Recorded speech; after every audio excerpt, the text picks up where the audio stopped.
Go to the grind. I would never want you to do that. Thank God. The Church of What's Happening Now is presented by On It. This show is brought to you by MeUndies. MeUndies are seriously soft, feel-good undies delivered right to your door. And the best part is MeUndies is offering our listeners 20% off of your first pair when you go to MeUndies.com/Joey.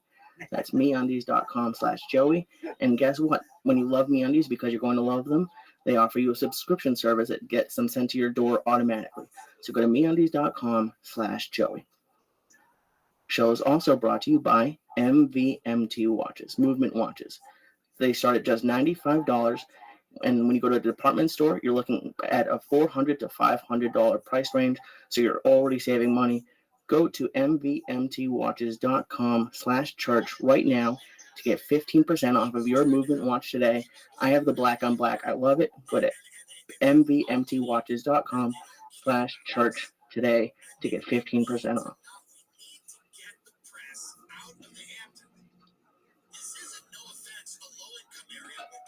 Oh shit! It's still Black History Month, motherfuckers. And this is as black and beautiful as it gets.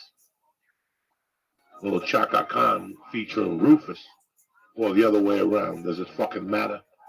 Monday, February 27th.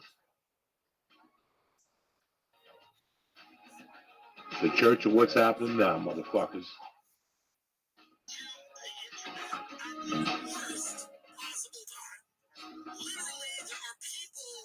Children are identifying as animals on the internet, but there are people that are claiming that they feel more represented by, I don't know, birds. There are people on the internet wearing diapers. There are adults wearing diapers and demanding to go to spas where they can be treated. Here we go, cocksuckers. Here we go. Bound. We are introducing them to culture and then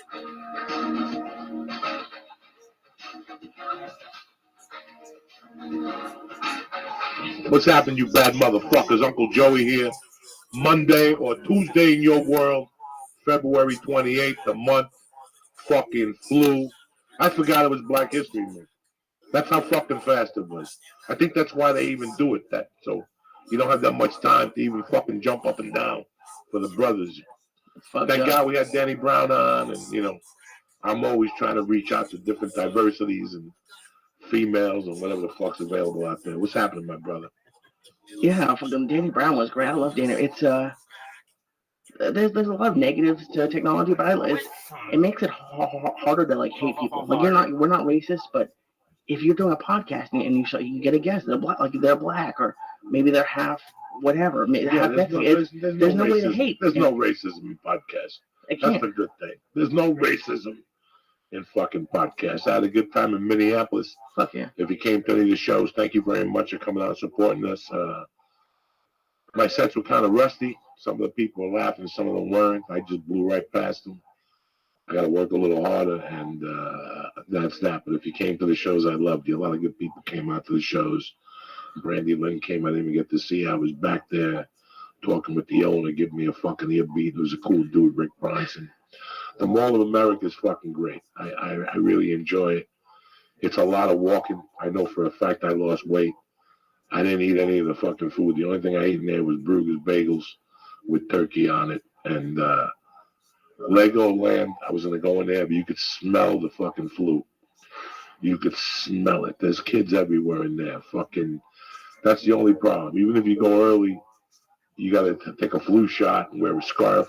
You got to walk around in there like the Japanese at an airport with a mask over your fucking mouth because you're definitely going to get sick. Do you bring medicine? I bring everything. Yeah? I bring fucking I have everything I have for every ailment I've ever had. I carry some of it on the plane. That's immediate. Nose spray, the Tylenols, the other one, anxiety medication, a vapor pen. I'm prepared. And then in the room, in my travel bag, is where I have my eardrops and shit like that. Then I have another bag, and in there I have like pieces for the sleep apnea machine, sugar for coffee, blue packages of coffee, a lighter, rolling papers. It's all backup. So anytime I go to the store before I travel, I get 2 of each, and I stuck it in there. If anything ever happens, I got rolling papers in the sleep apnea machine. I got a lighter hidden in the sleep apnea machine. Just in case we're on an island, who's going to fucking live? At least I got 2 days of clarity by smoking until fucking I got to start eating rocks and shit. Have you ever been sick, like full on, like a flu? Yes. At a gig? Yeah. Yes. Oh no. I had in Chicago last year, 2 years ago in Rosewood, where I take the special. Yeah. That was the worst ever. I had that shit, Vertigo. Oh no. Yeah, it was fucking horrible. I could have canceled, but I didn't on a Saturday night. I remember walking in the airport the next day and thinking that I felt like I was going to die. I had to walk a certain way because every time I stepped out of it, the place would spin. That's scary. One of the maddest times I've ever been at my mother was she got vertigo and fell down and they called an ambulance. Like they had to bring an ambulance. No, it's horrible. I made it through the show. I laid down all day. I didn't make any unnecessary movements. It was something to do with my ears and swimming. So I tried to drain my ears,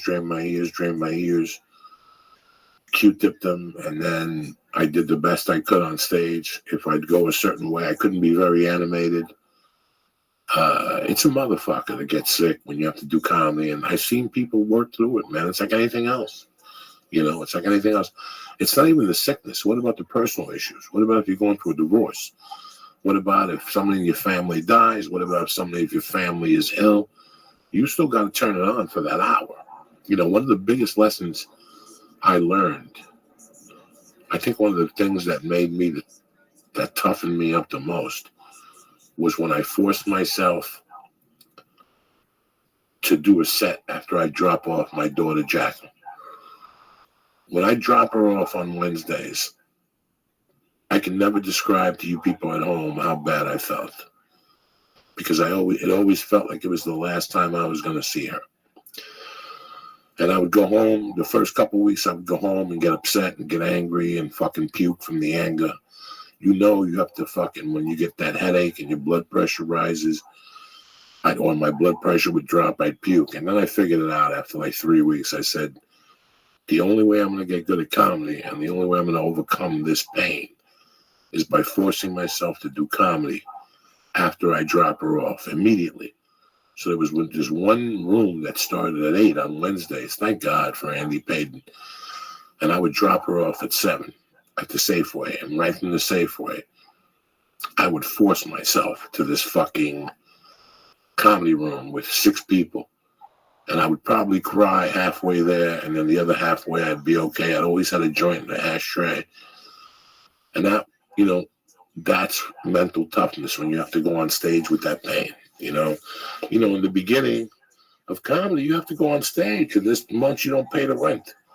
How can you crack jokes when you're about to get thrown the fuck out? When you can't pay your car insurance? But this is all part of the toughness. I watched a very interesting movie this weekend. What's that? It wasn't an Academy Award winner, but it let me know that in some instances, or a way of thinking that I was instilled as a young man still works. I watched the movie The Accountant. That was a really good movie. I watched it on the plane because you're on a fucking plane. I have my iPod, I'm high, and The Accountant was about Ben Stiller and Ben Affleck, and he kills a bunch of people, and that's the subplot of it. That's the main thing. But the subplot is about a child who suffers from severe autism. When he was a young man, he suffered from severe autism. He still suffers. He has it. He has it. So it was kind of weird how his father was an army guy, and he didn't want him to be pampered, so he made him force it on him. And there's one scene where they show him fighting a Chinese guy or a Vietnamese guy or an Asian guy, whatever. I don't want to be whatever. And he's beating these kids. They're beating him, but he's beating these kids. This is a man beating 2 kids. And finally he turns around and looks at the father and he goes, enough. Tomorrow's another day. And the father goes, no. To see what you got to peel layers back every once in a while. And he goes, I got to know my son's limitations. I almost cried on the fucking plane because America doesn't think like that no more. America's not even close to thinking like that anymore. And in my mind still, I hate fucking needles. But Thursday, I'm driving to Marina Del Rey the drive I hate the most in the world on the 405 to force myself against this fear. You know, I'm not looking to be the greatest jiu-jitsu guy in the fucking world. Not at all. I go there because every time I go there, it's a struggle. It's hard for me to breathe. I panic. So people in this country anymore are not doing this stuff with their kids. I've had parents tell me that their kids had severe cases of ADD. Let me tell you something. I think about my childhood, and I had ADD like a motherfucker, and so did a lot of people around them. And it went untreated because nobody knew what it was then. And you know what? People dealt with it. People found something to deal with. I'm going to tell you something that you're going to fucking turn this podcast off when I'm going to tell you. But I'm going to tell you that it's very true. You know, for years, from the years of 87 to 91 or 92, this is embarrassing to say. Every time I did cocaine, once I got to a certain level of highness, I would do math for hours. What do you mean? Like I would buy a math workbook that had algebra, and what's the one after algebra? geometry? Geometry. Oh, I hated geometry. And I fucking would do the workbooks for 2-3 hours at a time while I was doing an 8-ball of coke. What? As retarded, and I'm embarrassed to say this.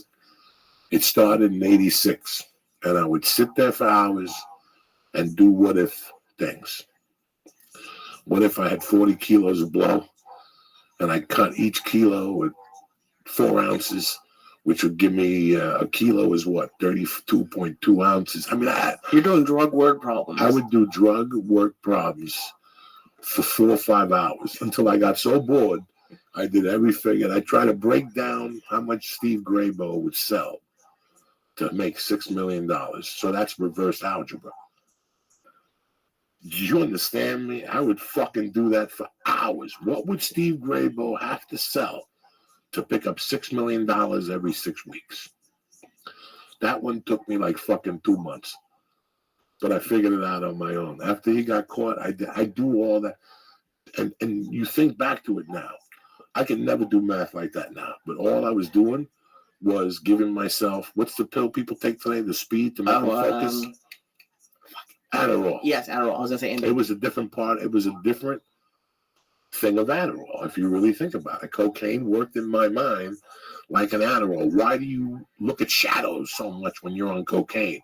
Why do you focus on a fucking peephole for hours? Why do you look under the front step of your door when you're on cocaine? How can you do that for 6 hours? And you focus and you see shadows and shit. Your mind plays tricks on you. How? Because that speed. It's kind of weird to say. And again, I hope you people don't turn the podcast off when you hear me say this. When I stopped snorting coke, 90 days later, my eyesight went to shit. I wish that was a joke. How's your math? Your math is still good. My math is solid, but I can't do what I was doing in 87 for 4 or 5 years that I'm doing now. And you didn't get a calculator? Not even close. I wouldn't fucking buy a calculator if you paid me. Why? Because I'm still a mad dude. I still do everything by hand. Have you made like a terrible mistake yet? I correct, because of my ADD, I do the thing 4 or 5 times. So, do you understand? I don't take ADD medication, but in this movie, the father recognized the kid had a problem, and instead of pampering him and putting him in a school where everybody hugs each other and nothing gets solved, the kid would force himself every day to play loud music and play like a flash strobe light for 10 minutes. And at the end of the 10 minutes in this movie, the character would eat whatever they take, whatever somebody with that disease or that, whatever they call that, takes. Right. And it's great because he would do more things. Like he would rub his muscles. And I don't know, like, what do you think? Like, do you think he became like sort of a criminal because of all that? No. The autism that he had just caused an extreme. That's the thing. The autism made him a great accountant. The autism made him a great accountant. And, I never knew till about 2 years ago how smart those autism is. What a weird thing it is. Oh, yeah. Have you seen the one? It's a weird thing. It's just a weird spectrum of. There's this one guy that I've seen where, and who knows, it could be fake, but it's like it says that they took this autistic man on a helicopter ride around New York City, and he drew in pen the entire skyline with it, like every building from memory. It's like they may not have. I don't really know like deep into it, but a lot of them have like they might lack socially, but they're like next level smart, like smart that we don't even understand. All right, so guys, you go on the road when you write. Like I've said 1,000 times, I always write. For 10 to 12 years, I would sit there how I was taught to write. You sit there like three fucking idiots, and you chew on your pen, and you throw down stuff. It became so fucking bad for me that I stopped doing it completely, and that's why nothing was really going on in my life. Nothing really started for me till I started going on MySpace every Monday and writing a blog. And even though the blog was misspelled or whatever, just working that muscle. Every Monday, I would take a notebook and lay that next to me. And while I was working that story, I would think of 3 or 4 other stories. It would exercise my muscles. When you work your biceps and you're doing curls, the primary muscle of the fucking curl is your bicep. But the secondary muscles are your forearms, and your shoulder has 3 heads, the front head of your shoulders. And it's just really interesting shit. And the same thing happens with writing. One of the things that got me, there was 2 books that really stood out in my mind. The one book was On Writing by Stephen King. And I had read at this point, I'm not going to lie to nobody, I did what everybody else does in LA. LA has a scam. LA has a scam that when you move here, Lee came here to be editor, and one day he goes, Joey, you know what?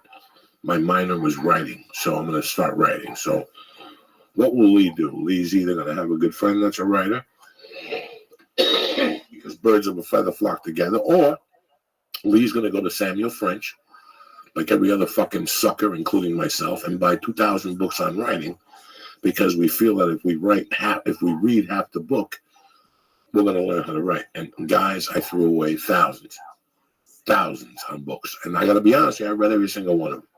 But you know how much I did from reading those books? Not one thing that they told me to do. Jean Perret, when I first started, who was Bob Hope's writer, it's a great book to read, but you're going to read jokes and you're going to go, Joey, what the fuck?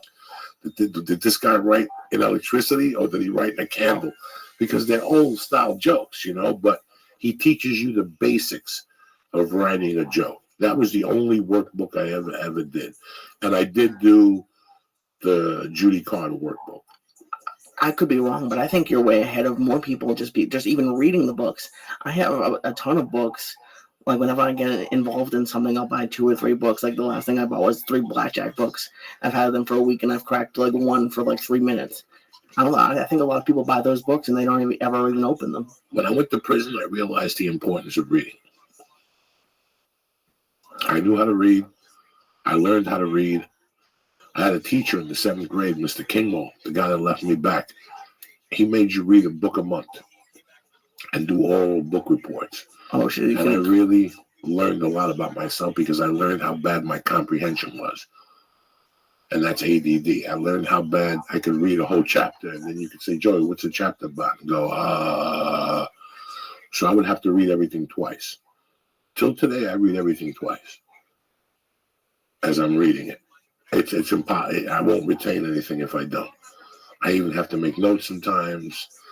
When I read a good book, once I'm on page 15 or 20 and this book's got me, whether it's a Jimmy Page book, which I started the other day, and then I didn't take it on the fucking plane because I knew I'm going to get hooked on this fucking thing.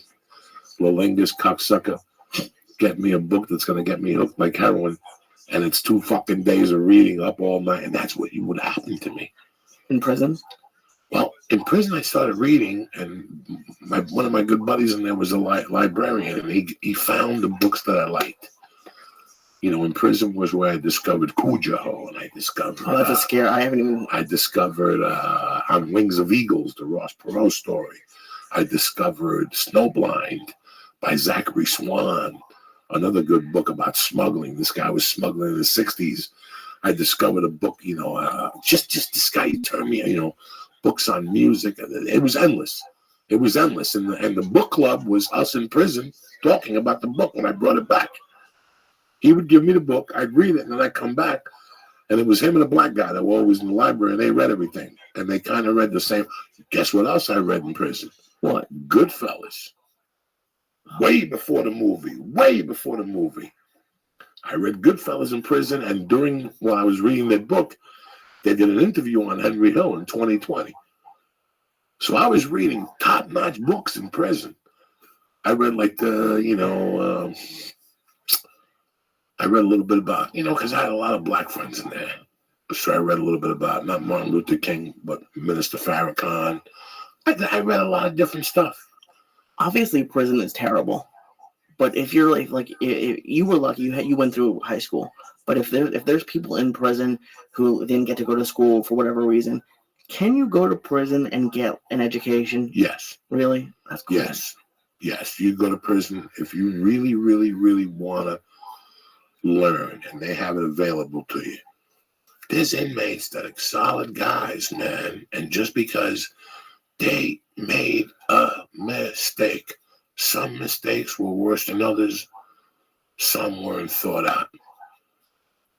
Because of the crime I did and the points I had and the situation I had, when I got it, I went into a place where it was people getting out soon. They had 2 or 3 years left. And these guys had already done their hard time, and I got to talk to them, and they explained different things to me, and I listened.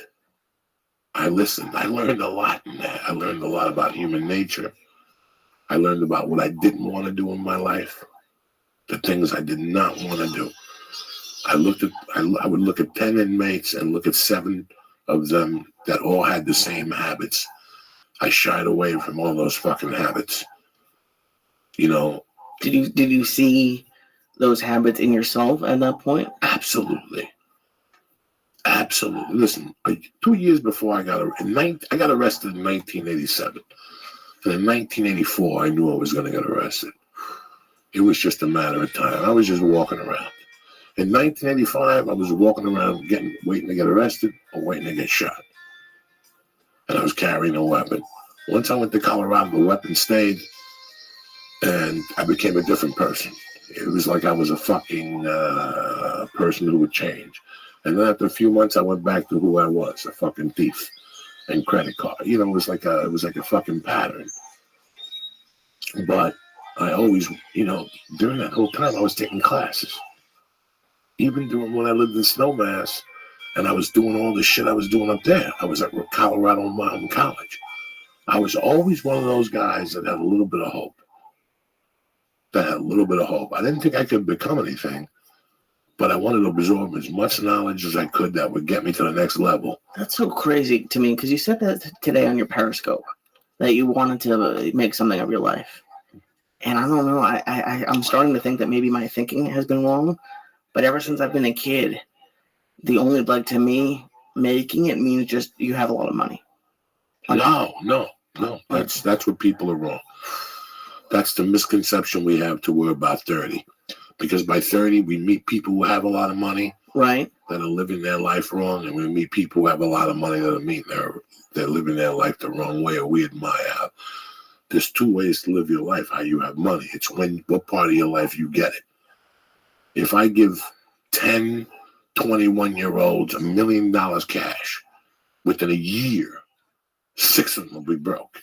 At least, 2 of them would have made investments. They would have bought a pizza place or bought their parents' houses or something. But 6 of them would have been gone. Now I take those same 10 people and give them $1 million a piece when they're 10, and the percentages will go low because they've worked. They've paid off debt. You mean at 30? 10 years at 30, yes, I'm sorry, at 30. And if I take those same 10 people at 40, what'll happen? The percentages go higher because we paid our dues. It's like we goof around, but it's true with women. When they're 20, they want the hot guy who's got a tattoo and a beard and, says all these things. But when they're 30, they lower their expectations. By the time they're 40, they'll marry a guy with a kid.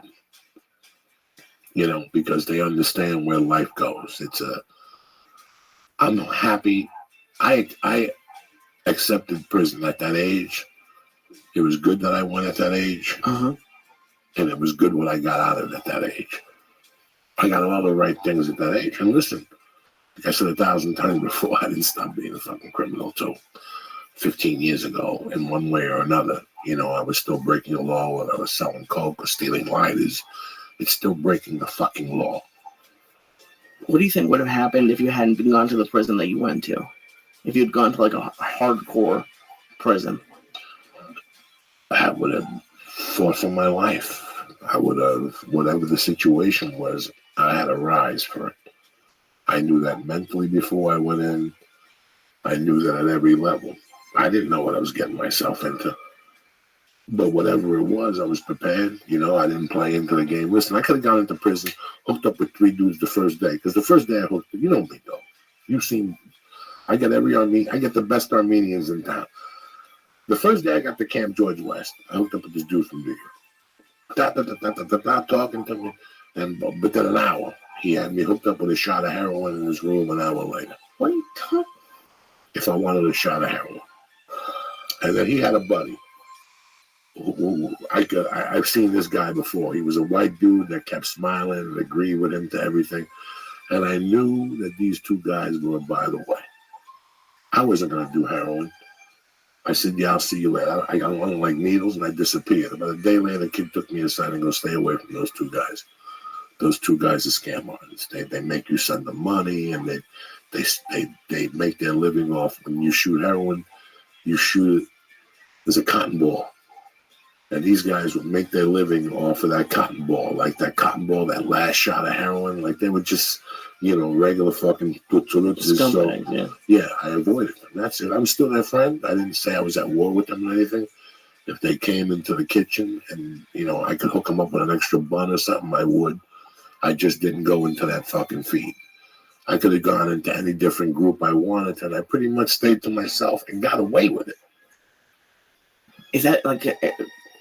I used to watch all those. I think I've watched every lockup and the Nat Geo one that they have, and that everything. And maybe all that. I watched that stuff. Yeah, all that okay. Isolation stuff was pretty much. I never saw that.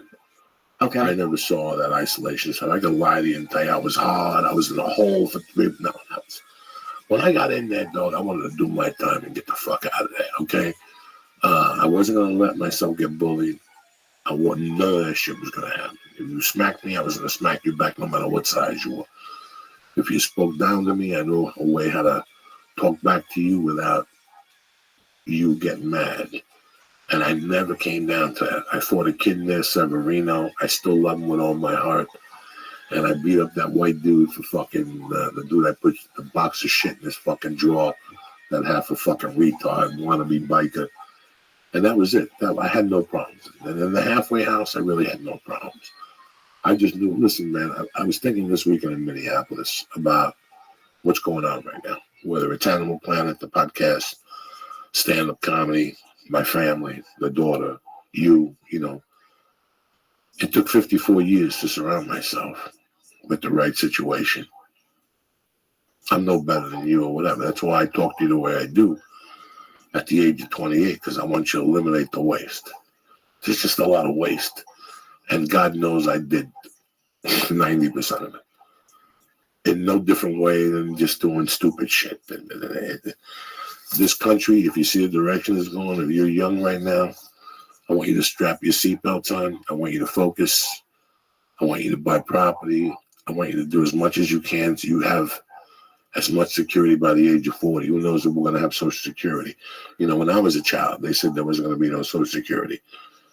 Who knows? I'm 54. I'm thinking about Social Security. I'm not going to lie to you guys.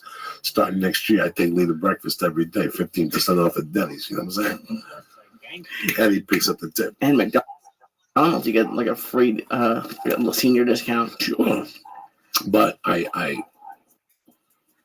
the thing, this morning I said something and Lee called me. He goes, it's the funniest thing. I said, when I didn't watch the Oscars last night, but I watched CNN later on that night, and I saw what had happened and the people, the Hindu who made the speech and the other guy who boycotted it. And, it's like it's the Oscars. We're trying to have a good time, and you got to bring all that shit up. Enough. And they do it for what? To get the pat in the back. I'd rather fucking get fucked in the ass by a midget than that pat in the back for me being brave, for sticking up to Trump. It's over. What the fuck are you bitching about still? And I was sitting there thinking about, I never want to be around those people. Like, since I moved here, guys, tonight I was supposed to go to Doug Benson's High Court premiere, which starts tonight, by the way, and it's a pretty good show. Doug did a good job. He's smoking pot on TV.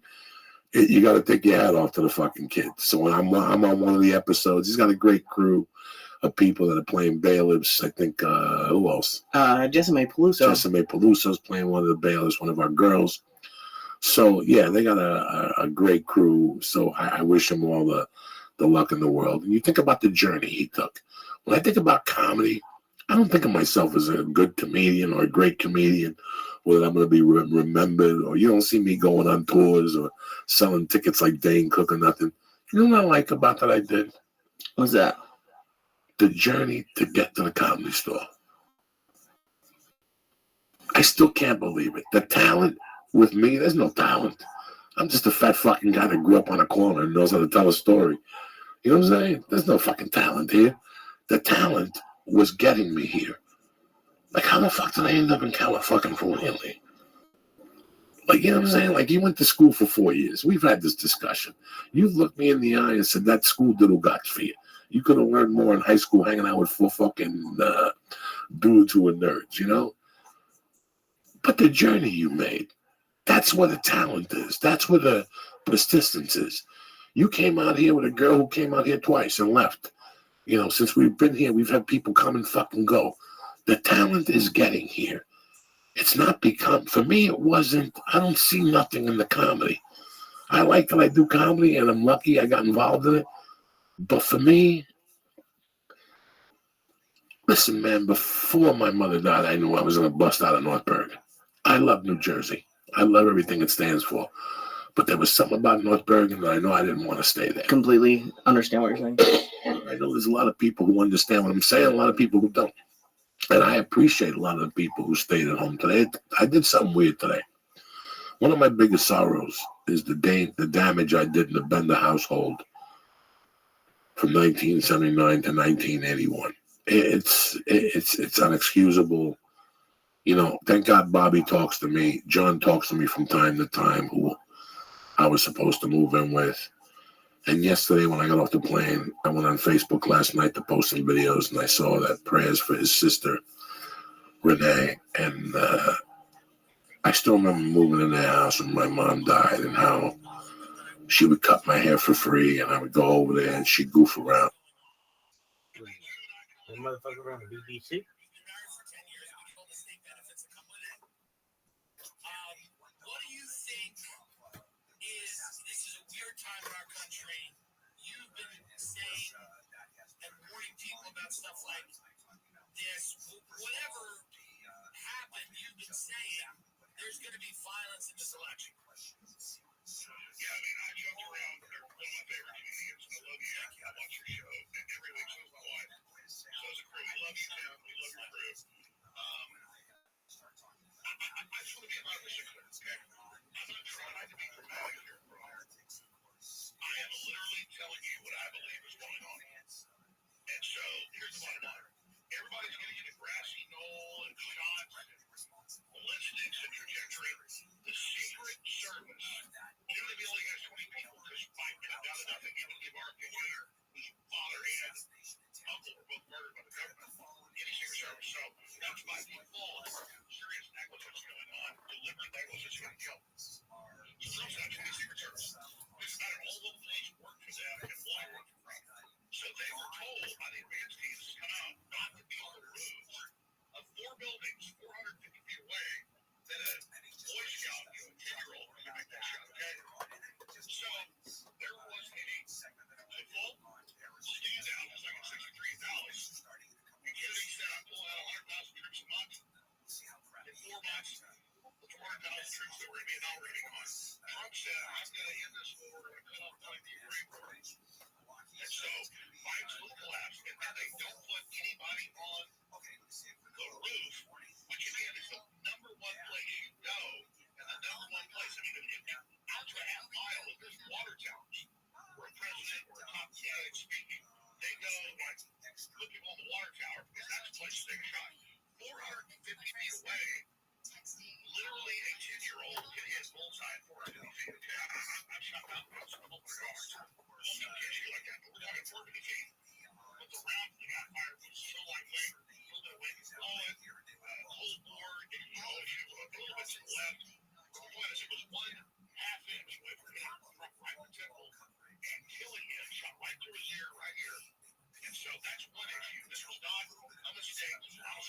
this was premeditated. But yes, I've been on air like a parent saying they're going to kill Trump or try to kill him. And when they kill him or try to kill him, all hell's going to break loose. So I want to be 100% clear.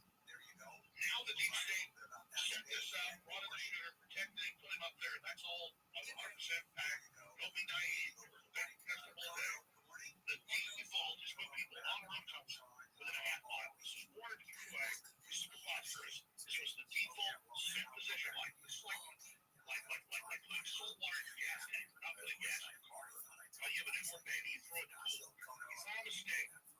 It's done on purpose. The low-level Secret Service is not their fault. They follow orders. No one is on 4 rooftops 400 feet away. Who is giving that order? Who is telling them don't be on the rooftops, do you think? If you had to guess. No, that's you know. That is the senior advanced team of Secret Service. And that is that there's a name, this woman, I forget her name.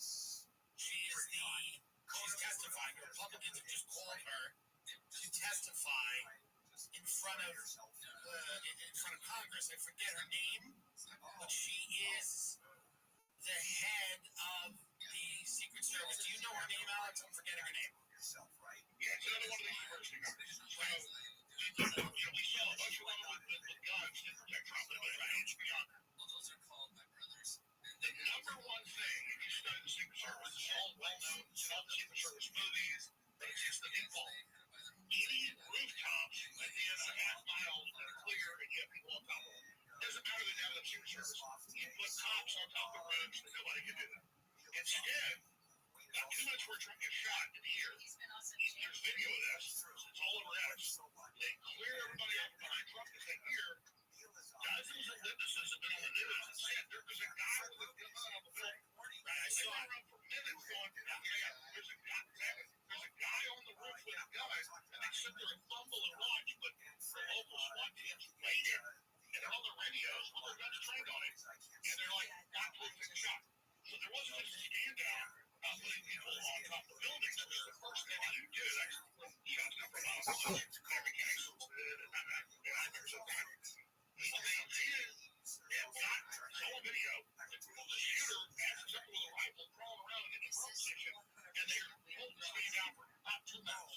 So we're talking about 120 seconds. This is like a lifetime. Because in every situation, you got a shooter, you got a guy with a gun, you blast himself. Everybody having a debate about hearings and why this happened, that's all a distraction. So moving on from that. Trump beat all the fake impeachments. He beat the Russian aid. He beat like silver faces. He got guilty, but nobody wanted. They were popular. He got convicted in the New York show trial. That gave the next 10 points. Yeah, real natural scientific polls that are being conducted. I'm talking about the party that's doing these. Those are 25 points ahead nationwide. In mainstream news, he's 15 points. In battleground states, he's 10 or 15 points ahead. But dead people fly district, that's not enough. Maybe they can steal a 5-point lead. Can't steal a 10-point lead. Can't steal a 15-point lead. So even in New York, he's down play. Let's say Michigan 10 points ahead. Pennsylvania 10 points ahead. Georgia 15 points ahead. Arizona 15 points ahead. They can't steal that. So they're in total collapse. We're trying to remove Biden. So you change the subject by killing Trump, and then who is the nominee 1 week before he goes to Milwaukee, Wisconsin for the RNC. So welcome to the neighborhood. With Wayfair, finding your style is fun. Yeah, the music starts when I'm in the chair. Doesn't matter if you're out for style or not. I'm sorry, Carl. This is me in chair 4. I don't see you. This one perfect for you. You love it. I told you we should have done a pinata. I explained it so many times. I'm not saying. You need to sit down. Wayfair, every style, every home. Terrific French food, and like many other restaurants and venues, they are. Johnson, you're fired. Why? It's not you. It's your shirt. It's casual festival. Well, you're taking it too far. Look at Jensen. He's wearing a true classic tee. It fits him tight in all the right places, but he's just there to line free on the front. He looks so different in that shirt. He basically do whatever the hell he wants around here. You're goddamn stuff. Thanks, boss.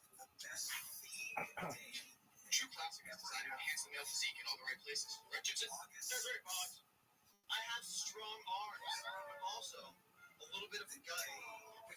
No, because I wear true classic. But if you're a skinny guy, true classic is tight around the arms and accentuates your biceps. How can Jason afford premium t-shirts? He's the worst salesman here, and I don't even think he can read. Damn it, Johnson, we all know that Gibson can't read. But at least he knows that true classic is completely affordable. And if you buy right now, you can 20% off your first order. I don't need to know how to read to know that over 200,000 Now that the shop's getting best, and even more popular and more desperate, as I said years ago, as Dr. said years ago, as I said on the air as I personally told Trump, I said, sir, 6 months ago, I said, you are on a trajectory where you've beaten all this. The next thing is assassination. That's why he has to stay returned. That's what that is an issue. Remember, Forbes was saying last night, oh, there was an incident of backfiring a car or something. They were shut that down, guys. So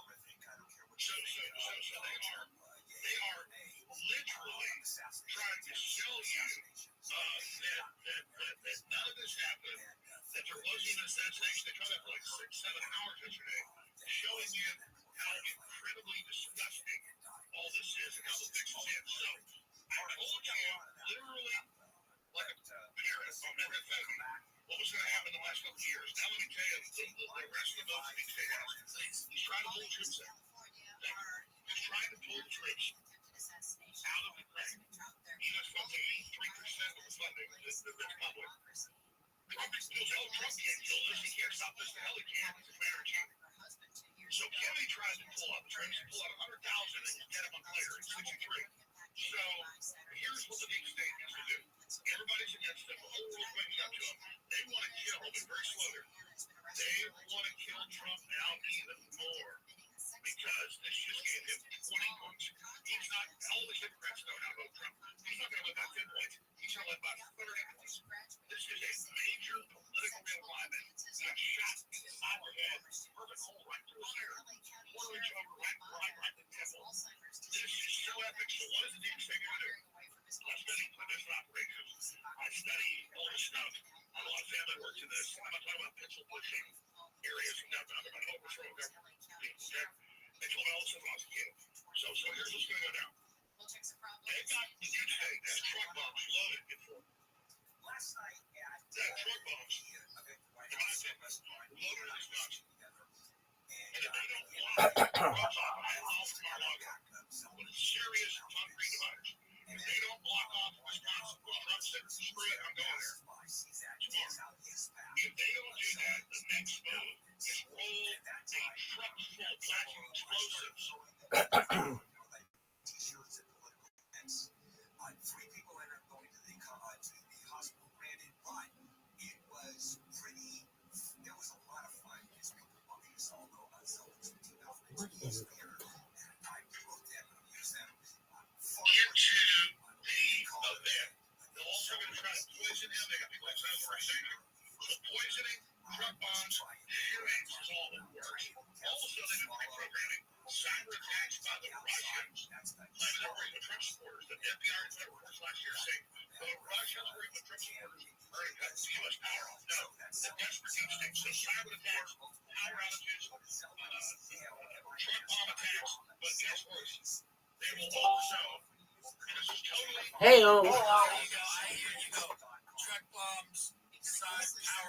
it's X Crypto. How are you? It's Alex Crypto. How you living, dog?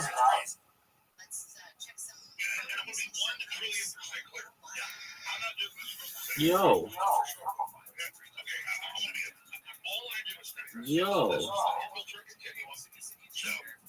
How you doing, dog? What up? How are you? What's up, Alex? How you doing?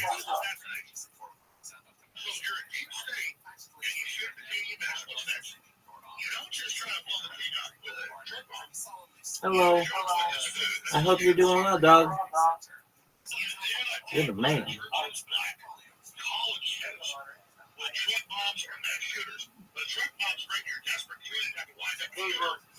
How are you, Alex? Just one moment.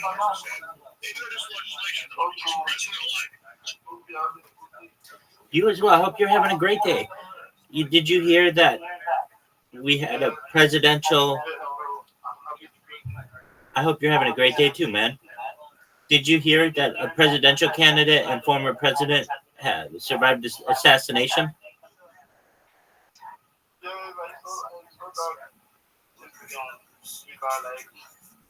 I was watching it. I did not know that was Donald Trump. Like, but he was almost killed. After watching the video,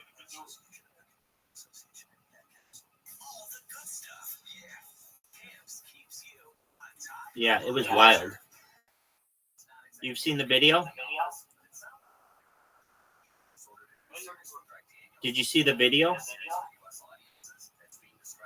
I saw some videos when someone was trying to kill the snipers that was standing at the roof. So on the roof, like they were trying to like check if there's any assassin around, and all of a sudden the bullet just everybody in the campaign the gunshots, and like I did not even know that someone was killed. Someone that was standing close to Donald was shot. That's right. I was so shocked. Like, does this happen in the UK? So it's kind of a wild time in the United States, obviously. And then there's I was so shocked. Like, it was almost close. Like, well, we just found out nothing happened. But who are you really supporting? neither of them. I think they're both corrupt. You know, that's Exactly. Corruption everywhere. There are no good guys.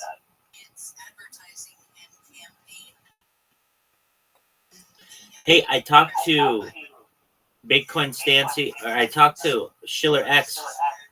He says hello. okay. You know Schiller X, right? Yeah, like, I know him. He's in your village, or in your part of your town, your city. Exactly. He's a nice person. Well, it's actually nice. Hey, have I shown you my robots?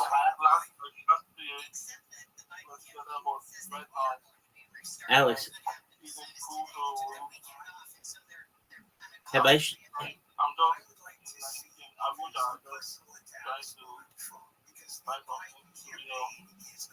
I shown you my robots? Have I shown you my robots? No, I don't know. Let me show you. I'll show you.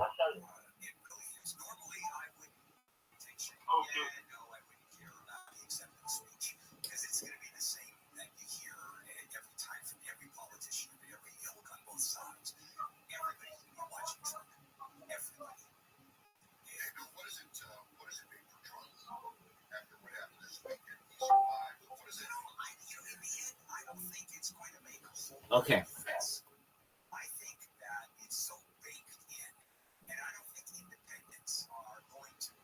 Can you see my screen? Alex. Alex.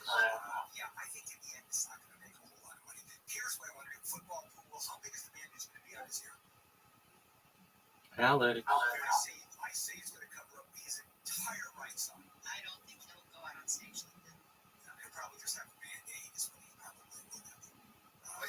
Alex, can you hear me?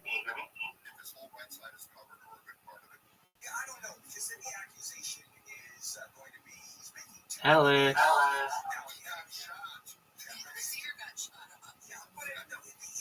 You Excellent. So do you see this pointer? Yes, I can see that. Excellent. So it copy and pastes a link to my Discord. And then what it's going to do, it spams someone 13 times. Then what it's going to do is it's going to close it. It's going to go to the next person on the front page of Kick. It's going to open their stream in a new window. It is going to allow the new window to load. And then it's going to come over here and it's going to follow this person. It automatically knows how to do it. And I have 4 computers that are doing that. So we're going to get viral very soon because I just keep doing that. All day, every day.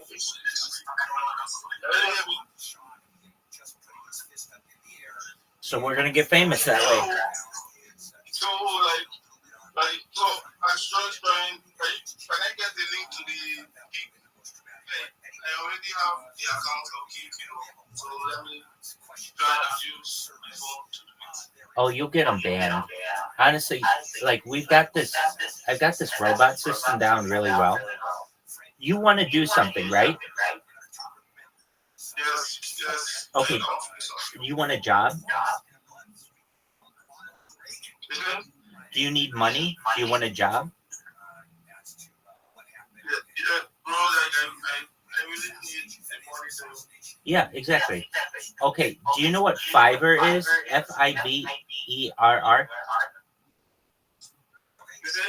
Do you know what Fiverr is? Fiverr? Fiverr? Yeah. No, I don't. Okay, so what you want to do is you want to create an account, and what you're going to do, what can you do? Are you a good graphic designer?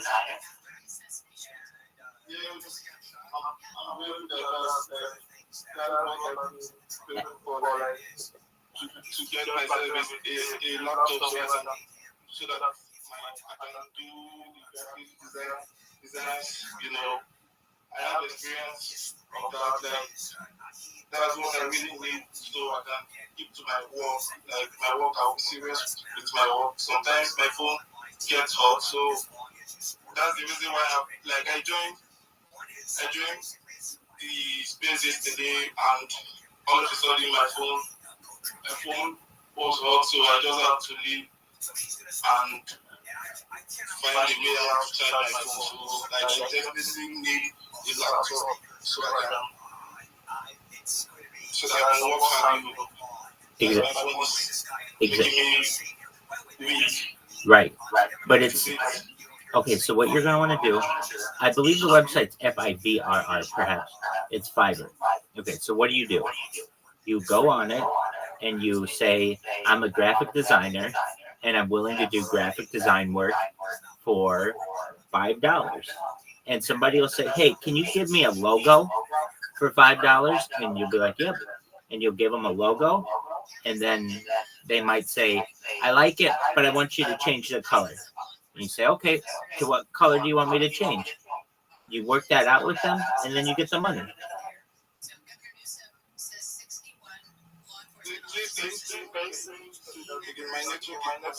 That's okay. I'll send you the link, too. Just for a moment. We're going to set you up. Okay, so FIV Fiverr.com.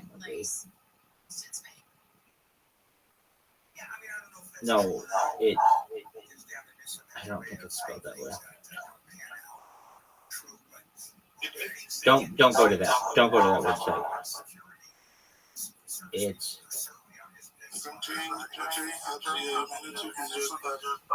okay. So, can you hear me? That's okay. Let me fix it. Hold on.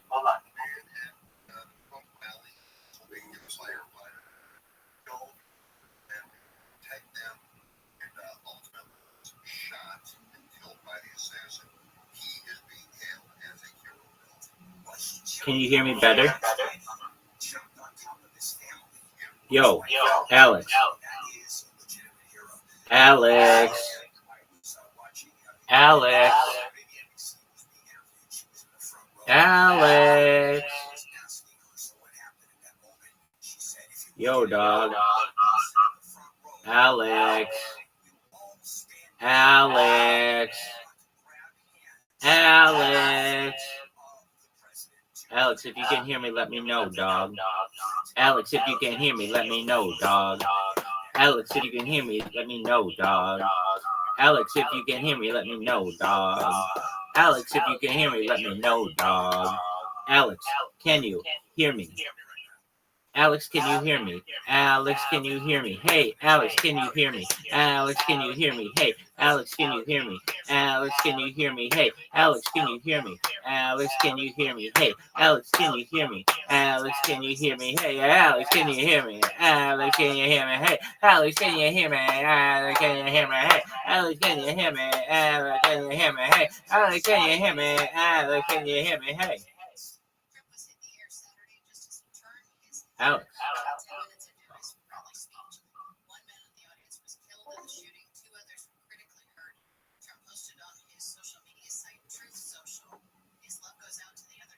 Mines, they're in a fucking barn in Tennessee, rocking for their cousins. There's no explosives, there's nothing fancy. They just rock the fuck out of you. And that state of mind is the art, if you see where I'm coming from. And we've discussed it 10,000 times, but tonight I brought it, The War of Art. I have read this book maybe 10 times. I bought it one time and I made my notes in here, and I don't like it. It became annoying in case it becomes somebody else's book or they want to read it and they got to see stupid notes or me outlining the whole thing. But it's pretty funny if you ever get this book. It's not a hard read at all. It's what's hard is sitting down to write. And remember I was telling you guys like what I knew. Like this guy just breaks it down. And what he really talks about, if you go to a store and you pick this up, do you dream about writing the great American novel? Do you regret not finishing your paintings, poems, or screenplays? Do you want to start a business or a charity? Wish you could start dieting or exercising today? Hope to run a marathon someday? If you've answered yes to any of these questions, then you need The War of Art. This powerful, straight from the hip examination of the internal obstacles to success. This is what I was living through all those years. When I started doing that stuff on MySpace and writing, somebody turned me on to this book. And I fucking cried the first couple times I read this. Because this is who I'd been all my life. And this guy ended up, this guy is not coming on like he's some fucking big shot. Right. Big time author. He's coming on. He's telling you what he went through and what the number one problem we have, standing in our way. People always go, you know what Joe Diaz's biggest problem is? He's standing in his own way. You ever hear that expression? All the time. When people say, and this book is basically, Hitler wanted to be an artist. At 18, he took his inheritance, 700 kronen, and moved to Vienna to live and study. He applied for the Academy of Fine Arts and later to the School of Architecture. Ever seen one of Hitler's paintings? Neither have I. Resistance beat him. Call it overstatement, but I'll say it anyway. It was easier for Hitler to start World War II than it was for him to face a blank square of canvas. Holy shit. When did they write this book? Do you have any idea? That's crazy. Okay, this is, guys, if you're stuck, listen, guys, I got left back in the 7th grade. I got a GED. I'm not coming on like Anthony Robbins here, but I'll tell you what, this defined a lot of fucking stupid questions I had. Enemy is a very good teacher. you know, and it has resistance greatest hits. It defines what we don't do. We simplify it as resistance. The following is a list in no particular order of those activities that most commonly elicit resistance. The pursuit of any calling in writing, painting, music, film, dance, or creative art, however marginal or unconventional. The launching of an entrepreneurial venture of enterprise for profit or otherwise. Any diet or health regimen, any program of spiritual advancement, any activity whose aim is to tighten abdominals, any course or program designed to overcome an unwholesome habit or addiction, education of any kind, and any act of political, moral, or ethical courage, including the decision to change for the better some unworthy pattern of thought or conduct in ourselves. You know, I sit here with Lee 20 fucking times and we giggle and we break his balls, but the underlying thing that, you know, I went through all this shit, guys. When I sit here and tell you, no matter what position you're in your life right now, you get yourself out of it. Dog, if you don't believe that, stop listening. Stop listening. I talk to people at shows now every week who they'll pull me aside and I'm like, you know what, man? I had this fucking job and I listened and I decided to start playing in a band again. And now I have a part-time job and I played 2 nights. And it's because I had the balls to take a chance. If not, I would have been stuck the rest of my life miserable because at least I didn't give it a try. You gotta give it a fucking try. It's 2017 and it ain't getting better. Like when you're reading off that list, like the first like 4 of them are ones that everyone to do. Yeah, no, this is for fucking a year. I sat there and I would try to write a book. I wasted a year on this book since I've been with this guy Gordon. And all of a sudden, I read this book again before I shot the special. Okay. Before I even started writing the special, I read this book. And it got my dick hard. And then I read it again before the surgery. I read it on days I don't want to go to jiu-jitsu. I read it on days I don't want to go to a meeting. I'll just pull it out. I have two copies of this. I got it in the travel bag. Because, guys, it's that easy to fucking slip. It's that easy to slip anymore. You guys know what I'm fucking talking about. I talked to Jay Ram. I talked to a bunch of fucking guys that are having problems. Jay, I hope you're not mad at me. You know, I got nothing but love to you. Let me give some shout outs real quick and we'll continue this conversation. Yeah, we're going to cover a couple books this month. I got the guy who was the undercover cop on the Iceman. We're going to cover a book by Anthony Bruno called The Iceman. I'm going to order it tonight from Amazon. When Steve came on, that's always a great idea, like a book club. Guys, let me tell you something. If you're stuck, you want to get off an addiction, you're heartbroken, get yourself a couple books. Get a biography of somebody you admire. You know, and if you're broke, go online. They got cheap books online. So what if the back page is ripped? It's the, you know. Do you have a favorite fiction author, or do you not read a lot of fiction? I don't know what fiction or nonfiction is. You know me. Fiction's like made-up stories. You know, I like biographies. Oh, yeah, I like biographies too. You know, I like the one about the guy who killed Graybo. I don't know what that is, American, whatever, renegade. I like books like this, The War of Art. Anything that can help me. I told you, the books that changed my fucking life. You ready? Right. The War of Art. Got it. The Art of War. The other one by Shinzu. That had like 2 things in there I fucking applied to all the time. But the number one book that has helped me the most in my whole life was a book I bought in 1987 called Telephone Sales in the 80s. That was the greatest book I ever read in my life. It was my Bible. It's because who I'm here today. It really was that great of a book. And I read it, I went to 2 Anthony Robbins seminars. I've done a lot of that shit, guys. I'm not going to sit here and tell you. I went to a lot of that shit because I thought I was crazy. I thought I was fucking crazy. You know, 6 or 7 years after my mom died, you could have sold me a fucking any religion. If Scientology would have got my hand on me right now, I would have been the captain of the ship. Speaking of that, have you seen that big Scientology building? Oh, they're back in the valley. Happening? Oh, yeah, we'll go fuck with them. Oh, my God. Let's go fuck with them. Let's go get on the Geiger meter, tell them we sucked dick at Travolta and shit. Tell them we met Travolta at an orgy one time, he was sucking a penguin's dick, the whole thing. Yeah, they're bringing it back. They used to sponsor the food trucks Oh no. on Thursdays. So you go in there and get a sandwich. Next thing you know, you got fucking Johnny Scientologist asking me if you want to take an IQ test. So I stopped going. I went with my daughter when they embarrassed the shit out of me. Embarrasses the shit out of me. You don't need to bother me. Let me get those shout outs real quick before I forget. Did I read them yet? No. Reese Cokespoon, Jeff Collins, my main man, Matt Baltazar, another soldier, Nick Bafalusios, I love you, you fucking Greek cocksucker.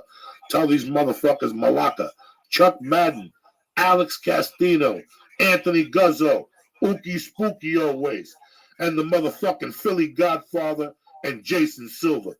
I announced that I'm going to do Atlantic City, the Borgata, July 29th. We got Magoobies in Baltimore, March 16th. And we got Levity Live in motherfucking Nyack. So I'm having a good time in fucking March. We got Norton coming on. We got people coming on in March. They're going to blow your fucking socks off. But anyway, back to telemarketing in the 80s rocked my world. It taught me all about sales, broke it down to me, how to sell on the phone, which I fell in love with.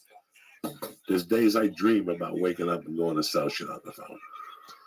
And then I'll just call agents and harass them and call managers and harass them, try to sell them on different ideas and shit. Do you still have your copy of that book?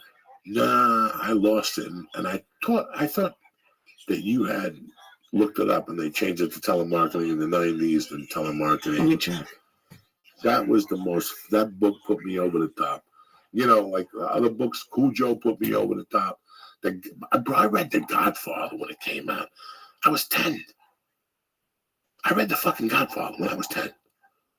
For fun or for school? For fun. Jesus. Look, before drugs, I was a fucking nerd guy. I read books and I pictured and I fucking had a telescope. You know, I was looking for fucking Martians and shit. Not really. But I like to look at stars at night and you're going to find the fucking book. I'm trying to. Around the room like a fucking... I'm seeing if I have a look back at the golden age, successful telephone selling in the 90s. That's the one. Okay. That's the one. It's a blue cover with a phone cord on it. Let's see. Yeah. Who the fuck do you think you're dealing with? Well, he didn't update it for 2000. It's a different game out there now. Yeah, that book changed my fucking life. There were so many books that I used to, before I got locked up, I read every book on law. I read books on lawyers. You got to read, guys. If you get stuck in your life and your mind ain't right, get yourself a couple books. And you know what? Don't fucking cry to me. It costs nothing to get a library card. And you know the most interesting thing? Somebody came up to me this week, and a guy that's come to shows from Denver. He came to like 2 or 3 shows with his wife. Cool motherfucker. Always brings me a gift. I'm sorry I forget his name. I meet a lot of people on the road. At the end of 2 shows, you're stoned. But he told me that he started writing his goals down. And that things change. That's amazing. That's awesome. Oh, dog, shit fucking changes at the speed of lightning. I don't want to freak you out, but they have successful telephone selling in the 80s on eBay for $3.99. All right, I'll go home and get it tonight. That's how strong that book is. That book taught me more because it was more of a psychology approach to it instead of a guerrilla approach to it. Like, I read every book on sales there was, you know. When I got into shit, guys. Even if I was doing blow, that's what I would do. I'd do blow and read. That's the best time to fucking read when you do blow. Oh, my God. When I was on the road from 98 to 2003, I would go to that Barnes and Nobles in every city, and I'd buy books that I'd give away. I'd read them. But 90% of those books I'd read when I was coked up to the gills. Is that maybe why your retention wasn't good? No, my retention would be great because I was coked up. The Adderall was in full effect. Oh, wow. So I would fucking do a show and plan on going back to the room with a gram of blow and a 6-pack of beer, and I would just sit there and fucking read whatever. But did you ever turn a girl away because you wanted to read a book or go back and finish a book? Nobody turns a girl away because of a book needs a beat. Needs for somebody to take them in an alley and say, "What's wrong with you? I want to go home and read a book." What are you, fucking crazy?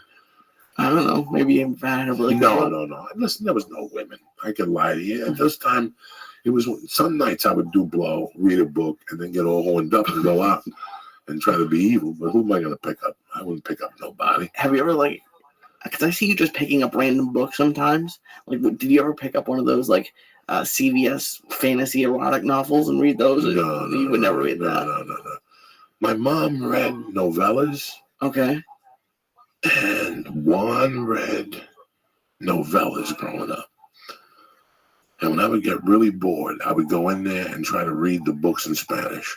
So are they like legitimate, like the soap operas, but just written out? Yeah, but Juan read more like cowboy shit.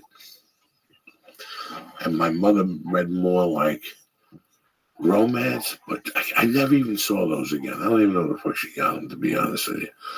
As a kid, I read a lot of Reader's Digest. Oh, yeah. I really liked Reader's Digest. One of the best articles I ever read in Reader's Digest was about Jim Valvano.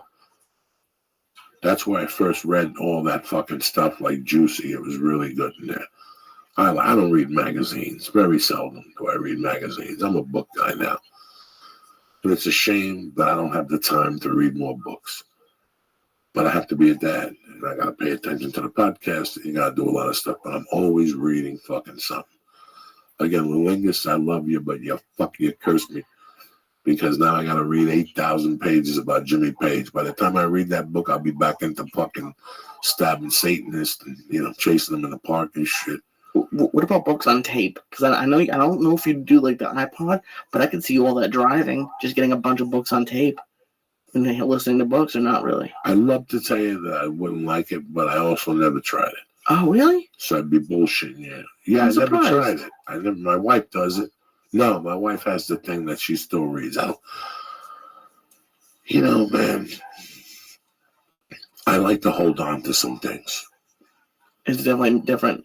And I really like when I get a book and I open it to read of the book and like the covers, and when you take the cover off and you see what the book looks like, I like all that shit. It's like these albums, sometimes we end the podcast and me and Lee sit here for an hour when I look at the albums. I miss that. I miss that part of my life, just touching those covers and shit. I'm a nostalgic. It's not like I'm a collector, but like there's a lot of books I read and I take right when I go to the place up the corner where you give away books and clothes. Goodwill. I take all the books. There's a lot of books I like to keep because maybe I say to myself, I'm going to read it again. And I never fucking read them. I read this book once that freaked me out. I think about it sometimes. I have no idea what it's called. I don't even think I still have it. But it was this guy who sent somebody a jail cell and had them build it in his base, like build him a cell, and he like made himself be put in jail for some reason. He wouldn't tell the guy why he did it. But it's just, I don't know, like it's weird when a book affects you for a long time. You remember the author or anything? No, I could look it up. I might even still have it, but it was just. Where'd you get the book from? I walked into a bookstore one day. Who gives you this weird shit, Lee? No, I walked into a bookstore one day, and you know what? But I didn't even walk in. It was on one of like those carts that was like outside, and I just looked at it. It looked interesting. And I think it might have been like the last book that I actually ever read. How long ago was that? 6 years, something like that. But you read a lot online. You do a lot of investigative shit. And I don't know if you can call it reading. Well, you read when I talk to you about microphones. You go online and you fucking, you love to, God forbid, you don't Yelp a fucking hot dog stand somewhere. Oh, well, we're gonna go here. Let's Yelp the food on the corner. There's a hot dog stand on there. Yeah, that's so really sad that that's the extent of my reading is Yelp reviews. But it's I think that one of the things that really kept me together, as fucked up when I was burglarizing and doing drugs, that I was taking classes, guys. Jesus Christ. What possessed me to stay? And I would pay out of pocket. Oh. It's not till I got to see you bold and I got to continue in education there that they would start throwing me loans in those days. But not loans, grants. What am I saying? There was no loans. Grants. Once I got a certain amount of credits, they said you can apply for grants. So I started applying for the Latino grants and these Cuban grants. I was picking up $200-$300 there. There's a whole world of grants you don't really know about. And like I said, I had my man Manny in Boulder. He was the man with the plan. For the small 100, he get you like $1,000 in grants. Jesus Christ. Yeah, he got 10%. Yeah, I have no. I got out of school as quick as I could. I took summer classes when I was interning out here, so I could graduate a semester early. And if you get out of prison, you could look into, because there's some campuses that'll tell you they'll allow you, but they're really blowing smoke up your ass. They'll take your application, but they're not going to give you a shot. I'm not going to lie to you about that. But there's some colleges that don't give a fuck, and they just specialize in that they get your aid and everything. They'll even get you money for housing and shit if you get locked up. And I'm not talking about a skill. I'm talking about going back to college, getting your GED. You get your GED, they'll take you back to the fucking college, dog. If I did it, you could fucking do it. Just walk in there like you own the spot and tell them the story. Alex.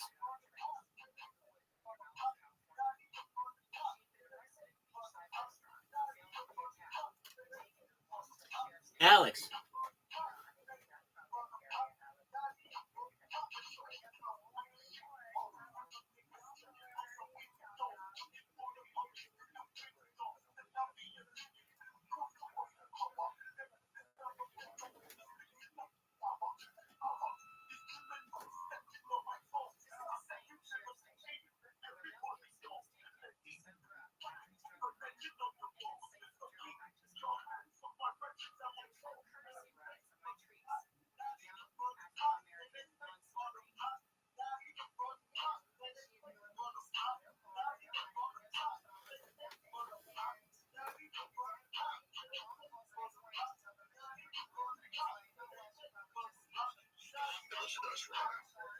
I said, I thought I came here about another meeting. And I said, no, you're here about this. And I said, no. And they said, you made a big mistake. And literally poked me in the chest. I felt since the next week. So I literally did in the high-rise buildings $50 million to try to get some work out of it, which is easy. I love it here. I love people. I love people. But I try to explain to people. Then they try to kill Trump. What are they going to do next? False flags.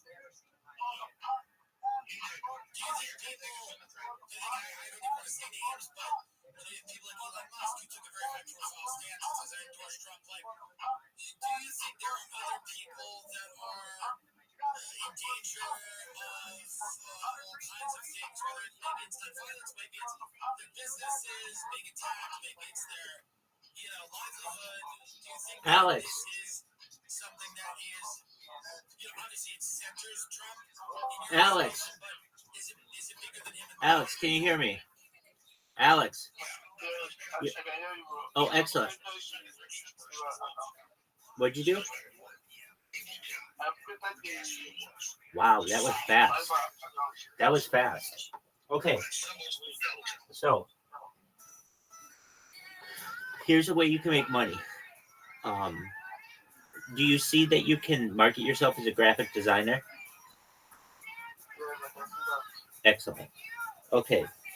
So, now what you need to do is you need to create accounts on all the major platforms that is just your design.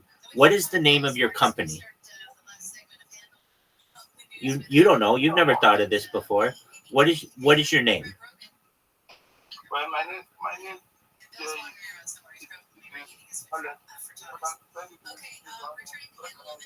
That's okay. So I don't know how you want to market yourself. You have a great name. So it's Alex. I don't know if you want to use your first and your last name. That's usually how people do it. They would have it be like, let's say your name was Alex Smith. It would be Alex Smith Design. But if you don't want to use your last name, then you can change it to a name of a company for anything that you want. So the name of your city in Nigeria, it starts with an A. Agape? Yes. Okay. So then The name of my city is Abuja. Abuja. Apologies. Okay, so then why don't you call it Alex Abuja Design? Oh, Do you do you do you like that? He's off the table and he wants to change that. But everybody is saying that. Also, he is quite out charming. He's very good looking. If you look at a close-up picture, he's got quite. No, it would be Alex Abuja Design. Okay, Alex Abuja. Well, here's why. Alex Design isn't going to be available, right? Yeah. Now, that's an idea. We don't have to go with that. Okay, that's just an idea. Let's think of something better. We can think of better stuff. So if I were you, I might want to see if something like the Alex Design is available. TheAlexDesign. Why? Because like no one knows your city in Nigeria outside of like Africa, and you want it to be like, oh, there are all kinds of Alexes in the world. I'm the one to come to for design. Does that make sense? Well, you can you say that once more, like, That's fine. If you ever need me to repeat anything, Alex, I'll repeat it for you, okay? okay. Just ask. So, the name of your city is fine, but you could go with something that's different. Like, there's a website called Name Checker, and I'll go to Name Checker right now, and I'll check and see if some names are available for your company. Just one moment. So if you're like, okay, Rabbi, what website are you going to? It's Name Checker, NAME.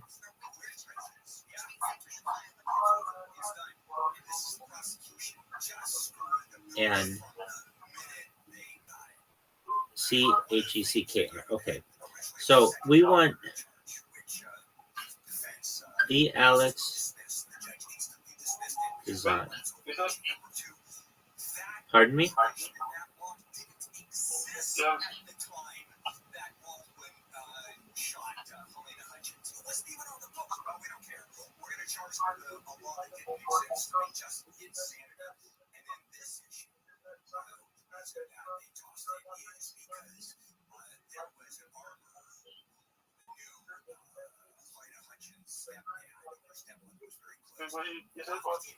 I'm looking up for you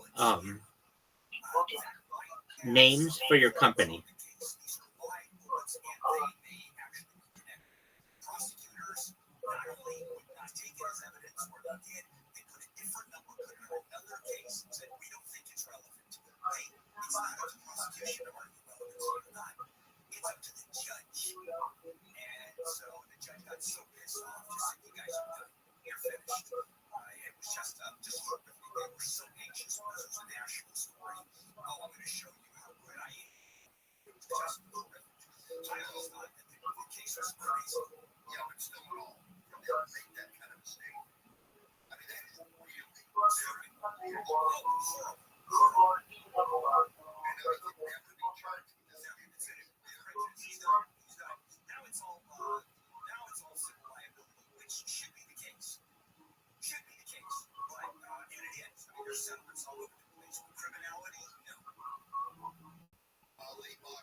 Alex? Hey, do you know what ChatGPT is? Do you know what ChatGPT is? ChatGPT. You don't know what this is, or you would know what I'm talking about. Okay, it's the most amazing thing in the world. So here's what we can do. I need 50 names for a graphic design firm with the name Alex in them. Something like Alex Designs International. But they have to be short, 15 characters or less.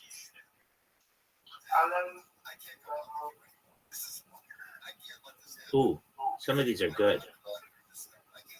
Okay, so Alex Graphics, Alex Arts, Alex Designs, Alex Visuals. Okay, these are good. Just one moment. Do you only have one phone? Yes. Okay, that's fine. Do you have a friend? Do you have any friends? Yes. Okay, so get your friends in on this call too.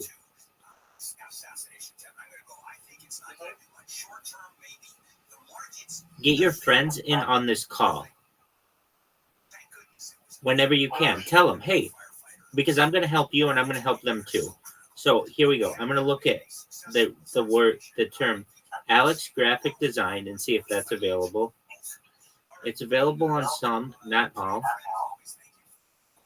Okay, we could do Alex Visual Artist.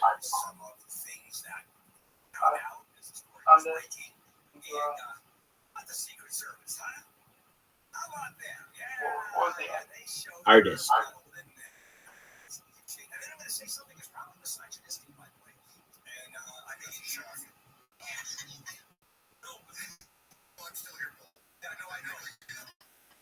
Do you know who Tyler the Creator is? Do you know who Tyler the Creator is? He's a rapper. You don't know who Tyler the Creator is? That's okay.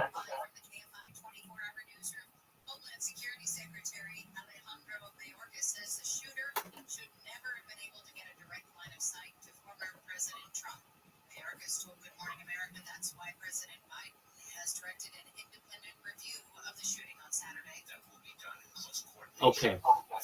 So here's what I want you to do. I don't know if you can do all this at the same time. Firstly, we have to figure out how to make sure that your phone doesn't overheat. So I understand that it's hot there, especially, you know, in the summer. What we have to do is first make sure that you don't have anything on unnecessarily. So is your Bluetooth off?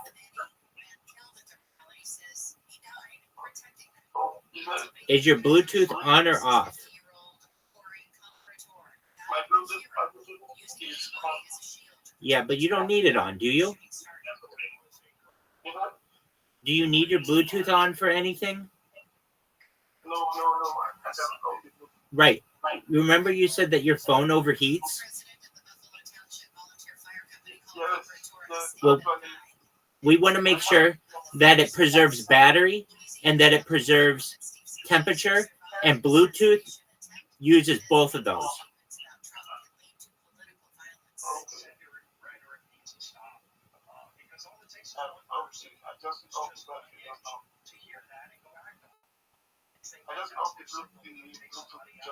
Perfect.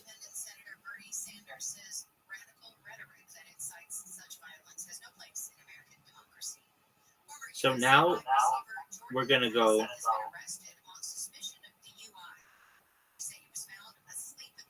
Alex.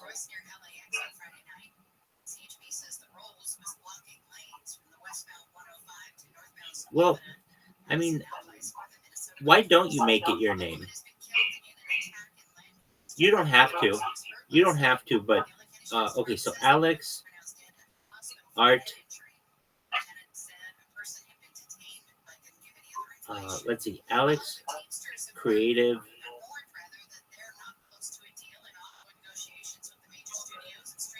Artistry.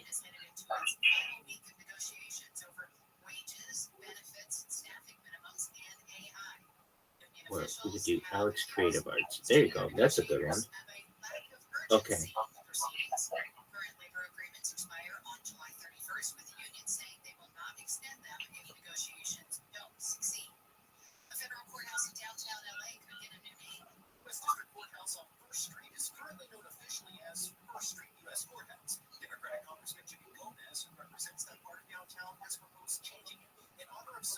activist Visitas Gonzalo Mendez. They were part of a landmark case in 1947 that ended the segregation of Mexican-American students. Gomez's resolution has passed the U.S. House and now waits for action in the Senate. Last week, the LA County Board of Supervisors approved a motion in favor of the name change. In downtown LA, Michael Monks, KFI News. A hydrogen-powered ferry is about to set sail in San Francisco. The ferry doesn't emit pollutants, only heat and water vapor. It will make its global debut in the Bay for a sea change. Will run Okay, I just sent you. great rides across the Bay for the first 6 months. I just sent you This a first step toward building a zero-emission fleet. website. It's also helping the state reach its emission reduction targets. We're just getting this word in, looking to verify it, but Fox News is reporting that a judge in Florida has dismissed the classified documents case against former President Trump. Bringing more information as it comes in, and we'll check the 101 with the KFI in the Sky next. If you decided to sell your house, your downsize, like I did, And get it for Instagram,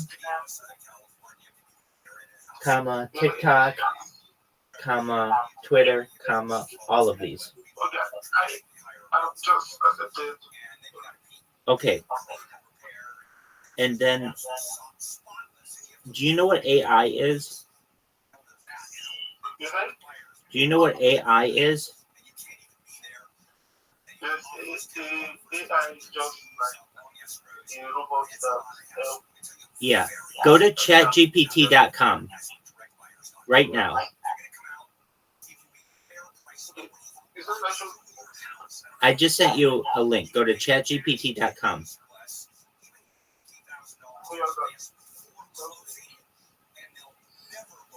Did you find it?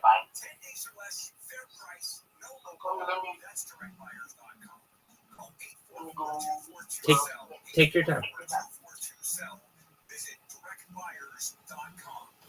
Let's see, I'm just getting word that the classified documents case against former President Donald Trump has been dismissed.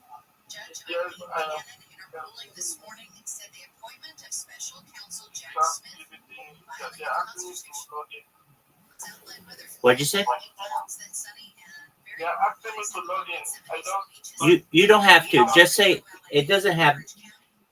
You will want to make an account in the future, but for right now, you can just go to where it says stay logged out.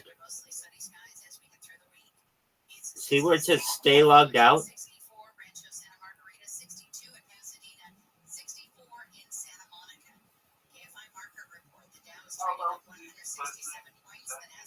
No, ChatGPT. Go to chatgpt.com.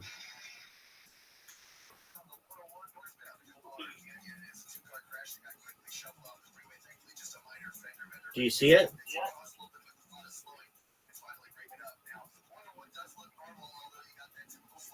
Yes, I can see it. I'll send you a screenshot of Sure. That's fine.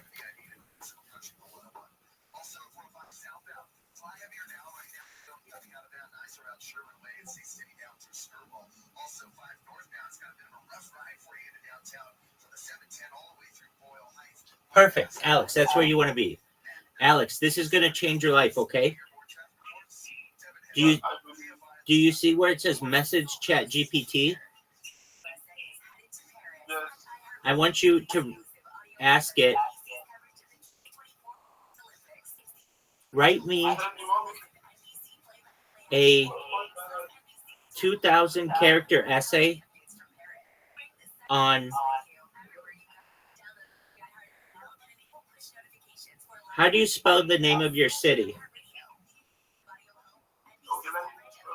Just spell it for me. Okay. Duce Socale. Duce.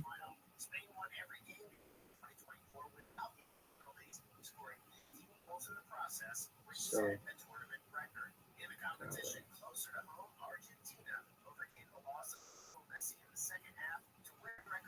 America title, beating Colombia 1-0 thanks to a late extra time goal from substitute Lautaro Martinez. This is their second straight. Okay, so I just sent you something that says, please write me a 2,000 character essay on Dutse Sokale, Nigeria. I want you to copy that and paste it into where it says message chat GPT.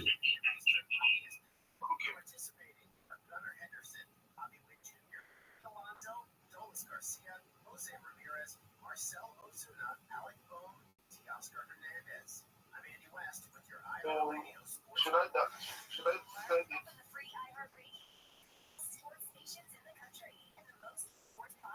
Where it here, I'll show you where you type it.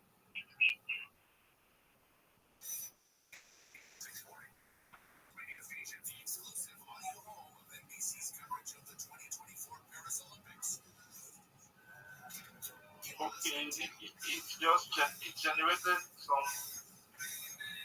Well,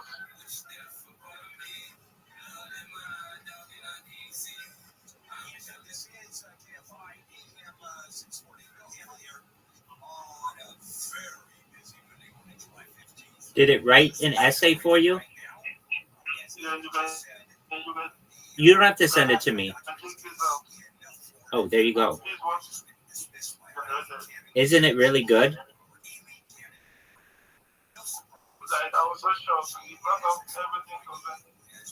It shocked you. You're exactly right. It's shocking. It's so good. It's like magic. Wow. So here's what I want you to do. Play around with it. Ask it, how do I become a very good graphic designer? Just ask it that question right now. Online using my phone. How can I lead you? Successful graphic designer using only my phone. I am in Africa and I have limited options.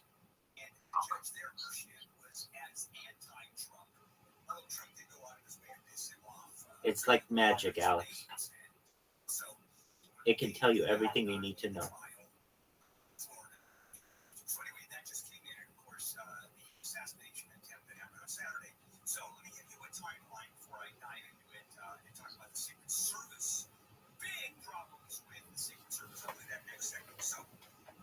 Saturday evening, 6:05. Trump steps onto that outdoor stage, and it was a Pennsylvania farm.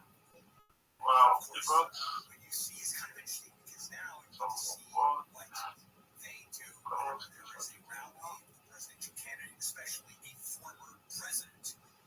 Now ask it to write a poem about Dutse Sokale. Ask it to write a poem, Poem, about your city, Dutse Sokale.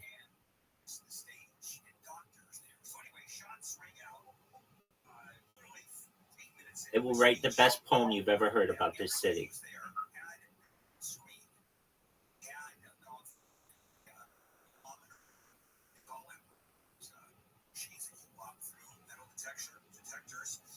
There were snipers, counter snipers on the roof. You can see those, the big tripods, big weapons.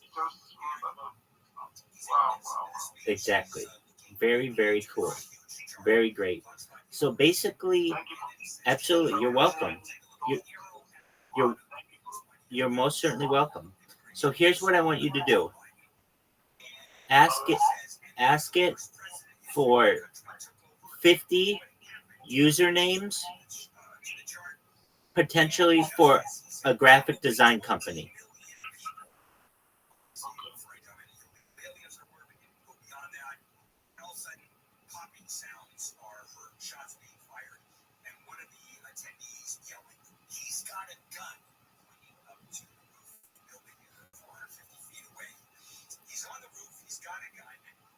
Shots rang out, and everybody panicked, as you would think, and dove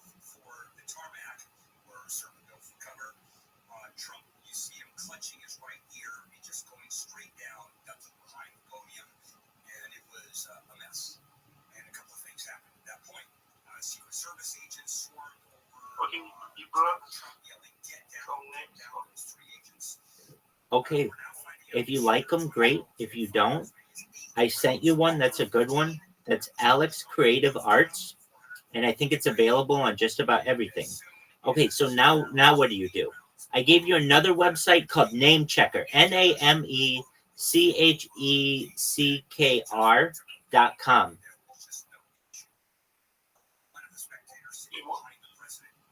Okay, there is another tab. What'd you say about ChatGPT? No, you said you mentioned something like .com. Yeah, it's called Name Checker. I sent it to you in a message. Name Checker, NameCheckr.com.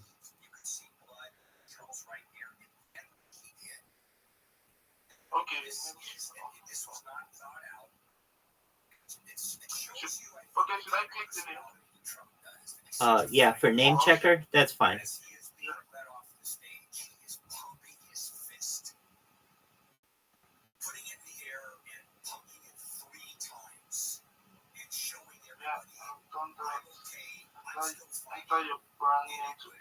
Exactly. So put in there Alex, Alex, Creative, Creative, Arts, Arts. The reason why this is a good name is because it doesn't just have to be graphic design. You can do anything with something like Creative Arts. It could be a lot of things for you. Video, it could be social media.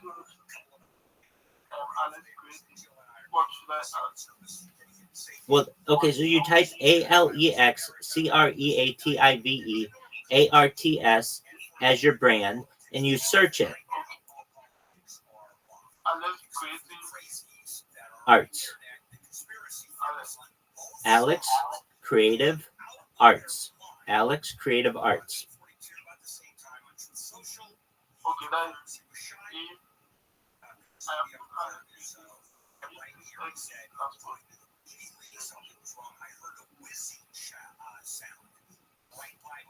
Whatever you want your company name to be, name it whatever you want. I'm just giving you an idea. Now, that website has a bunch of different social medias on it, okay? It'll tell you where your name is available. And what I want you to do is then create a TikTok, create an Instagram, create a Facebook, everything for your company, because this is your company now.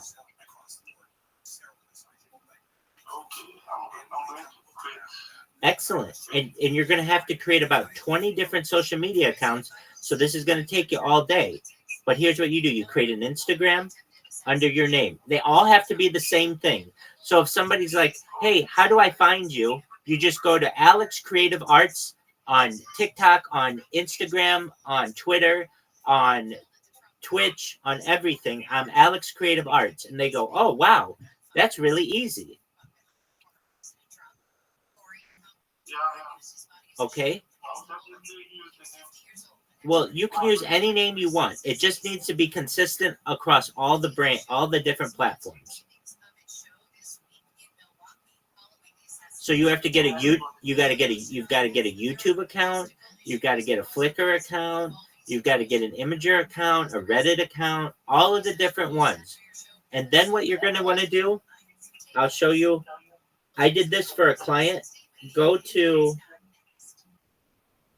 the link that I'm going to send you. Just a moment.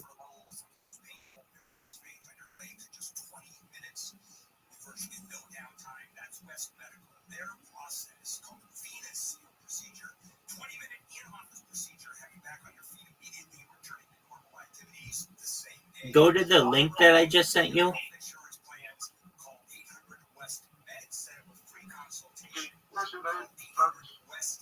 I just sent you a link. yes, but the link is not clicking. Okay, well then just copy it and paste it into a browser.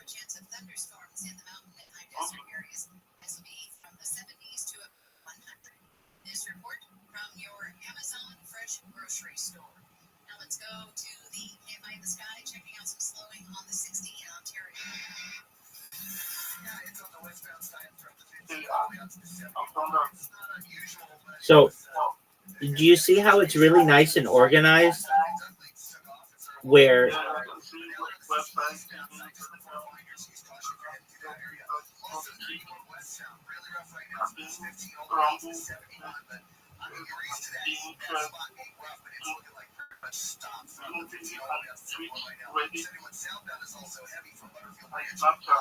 it's really nice, isn't it?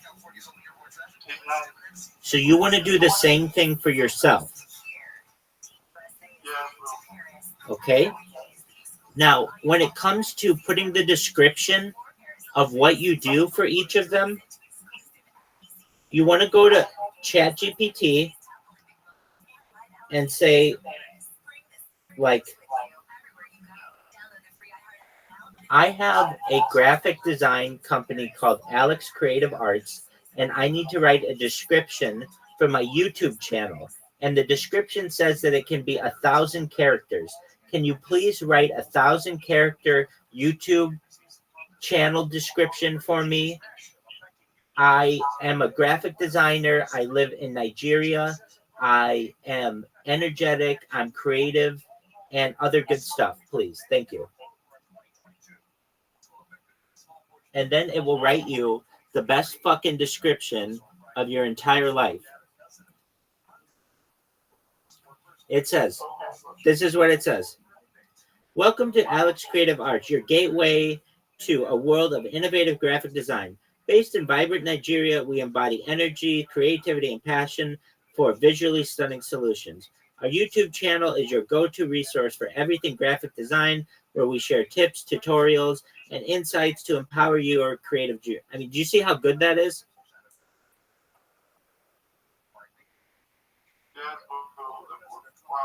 It's magic. So here's what you do. You need to don't write your own descriptions for things. Have ChatGPT write it for you, and then you make little changes that you need.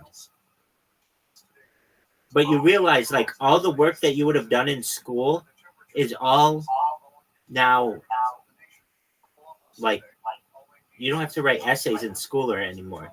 All those kids that we saw the other day, you need to teach them about ChatGPT as soon as you can.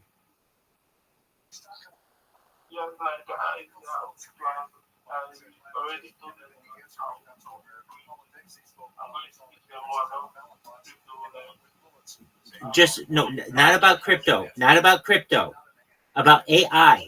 You need to get those kids in front of your phone, and you need to say, kids, look at this. It can write a poem for us. Or have them say, hey, give me a topic, and it's going to tell us a story. And then you read them the story that it writes.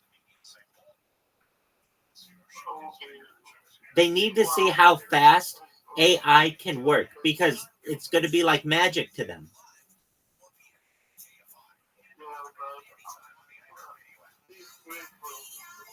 I know it is, and you're welcome. So now what you need to do is register all those different accounts, and I'm here if you have any questions, but it should take you all day. You've got something to do now, okay? And then what you're going to do is you're going to connect all of this to your Fiverr account. We're going to get you some graphic design, like just stuff to put up on your different channels. And then you're going to have like a legitimate business. And then you're going to start getting, you're going to start being able to get customers. And then once you get customers, you'll do the work for them and you get paid within 5 days. So what I'm saying to you, if you work hard today, you could start making money by the end of this week. Like it going in your bank account, not just having customers. I mean, you could start having customers today as well, depending. But I mean, it's all up to you. So I'm here. You know, I'm always live. If you have any questions, I'm going to continue listening to the podcasts. If you have questions, I'm here. But what you should be doing, you should be just hanging out in here. But I understand if you can't stay in the Discord. I get it. You only have one phone. So what you do is you use that phone to register for all the different accounts. And, you know, come in and update me when you can or if you have questions. But this is a really big step for you, okay? Now, now, before you do any of that, you don't. Do you have a logo? No, you don't. Okay, so here's what you need to do. Just go to a logo, like an AI logo generator. Here, I'll just make one for you, and you tell me if you which one you like.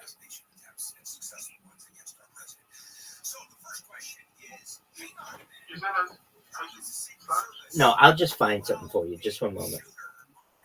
Your business name is Alex Creative Arts, and you are in graphic design.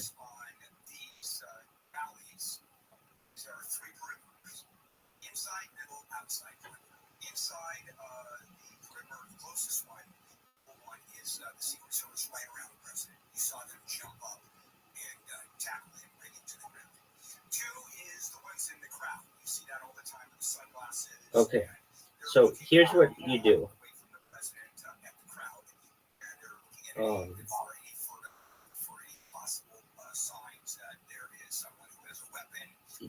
You go to, I mean, I've got one that's pretty good. This is what you want. You want a circular one, okay? Do you understand what I'm saying? So, because it fits really well on online stuff. But I don't want to choose your design for you because that's really up to you. So here's what you do. Just type into Google logo maker.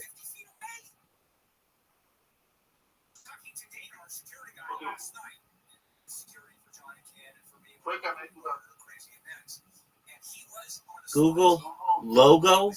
LOGOMAKER.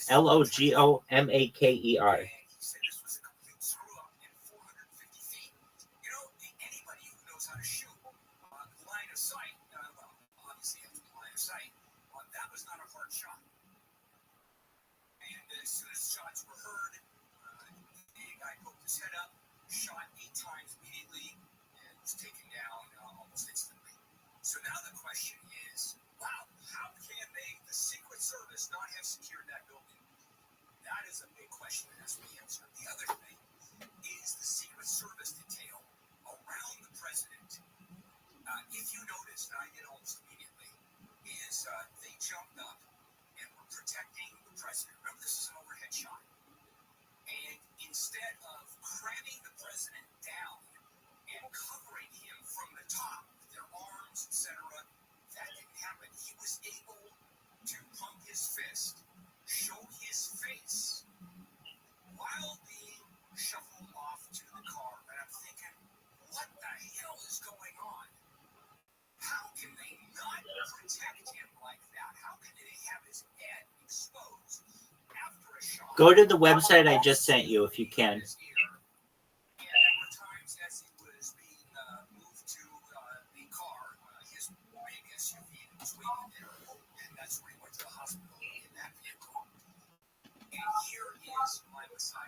Half of those Secret Service agents were women who are a lot shorter than men.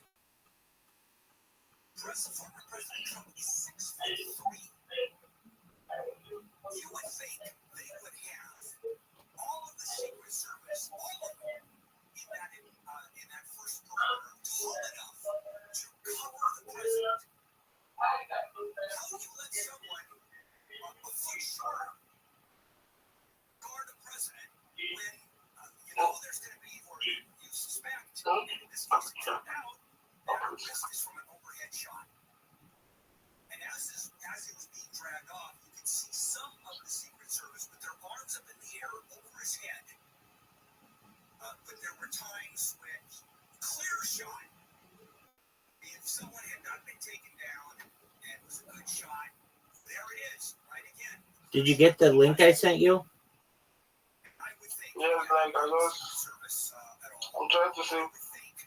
So you might have to register for an account, but all of those are free. And what I want you to do is get one. Like, here's one. Just make it circular. Do you know what I mean? Yes, I understand. Excellent. And where it says slogan here, you could probably just put the @ symbol. Alex Creative Arts. And you know what? I mean, I'll just send you this one.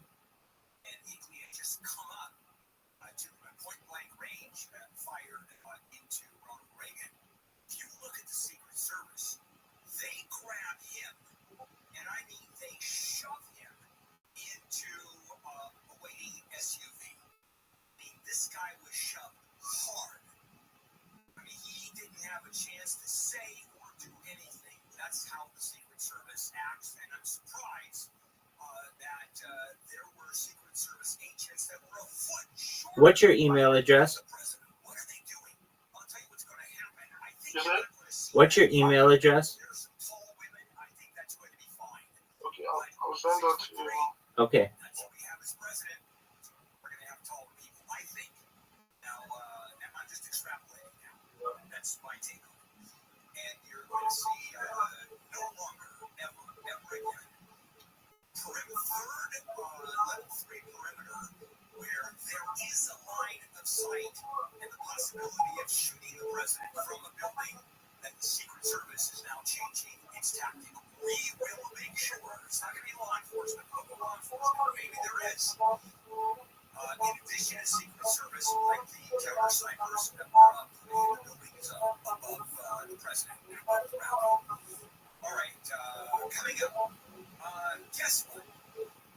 The crazies are out. The conspiracy theorists have not stopped. The meme started immediately. Both sides went crazy, and so I guess the next segment I should call Welcome to America. I think that's fair. Let's check in with Amy live on the K5 News. A jury or actually a judge in Florida has dismissed the classified documents case against former President Trump. U.S. District Judge Eileen Cannon granted the defense motion to dismiss the case after lawyers for Trump argued last month the appointment and funding of special counsel Jack Smith was in violation of the Constitution's Appointments Clause. Trump was facing 40 charges stemming from his handling of classified documents after leaving office.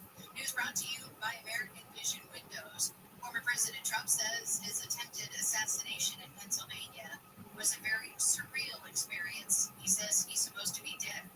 Trump told the New York Post he would be had he not turned his head slightly to the right to read a chart. Trump praised the Secret Service agents who rushed the stage to protect him. He added that the agents hit him so hard they knocked his shoes off.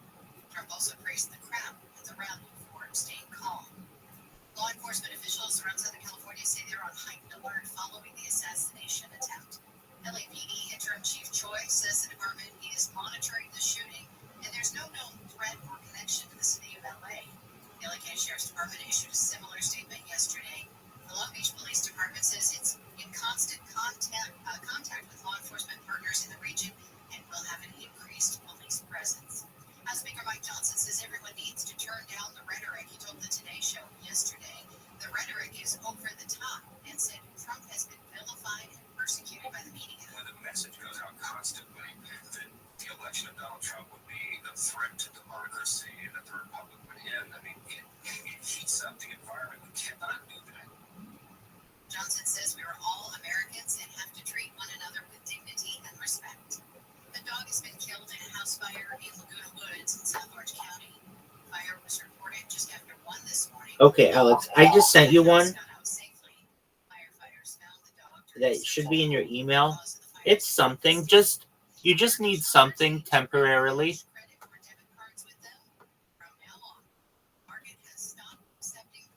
I know some things about it. Keep it. Pardon me? Check it out. Yeah, just whatever you want. Choose whatever you want. But for the next few hours, you just need to be creating your accounts. You know what I mean? Okay, I will try and do that. Excellent. I'm here if you need help, okay? And you have to show people ChatGPT, okay? Okay, bro. Show everyone in your village. Show it to the oldest people first and be like, look, any question you have, and then show it to all the kids. All right, bro. I'll definitely do that. You do well, bro. Cool, dog. So stay ahead. Turn your city into a travel destination. Even make some money out of your parking spaces. And it really takes an expert with tons of experience to pull these off and to install them. And that's Walter's Wholesale Electric. Dial pound 250 on your cell and say EV charging. Pound 250 on the cell. Say EV charging or visit walterswholesale.com. Southland weather from KFI. Areas of morning low clouds and then mostly sunny. Highs in the 70s in the beaches. 80s for Metro LA and Inland OC. 90s in the valleys near 100 for the IE and Antelope Valley. We have a chance of thunderstorms in the mountains and high deserts later today. Couple degrees cooler tomorrow, then warming back up through the rest of the week with highs in the 80s to low 100s. It's 64 in Brea, 66 in Lake Forest, and Devon's got highs on some slowing in Van Nuys on the 405. Big run. And it's no big surprise either. It's 405 southbound from Sherman Way down to the Getty, but it's a little bigger than normal right now. We're getting about 30-minute delays to that stretch. Also, 405 northbound from the 105 to Venice doing its usual thing. 101 northbound coming across Valley looks great right now, but as they approach the 405, it does slow down a little bit, joining the connectors. It's busy through Mid-City as well on the 10 with heavy slowing from Western all the way out to La Cienega. The worst of that is right at Washington through the Arts District. The Southern California's only airborne traffic reports. Step ahead of some KFI in the sky. Music Festival presented by Coming back to Las Vegas, September 20th and 21st, streaming live. Breaking the guard, and I broke one guard out of 6. Everybody else was throwing me around, but I was almost there. I don't give a fuck. I keep showing up. See, next week I'll break 2 guards. And that my mentality, I'm all right. I don't need to be Bruce Lee or fucking flying through the air, nothing like that. But that's it, and that's that. Uncle Joey coming at you. Direct, but nice and stoned. Everybody knows where they stand. Hold on 1 second, I gotta change this fucking song here. I haven't been this down since God knows.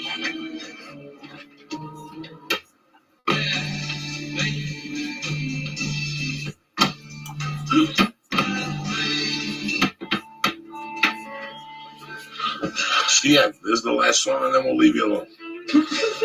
I'm not gonna bother you all night. What are you? You think I'm one of those fucking creepy people? I'm not gonna bother you all fucking night. I don't need the aggravation. I got enough problems on my own. I got Lee over here, puking from the chocolate. We still got this for a nightcap tonight. This is when I go home tonight. I gotta go to acupuncture 12, so I can't sleep in late because I got the baby. I got the baby tomorrow, but I gotta go to acupuncture 12, and then I gotta go to get hypnotized at 4. And then I got a fucking show at the Comedy Store tomorrow night with the boys, Skylar Stone and Jay Moore and those fucking savages. And then not next week, but the week after, I'm coming to Baltimore. It's all over. The Ravens, they're expecting me and shit. Joe Flacco and shit.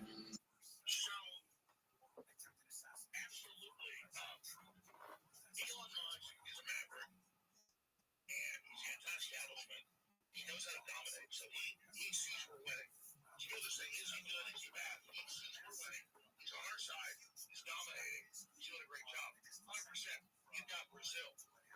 You've got Australia.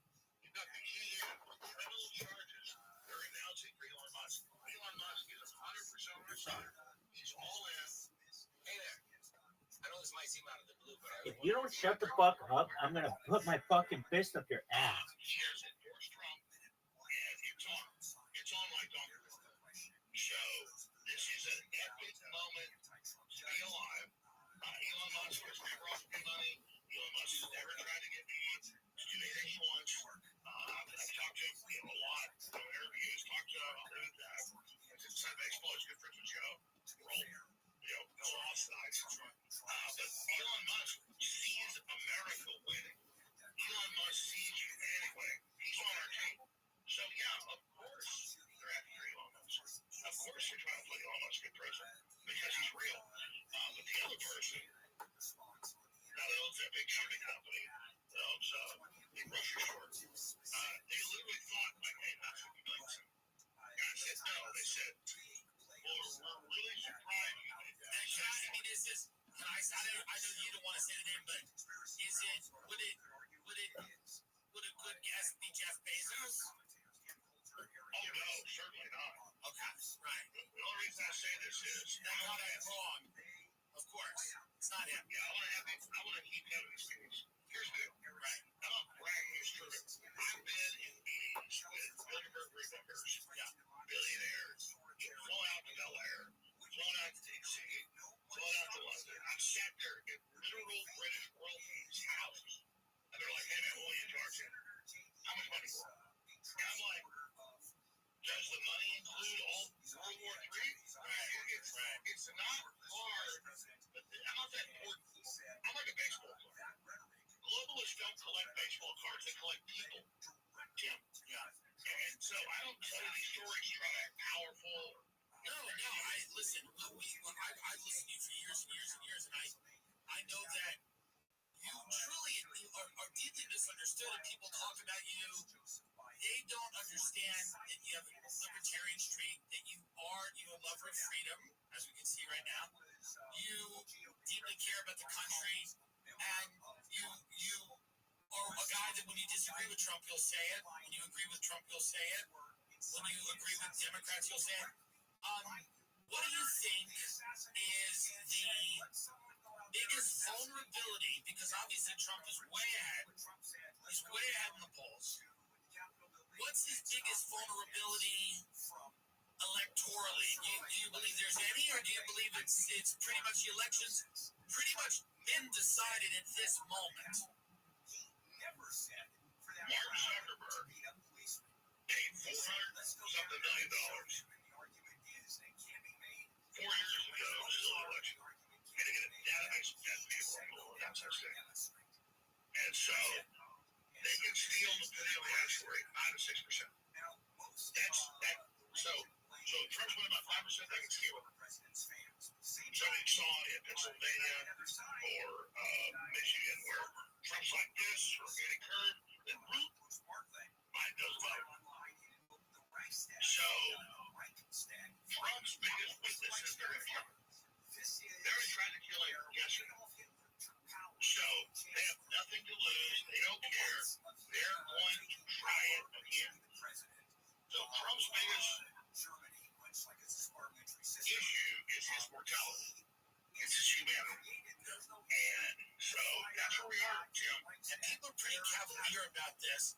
I've seen a lot of people in my life that it's not comedians because their job's to make jokes, and that's completely fine. But I'm talking about real people that aren't attaching the importance to it that should be. I mean, this is when you see a bullet whiz by the head of the front runner for the Republican, for the presidency. At this point, he's the nominee. He will be officially the nominee in 3 days. He's the front runner. And if you look at the polls, he's essentially the president-elect. And a bullet whizzed by his head, and I feel like people aren't attaching the significance to it that some people are, the people that are kind of surprising me. But then there's a lot of people that just feel like they're kind of just taking it in stride. And they go, yeah, well, it's a violent country. I'm like, I don't think that's the takeaway. Yeah. I totally agree. They're delusional. And if they kill Trump, it's going to be 10 times worse for them. No, I know that. And this guy has a wife and a family, and there is something very callous about the way that people have responded to it.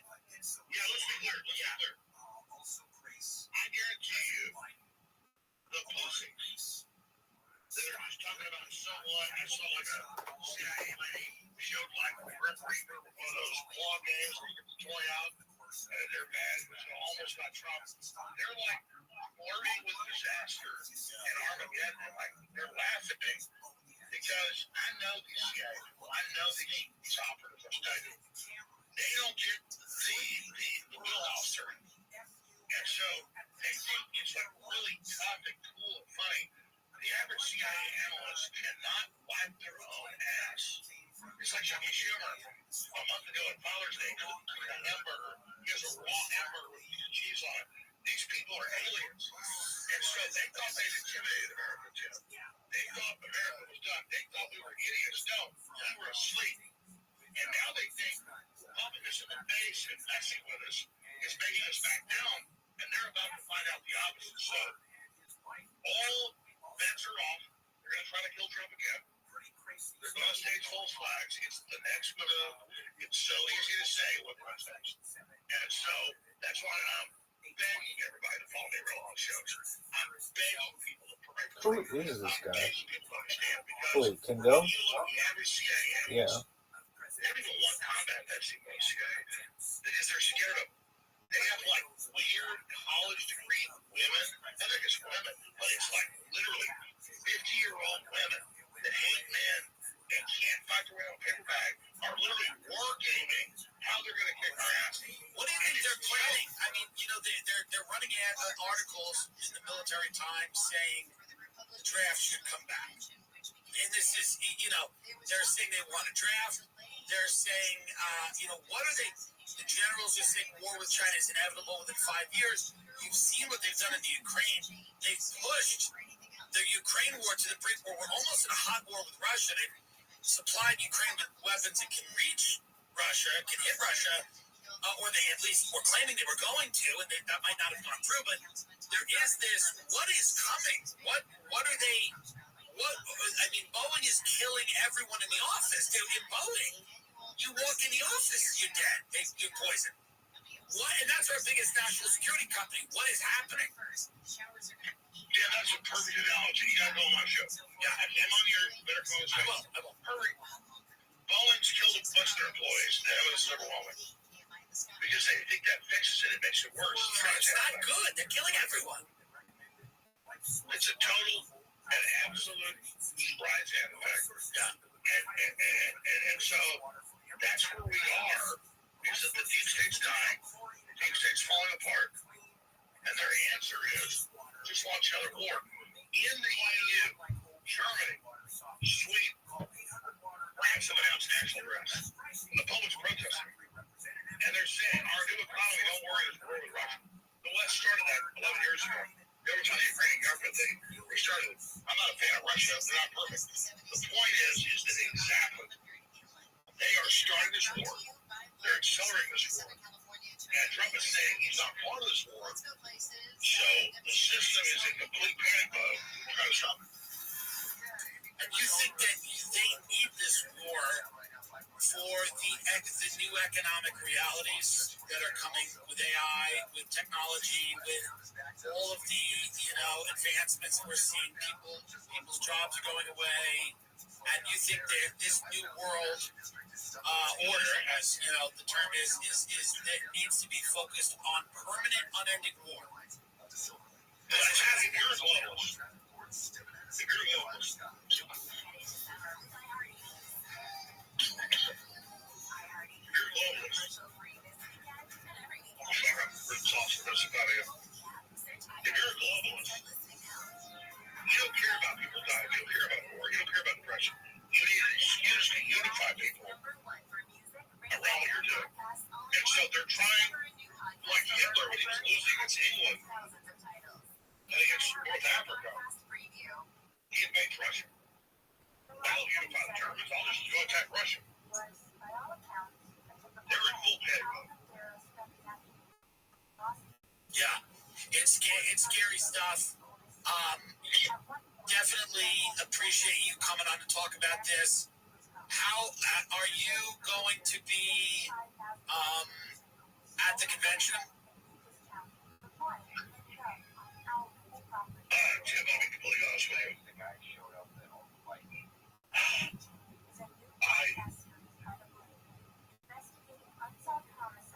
I'm prepared to die.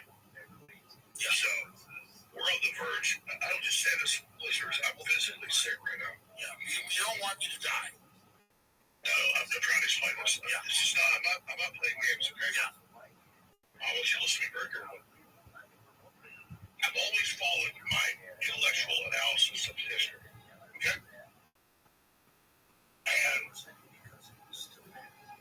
I'm here in Northern California, which is infiltrated by heavy brother got us breaking it. And I have my 7-year-old daughter with me and my wife with me, and I've got 3 old children. I can't get it on your show at live. Follow this podcast for free on the iHeartRadio app. So, #1 for music, radio, and I'm sitting here all in one app. believing we're about to have a nuclear war. They've already tried to kill Trump, they're going to do it again. And so, I feel guilty literally talking to you and saying we're about to see the end of civilization. Right now, you're on the trip, like you've got your GPS, you're driving this restaurant, you're driving this place, you're on the beach. We're not going to the beach. We're going to thermonuclear war and the end of civilization and total death. And I don't say that to be dramatic. I literally was sitting here and you were asking me what's happening next, and I started to vomit. Well, guys, I'm tough, okay? I'm tough. Okay? I've been in a lot of fights. I don't break. I don't easily buckle. I am literally having a panic attack right now because of the magnitude of what's happening to our civilization. So, I want to be very clear with people. I don't want to say what I think because I don't want to sound like an asshole people. Okay? We are in the middle of World War III with the Russians. It's already started. Everything is collapsing. Everything is insane. And if we sit there, and if we... There's the reason to live, and there's the reason to save. There's the reason to save the country right there, right? That's what I'm saying, is that I don't want to come here and tell you and say a bunch of horrible shit because I give power to it, but it's happening. Yeah, I don't, I'm literally having nightmares every night. I'm literally preparing to die. And I'm sitting there watching everybody go and play golf and watching Netflix, and it's all a fucking joke. Folks, it ain't a fucking joke, okay? And all I'm telling people is that I know how things work. This is what I do. And we are in World War II with Russia. We have a crazy Joe Biden. They just tried to kill Trump. Come on, people. What do you think comes next? They're going to power outages. They're going to do a cyber attack. They're going to kill Trump. And I'll just say that. They're going to kill Trump. I think he's dead. So I am physically... I was trying to be dramatic. I was in the vomit. Love you, baby. It's my daughter right here, too. So, I mean, this is going back to baby. I've been almost up. This is not a game, okay? People, careful looking at war is not a game, okay? What's going down, and the average person cannot like game this, and they go, oh, everything's fine, because you've lived in freedom so long, folks. This isn't a game, and I am literally doing the shutdown process and preparing to die. I'm literally looking at my daughter and my wife. I'm like preparing for nuclear war because that's a probability, not a possibility. Well, Alex, you know what? I agree with you, but I want to remind you that there's a lot of people that care about you. You're incredibly talented. Your family loves you, and that's why I had you on, because we wanted to hear what you had to say. And you know, I've been listening to you since I'm 13, so if we can just send love to you and hope that you feel better, because you get involved in a lot of crazy shit and read about it and process it and internalize it. But we're just sending love to you and your family, and I really appreciate you coming on and talking about this, because this is really, for lack of better words, fucked up shit. And I want to be 100% clear. I'm sorry I whined. No, you didn't whine and all that. What I'm trying to say to everybody, family's got it right. We're not in Kansas anymore, right? This is a total meltdown takeover by any yardstick. The globalists are in bunkers right now. They're all hiding. I'm saying we've got to recognize how dangerous this is, and we've got to contact Congress, contact the media, and say stop this. That's all I'm trying to say, is that I want to say what I really believe. No, I'm trying to be dramatic, but it feels evil to say what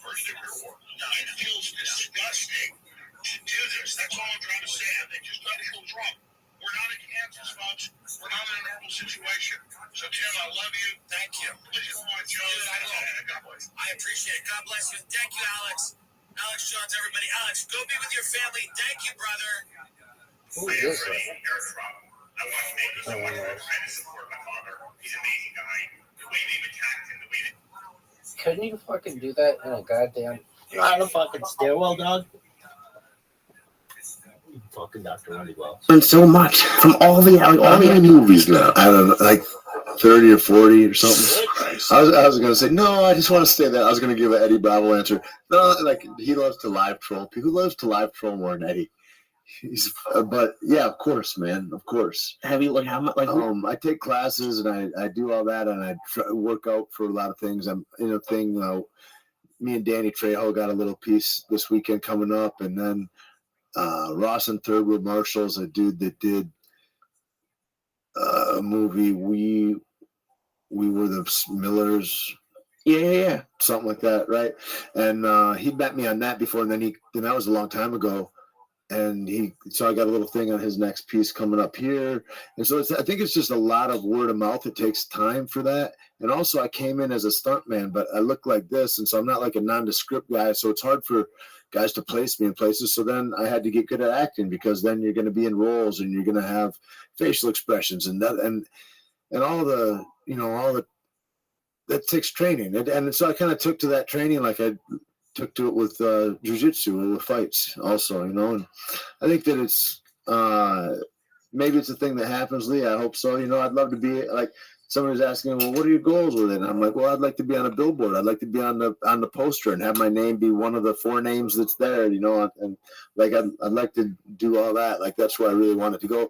And there's nowhere that I have more fun. Is a lot like fighting when somebody yells action, I think. And that's the other reason, like, I want to spread into it so much that I'm going to do it to however I have to, which also is like I want to go into stand-up, because that's the way you can kind of force the hand. And I think you get to dictate the role and you get to perform whenever you want in a way. And I think it's terrifying.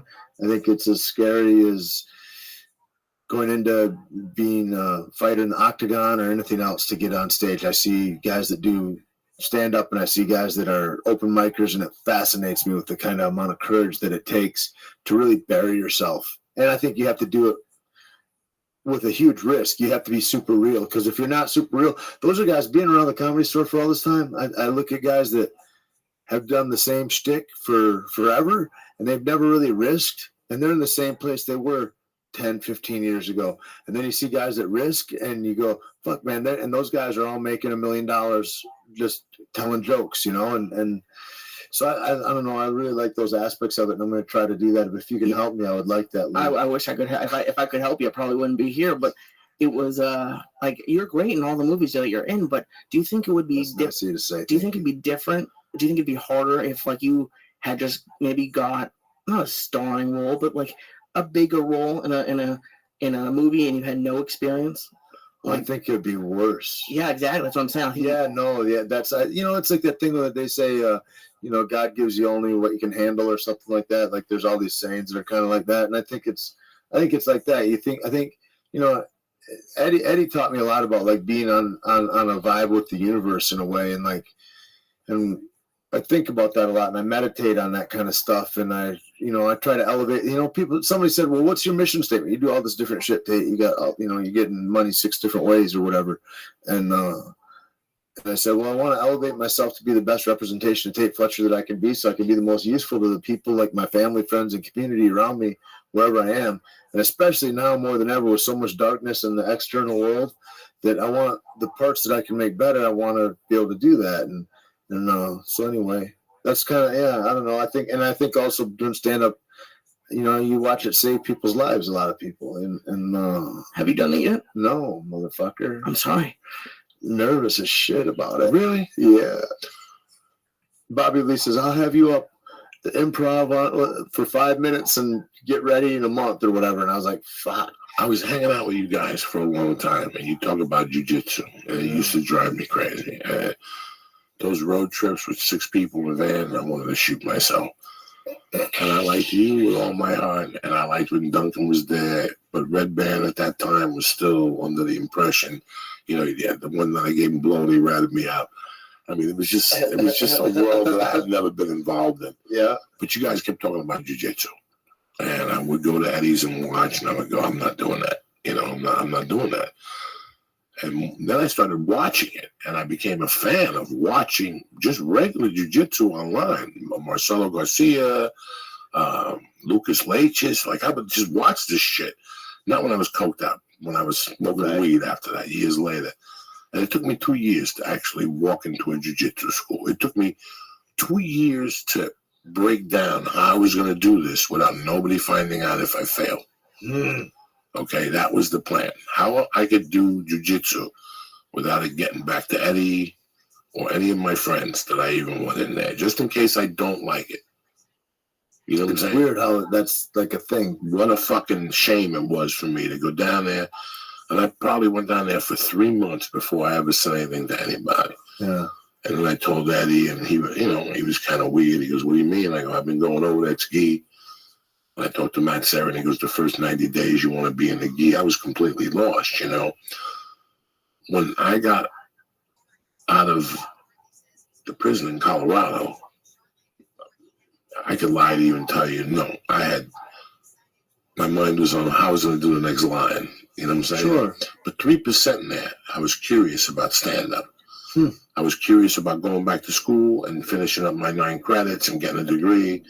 I had a job already, but something that was lurking inside of me. So I got released in February of 89, okay? February of 89. Anybody got a pen? Here. February of 89, and this is why I do this. So just to show tape. I got out of jail in February of 89. In January of 90, I thought about it.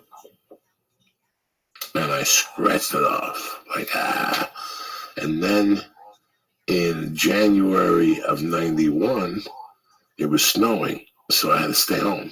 And the movie Punchline came on with Tom Hanks and Sally Fields. Yeah. Have you ever watched Yeah, that? yeah.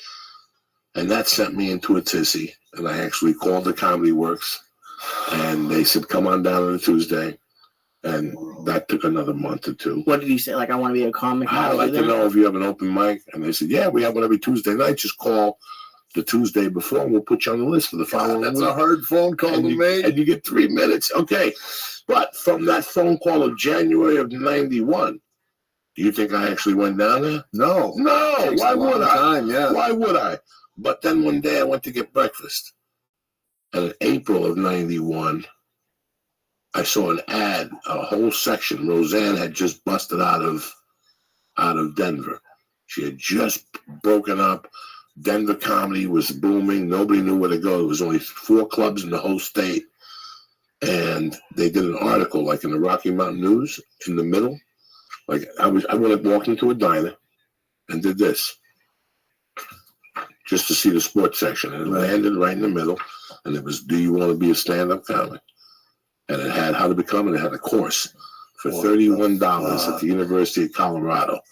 And it was started like a week later. Did you go? Fuck yeah, for $33. Fuck yeah, I went. Fuck, Joey. What'd they show you? Just 3 weeks.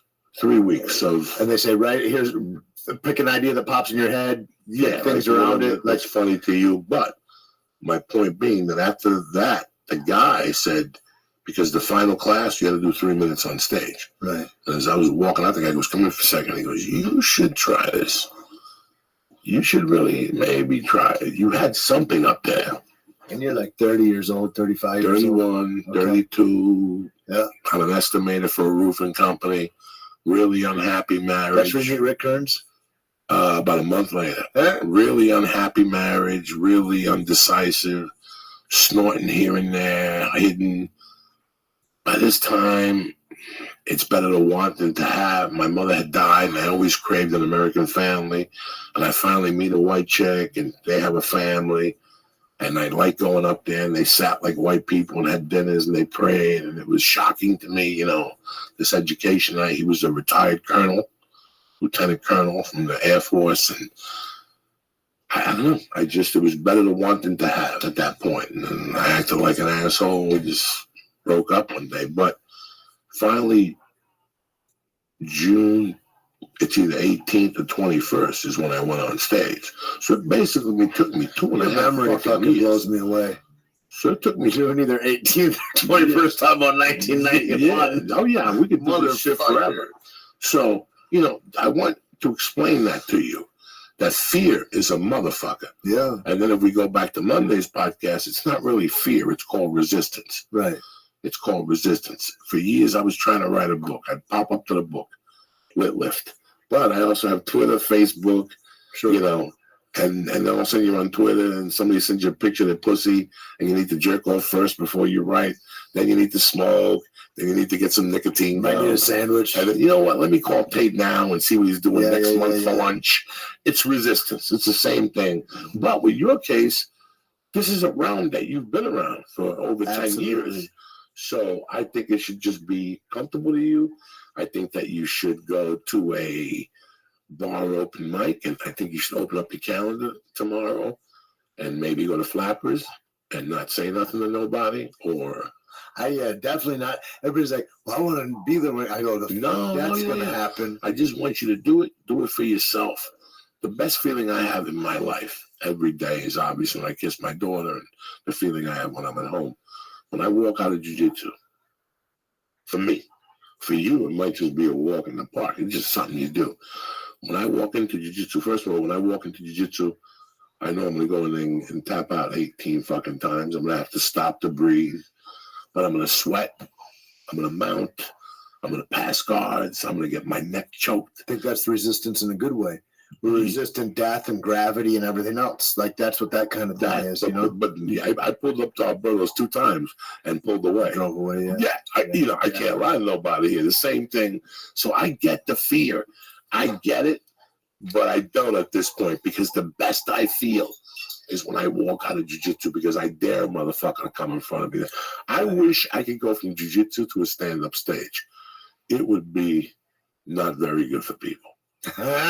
It would not be. Last night you were a fucking monster. I couldn't imagine you bringing more energy to that. Yeah, no. I walk out of that jiu-jitsu with that last taste of testosterone running through your body, and you'll say shit a little worse than what you're saying. Right.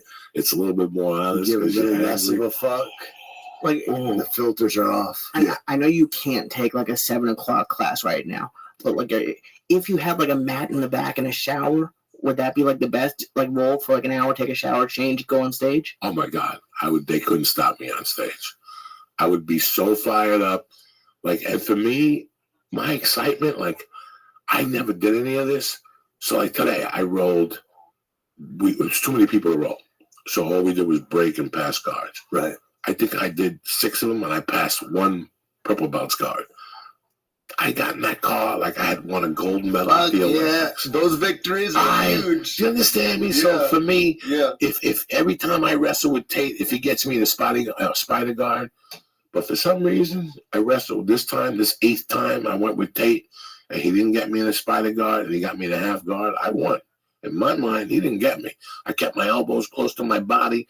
Every time he tried to trick me, whatever, I kept them close. All that stuff to me is a win, where most people wouldn't look at it as a win. You know what I'm saying? Yeah. This time's the first couple of years I went, the first jiu-jitsu I went, I would only roll 1 time, 5 minutes at the end of class. I didn't have the energy. Right. But I would go, today I went 128. Tomorrow I'm going to go 131. And I would let Tate get on top of me, and I would grab, and I'd be down there breathing, fucking thinking the world was going to end, anxiety, it feels like that. That's coming in on you. Who the fuck should I want to come back to that the next day? Yeah. I remember walking in there, leaving like a will in my car. If I die, take the car to fucking my wife. Funny. Because I thought I was going to die in these classes. Yeah. That's how rough it was for That's me. what I think about when I hashtag seek death, and like we talk on my podcast, like Keith and I, about that, about being in those moments where you're there to give your all. You're there to tempt death. You're there to push up against it. And when you do, there's a great fucking release that opens. Like, your chest opens in a different way and cracks the light of God and spirit through the whole universe that vibrates. And you're involved in the moment. Like, there is immortalizing, really, I think. And I don't think that if you go and you half step and don't commit to those things, it's like watching you on stage last night. If you had been like on a fucking tear, going, these fucking Chinese people, like, and gone, these fucking Chinese people, like, and let it drop, you just lost everybody. You just lost everybody. You need, and that's that thing, that being fully committed, man. That I didn't have that peace in life for a long time, but man, is that fucking a huge investment you make in yourself. And you know, for years, Joe Diaz would have gone in there last night, looked around the room, saw one person with white hair, and go, "I can't do Is that, that Joe." right? Oh yeah, little things would throw you off your fucking plan. Like when I hear about fight plans in the MMA. Right. Tate, we went over this 80 fucking times. Right. Stay away from his fucking left. You went into his fucking left. You know, the same thing happens on stage sometimes. You fall into ruts where you don't, like, and I would get discouraged by psychological things.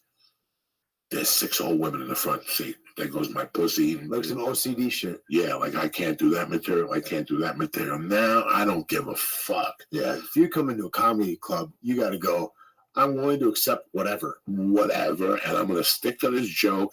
If that joke has to say something off color and it's up, towards a particular race, and there's 6 of those motherfuckers in the front row, you're going to go up there because it's not what you say, it's how you say Sure. it. These are the things you learn. The thing about stand-up, the first 3 or 4 times, and I've had this conversation 1,000 times with people, different people wanting to get on stages, I want you just to do it and get it over with. And it sounds so huge, but it's so minute. Do you think you even write anything out or prepare anything, or just go walk on stage and burn under the lights? I'd rather you go up there and burn under the lights. I'd rather you go up there and tell your name like you did in school. Yeah. What'd you bring us today, Tate? Today I brought you a truck. It's a Hot Wheels. My uncle worked hard to get it for me. I used to have a purple one, but my dog Squat ate it. Now I have this one. Thank you. And you got it over with. Now you know what feelings you're going to expect. Now you know what type of emotions you're going to go through. Now you're going to know, you know what? Joey told me not to look at their faces. Don't look at their fucking faces. I've been doing it 25 years. You see me looking at people's fucking faces. I heard the first 10 minutes. Was it Mitch Hedberg that turned around and faced the curtain? Was that who it was? Yeah. Man, like that's fucking phenomenal just because he wasn't feeling, and he was experienced. He just wasn't feeling it that day. He's like, I can't do this. I'm just going to tell my jokes to the blank wall. That's crazy, but it's a craziness, man. It's an interesting thing to be around too, because it's all these such unique, beautiful representations of humanity, all parts in between, and it's amazing what comes down to the story. You know, when you see all that is like a little universe.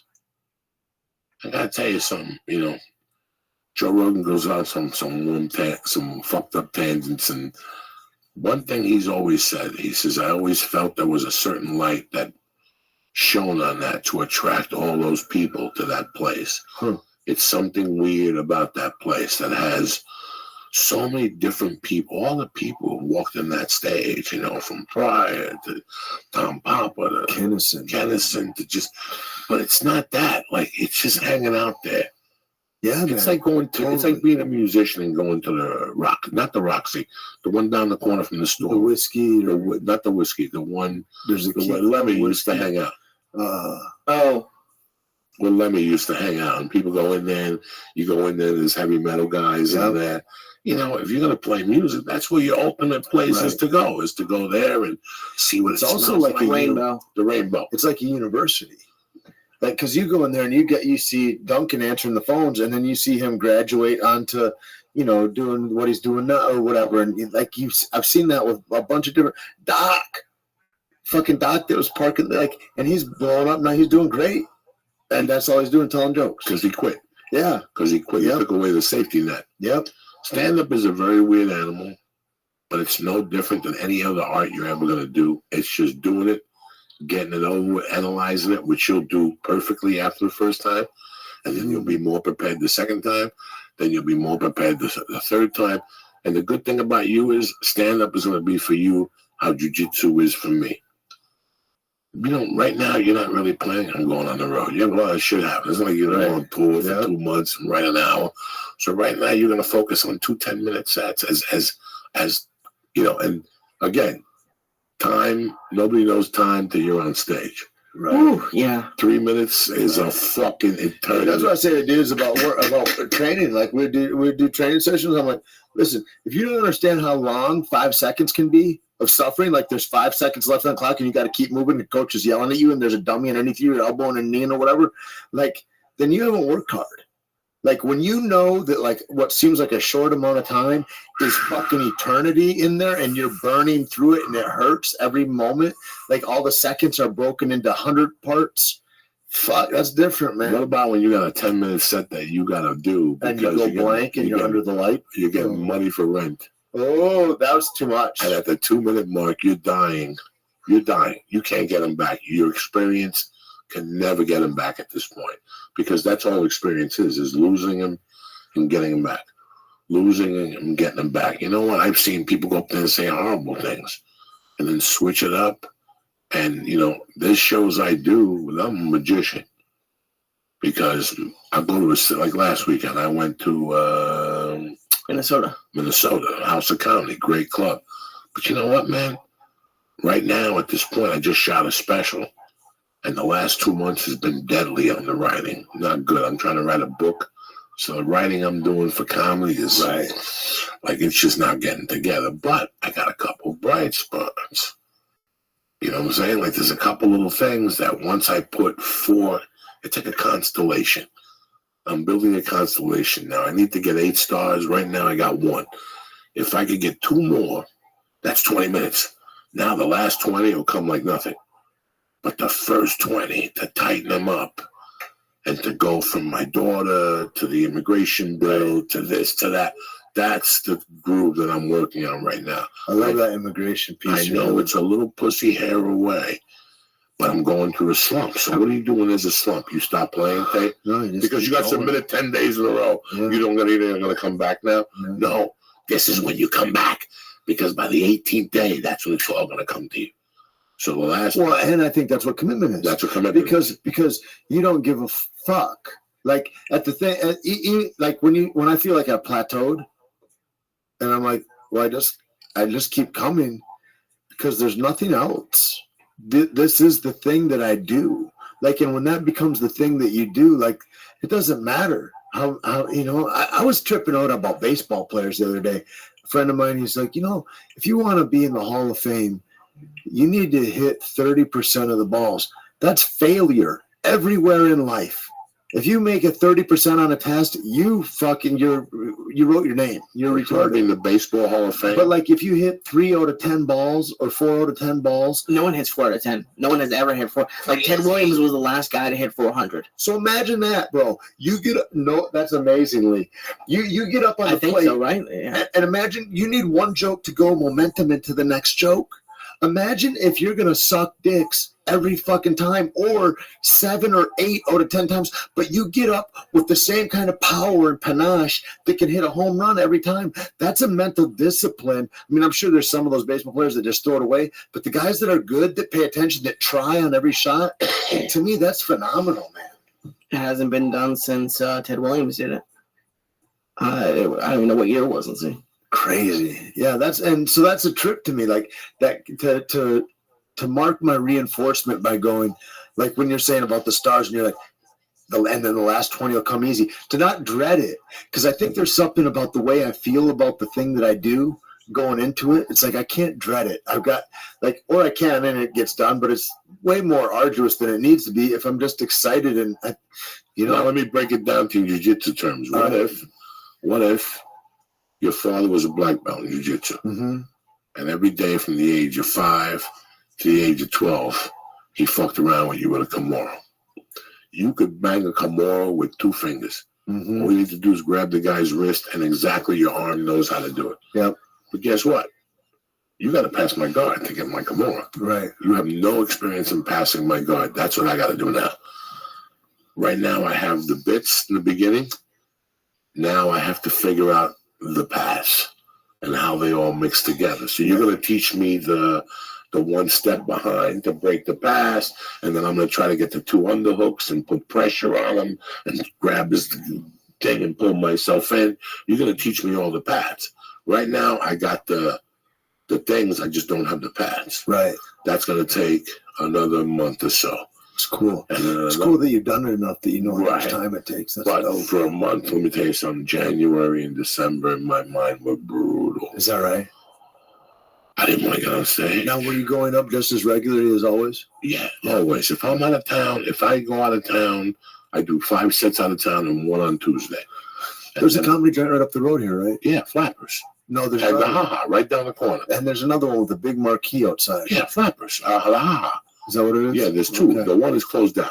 You Okay. drove past 2 of them. Maybe. Yeah, but Yeah, one yeah. of them is closed down on I was like, Lancashire. well, Shaky Joey Town. goes- Shaky Town. The Ha-Ha. Yeah, Shaky Is Town. on the That's other what I was side. looking at, yeah. Yeah, so if we get out of here early, we go over there and we'll put you up tonight. 10:30 and shit. What time is it? We'll get you out of here. Because that's the only way to do it. Bust your nut. I can't have... No, I'm not busting you up. No, I but to go can't- out there and just break your I'd camera. rather drop it on you at 7 Yeah, I than get drop you. it on you at 8 in the morning. I get I don't you. want you in that Yeah, hour yeah, all yeah, day. yeah. How am I going to get out of No, this? I that'd be can't call horrible. Joey. Oh, I know Joey 15 years. How am I going to get I out might of get it? a flat tire on the way Yeah, there. yeah. I might even stage an accident. I mean, that's how bad it fucks in your Yeah. head. But that's why I would drop it on you like 7. Like, what are you doing tonight, Dick? Yeah. No, pick me up. Let's go to dinner. On the way after dinner, let's stop at the Sportsman's Lounge. There's an open mic. And I just throw, it's like when your father Oh, takes you swimming bat when 'em you're up 6. there. Don't you know how to swim? Let me hold on. Boom, they throw you in. Yeah. You flap around, he takes you out. That's it. Now you leave there going, Joey, I can't believe I got on stage. You're a fucking scumbag. You'll probably even punch me and be mad. But I still shake he everyone. did it. He did it. Lee did it. Really? Yeah, I did like 3 or 4 times. I think. Yeah. For my special, they brought him up. They made him go up. Beautiful. Yeah, I didn't plan that. I didn't think you were gonna put on the CD. But you can't think about it. Right. I was telling Lee when I was a sports salesman that I would always kick on Saturdays in the sports selling business. I was always number 1 on the board. What do you think? Because I did an 8 ball on Friday night.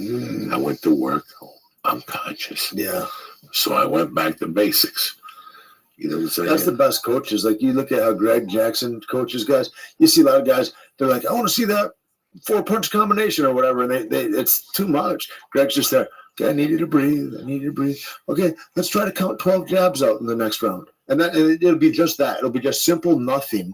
But it's like, because the truth is, if I'm trying to work this 4-punch, whatever the thing is, I'm too late anyway. I got to rely just on my fucking charisma of all of the years of training that I've built into my movement, that I'm just going to move in a scrap the way it is, because it's a scrap. It's not technique driven so much as it is the momentum driven of what you've written into your body, into your musculature on how to move, right? And that's, I think, the magic place to get for fighters is like, who are you at your best day in the gym? Has that guy ever seen the lights of competition? And most guys would say no. And I think it's the same thing with comedy, with so many art forms. It's like we need that pressure to be able to polish that fucking diamond, man. Absolutely. Absolutely. Man, Art it's is never art. done. Art is art is art is art. I'm going to tell you something. You're going to think I'm crazy. Since I started jiu-jitsu, my stand-up has gotten better. Oh, 100%. I know for a fact. I know for a fact. I feel the Crazy difference. at all. I feel the breathing. I feel how everything has affected how I've taught and combined them together. Me writing is me being on my back. Nobody likes to do that. Nobody wants to be on their back. Nobody wants to write. Just so many different things that, we were talking about one day where you are a very intelligent guy. You might come to me and they go, Joey, did you watch my son last night? I go, yeah. That fucking joke, he's bombing. I go, that joke's a funny joke. The problem is, you're not experienced enough to say it. There's something about the way you're saying that joke just ain't Right. selling. It's there. It's a joke. Put that joke away and try it again in 3 years when you have confidence from a different angle. And things like that always Do happen. you ever ask for help when you or maybe not now anymore, but like when you were young and like starting out in it, did you ever go to like fucking another comic and go, hey, look at this. What do you think of this? How do we form this better? And get help with that? Or would that be like, I don't want to have anybody else's fingerprints on my thing? No, I think that I don't ever want to call, let's say Tate becomes a great joke writer. I don't ever want to call Tate and go, Tate, write me 30 minutes, I'll pay you $3,000. I would never do that. I'm the type of guy I don't want you writing for me at all. Well, what if I'm writing my own and I'm going, how do I make this better, Joey? Do you have an opinion on that? So or do you no, I don't want to put my fingerprints on your shit tape? Okay, so no. We're going to discuss this right now. So let's pretend me and you meet 3 times a week, Monday, Wednesday, and Friday. Yeah. And you're like my trainer for jokes. Yeah, so me and you are going to write together. Okay? Listen, man. 2 heads are better than 1. 3 heads are better. 4 heads are better. All those years when Chris Rock had 3 of those specials that were tremendous specials. Okay? What people don't know is, let's say HBO would give him a $250,000 advance. He would take 50 and give it to Nick DiPaolo, a tremendous joke writer. He would take another 50 and give it to Richard Jeni, as good as the business gets. And he would take another 50 and give that to Louis C.K. Okay? Because he's got no ego. He knows, okay? He knows. Okay, so did these guys write a material for him? Not at all. If you'd watch him on Monday nights, if you were at the store, he'd meet up with Nick at the Improv about 8:50, do a 10-minute set. Then on the drive to the Laugh Factory, him and Nick would talk about more shit, and he'd do another spot. And then they'd close it out at the store. And if they were lucky enough, they'd go back to the fucking Laugh Factory and write that bit again. And he would do the same on Tuesday night with whatever his name is. And then on Wednesday night, he would team up with Louis C.K. So by the end of that special, yeah, it's a 60-minute special, but I guarantee each of those wrote 15 minutes. That's why those specials are so good. Bigger and Blacker, the one before that, where, what did he say? You know, there's something about being black. About being rich and wealthy. You know, there's a big difference between being black and there's a big difference between being a nigger. All those brilliant specials where when he was running with Rich Jeni, and that's what a smart comic does. These guys started together. They know each other like freaking. Me and you and Lee were white belts 15 years ago. I know Lee likes the North-South. I know you like a motherfucking come over. So now we don't train no more. Right. But I'm training with Cabrini now. Lee's gone on to train with John Jock. Guess what? When you're going to fight next time and that guy's a jiu-jitsu specialist, me and Lee are going to come down. You're just going to put us up and feed us. Right. And we're going to work you. You follow? It's the same fucking thing. You're going to come. We're going to go to you. Remember that? Come on. These guys that are joke writers don't really write, you know, knock, knock, who's there? They don't write the joke. They're just helping him see the thing from a different angle and bring out more funny in it. Yeah. And if you would watch Chris Rock specials, that sarcasm, he has great sarcasm. But combine it with Nick DiPaolo's, your fucking special is brilliant. So if each of these guys never feel sorry because they're like, dude, I gave him my best joke. No, because it's not really theirs. It's like a thing that's grown. Yeah, I got it. Yeah. Did you? I never knew that. I always had it backwards. I always figured like when these guys they get joke writers, that I didn't know that that's a cool style. There's a lot. I like this style better. Yes. Well, if HBO comes to me tomorrow and goes, "We're going to give you $500,000 in advance pay. You know, we'll give you $250,000 up front," I'm going to get 3 of the best fit guys I know at the type of thing. I'm not necessarily going to get Joe Rogan or Chris Rock. Sure. I might get a feature act that nobody's seen before. You see that Fahim kid? Did he fuck it up last night? He's so good. Dog, his special's coming out on CISO. I'm going to try to get him on next week. He's fucking good. Dude, I was like, it's like inspiring to watch. Like he's a bad motherfucker. Well, he's dangerous. He was like a former engineer. Like he's really smart. It comes across, man. It comes across. And that dude, I like him. Like I saw him go in and out of characters. And the problem with fucking dudes that are like comic character guys is that they live that character. Then they become, if it's a douchey guy, they're douchey guys. If it's like a Sparta, like, hey, whiz bang sports fan, then they're that guy. But I saw you see a guy like that go in and out of characters, and he's still so solid on his feet of who he's fucking phenomenal. No, he's phenomenal. Man. I'm excited to see his special. This special that I just shot for CISO, I had a cat, Willie Barcena, help me. All right, Willie Barcena's done 19 Tonight shows, so he knows the short set. I didn't want the special to be filthy. You know what I'm saying? I wanted it to be more me, so I would write the material, perform, and send him the performances. And he would write 3 or 4 different things. And that was it. He'd tell me, put this here. Don't use that word because we're here to win a fucking fight, not to lose the. You know what I'm saying? Right. So there was a lot of things that we went back and forth. No arguments, no nothing. I trusted him 150%. He didn't write my special at all. He helped me. Lee would tape the sets with me. I would tape them on my iPhone, and the next morning I'd email them to Willie. And Willie would send me notes. So by the time I got back from Austin on Sunday, Willie would have all his sets. And Tuesday, when we meet, he'd have 2 pages of notes. That's dope. And I would go home the rest of the week and practice that shit at Flappers or at the Ha-Ha and just And that's stay the on the interesting public thing, too. eye. There's no doing it. There's no practicing that shit at home. No. You have to You put gotta your get ass on the line, and you might go and look silly. You got to risk everything. You got to go and risk it. Me shooting the special, I looked at it as me training for a fight against Anderson Silva. That was it. It's the same thing. You got to do the same shit every day. You got to sleep, eat. I got to think about this. I got to get up, and my back hurt. Right. I never sat that much in my life. Now I do exercises while I'm sitting down, if I'm sitting that long. But I was trying to write in like 2-hour chunks, smoke dope, run errands, come back, go to a coffee shop now, change locations, 2 hours, go home. And that night after everybody went to bed, I'd go to Starbucks till midnight over here, excuse me, on Magnolia. So I always had different things to you know, I don't like right. Yeah. You know, I have a conversation with Lee. I love jiu-jitsu, but there's only one thing I don't like about jiu-jitsu. A day like today. Who the fuck wants to roll inside on a day like today? You know what I'm saying? Mm-hmm. You know, a day like today, I would usually blow off jiu-jitsu, get kettlebells, go to NoHo Park, swing 5 sets, couple cleans, couple squats, and just walk around the track. Yeah. Stretch out, get some sun. That sweat is a natural, whatever. Right, I love riding outside in the sun. Like, I love it. I love it. There's something about, you know, if you read Steven Spielberg's book on writing, it's called On Writing. Very interesting book. He talks about a way that he used to have his room and how he breaks it down from motherfucker.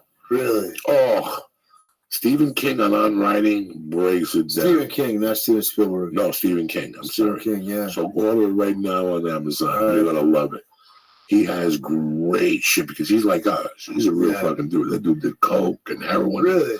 Yeah, bro. I just heard this shit. Like he was on Sons of Anarchy. You know, it was a trip because he was on Sons of Anarchy. As a kid, I was figuring if you're successful, you're on the straight. That's what they sell you. That's if you're on the straight and narrow.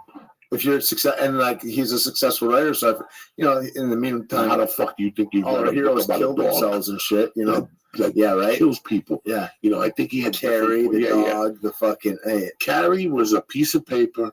Was a couple pages that he had wrote about. He was a janitor at the time in New Hampshire or wherever the fuck he was living, and he was working as a janitor at a high school or grammar school. I don't know. You'll correct me after you read this. And he saw the period box in the girls' bathrooms. So he wrote a couple lines about that. And then he wrote a couple lines about people who have superhuman natural brain abilities. Right. People that could move stuff. So he took whatever he had, he wrote like 30 pages on it, he threw it in the garbage. And that night when he got home from work, his wife took it out of the garbage and said, I read this. This is really good. That's Carrie. Crazy. How fucking crazy. That's the wild thing, too, is like how we never good enough for our own shit. Yeah. He's going to break down so much shit for you. And it's just an interesting book. Cool. Whether you want to be a writer or not. Right. I mean, this is just a book from this guy's perspective. And I think he talks about his addictions and like he was snorting blow to write. Yeah. You know, last night I was watching something before I went to the store about Ernest Hemingway. Sat at the same fucking place every day and wrote and got hammered. He hung out there for 10 fucking years. You know, the guy that Fear and Loathing in Las Vegas. Yeah. He was no fucking guy. Bukowski with this, you know, they were all. What's his name into the dope? The Spanish guy. The one that, the guy that created Miami Vice. But everybody. Yeah. Everybody. They each got to have something. Yeah. This is what takes that imagination. I remember one time, Tate and I were at, Tate's going to go, Joe Diaz, get the fuck out of here. Tate and I were in Austin, Texas, at the, what's the name of the restaurant we go to, across from the hotel? Papados. And me and Eddie and all those guys, but me and Tate were getting into a conversation.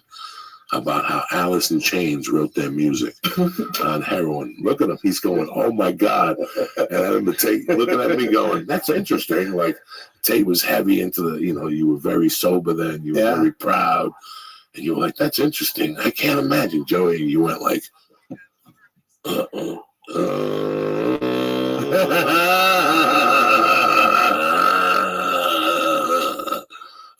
what's that song they do? Wood. Yeah. Isn't it Wood? Yeah. Or Man in the Box. Here comes the rooster. But the one we were talking about was,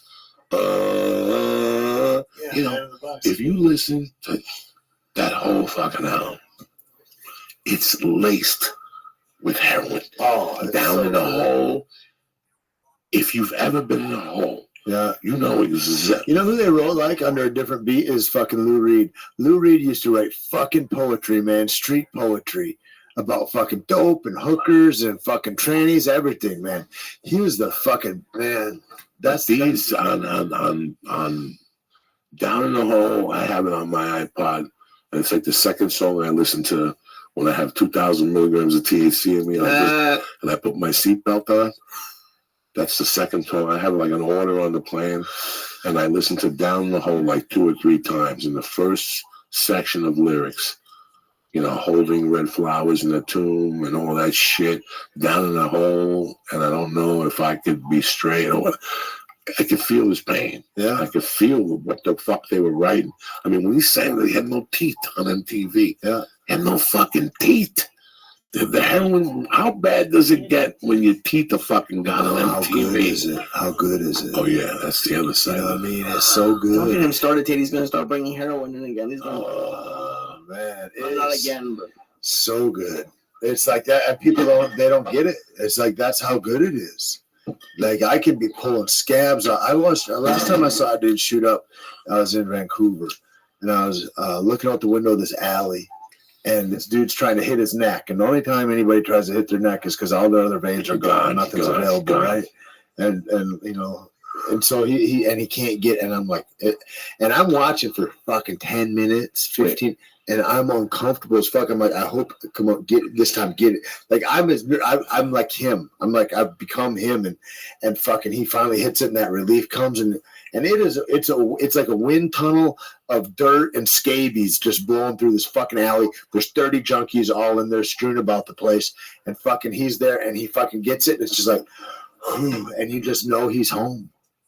And fuck, man. You were shooting again? Yeah. What'd you shoot, coke? Yeah, coke and heroin and morphine. What'd you think of the coke shooting the coke? I don't like it so much. I did it a few times with a buddy of mine because he liked it because as soon as it hit his veins, he'd throw up. And he's like, then I could know how good the coke was if I was going to buy weight.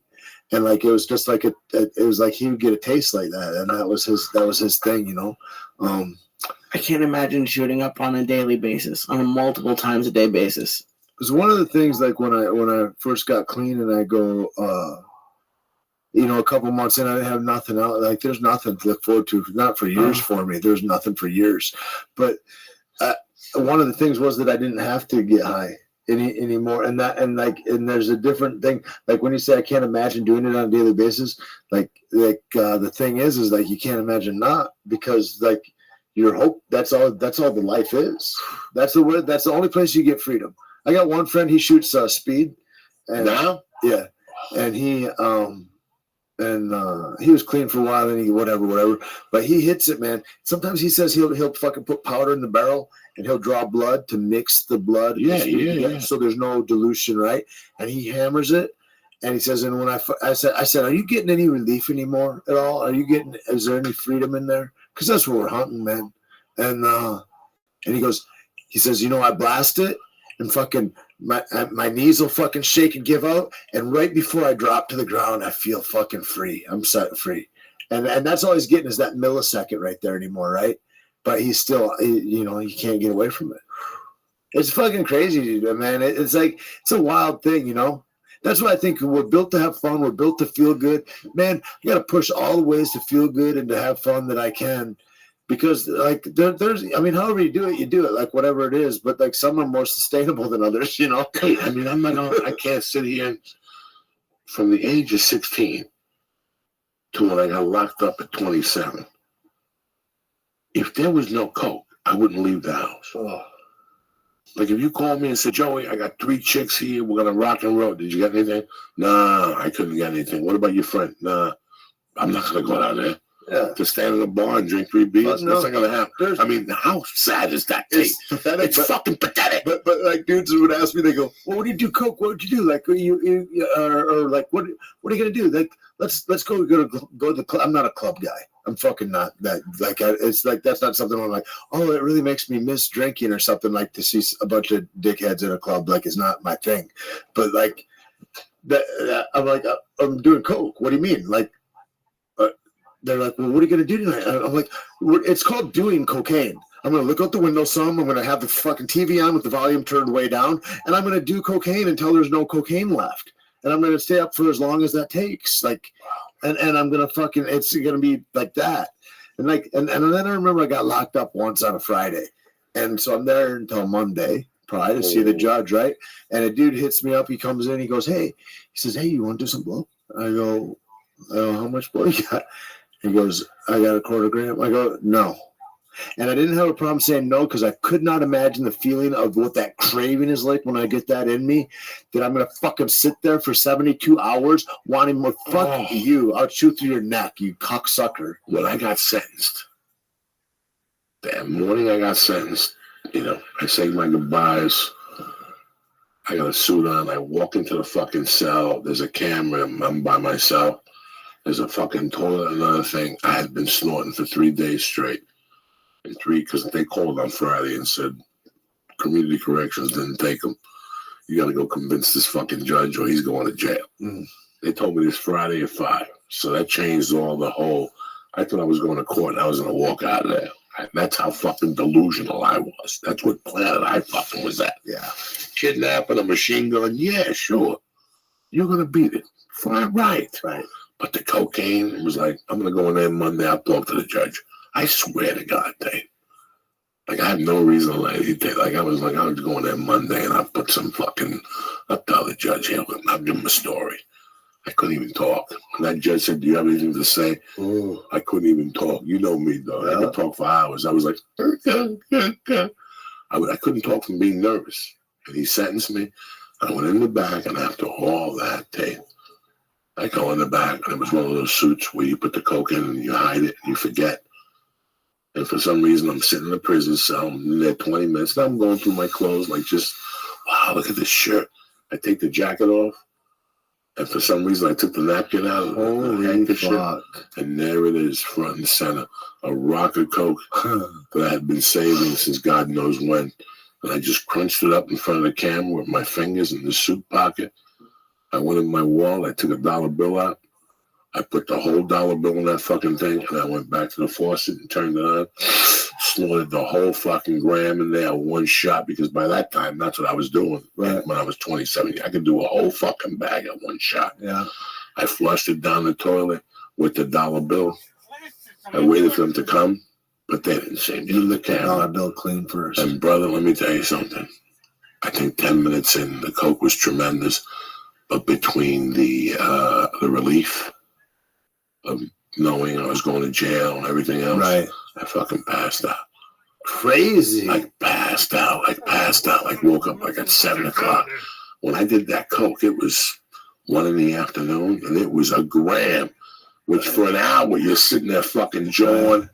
It didn't even hit me that way, like, because the relief of knowing that I was it was for a year. I was living in this. Yeah, you're living with the other hammers. Everybody I'm talking to is like, good luck. We'll see what happens. Yeah, we'll leave it in God's hands. As much as you think you're going to beat something, I was convinced because of my cocaine addiction that I was going to talk him into a work release job and I was going to snort coke and work release. Machine gun and kidnapping. This is how retarded drugs go to you. Your cocaine is so good at fucking people up that your whole life can be spiraling down the shitter with turds right behind it, and you think you're killing it. I thought I was going to fucking a crazy. No. I thought I was going to go in there and smooth the judge over. Yeah. Like, this is the beauty of this. At 30, I started comedy. I went to prison in 87, which made me 24 years old. At 24 years old, I thought I was going to actually go in there and smooth the judge over. Like, Judge, let me talk to you. But no, I got sentenced August 15th of 88.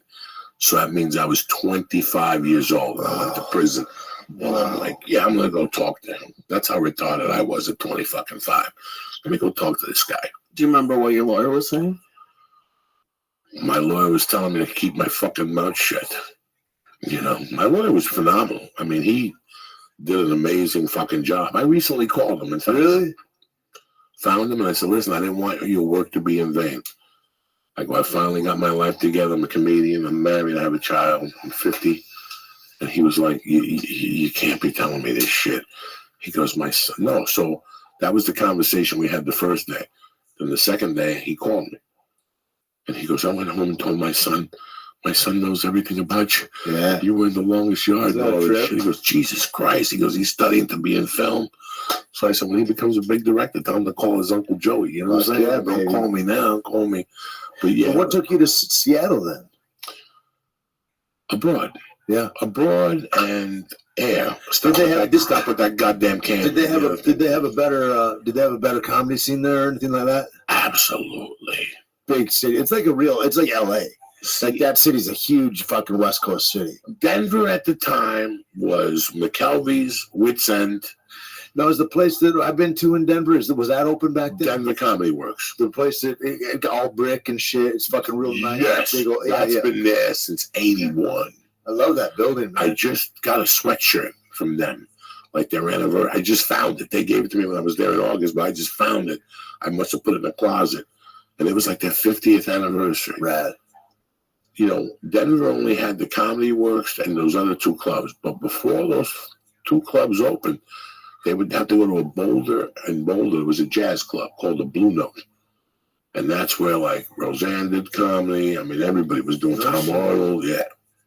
Is that because the college was more of like they had better venues for like? No. That's all they had available for comedy. Was a jazz club. You know, if you look into the history of comedy over the years, it was done with burlesque. And then it was done very avant-garde, like in the 60s. And then like in the 70s is when I think the first comedy club popped up.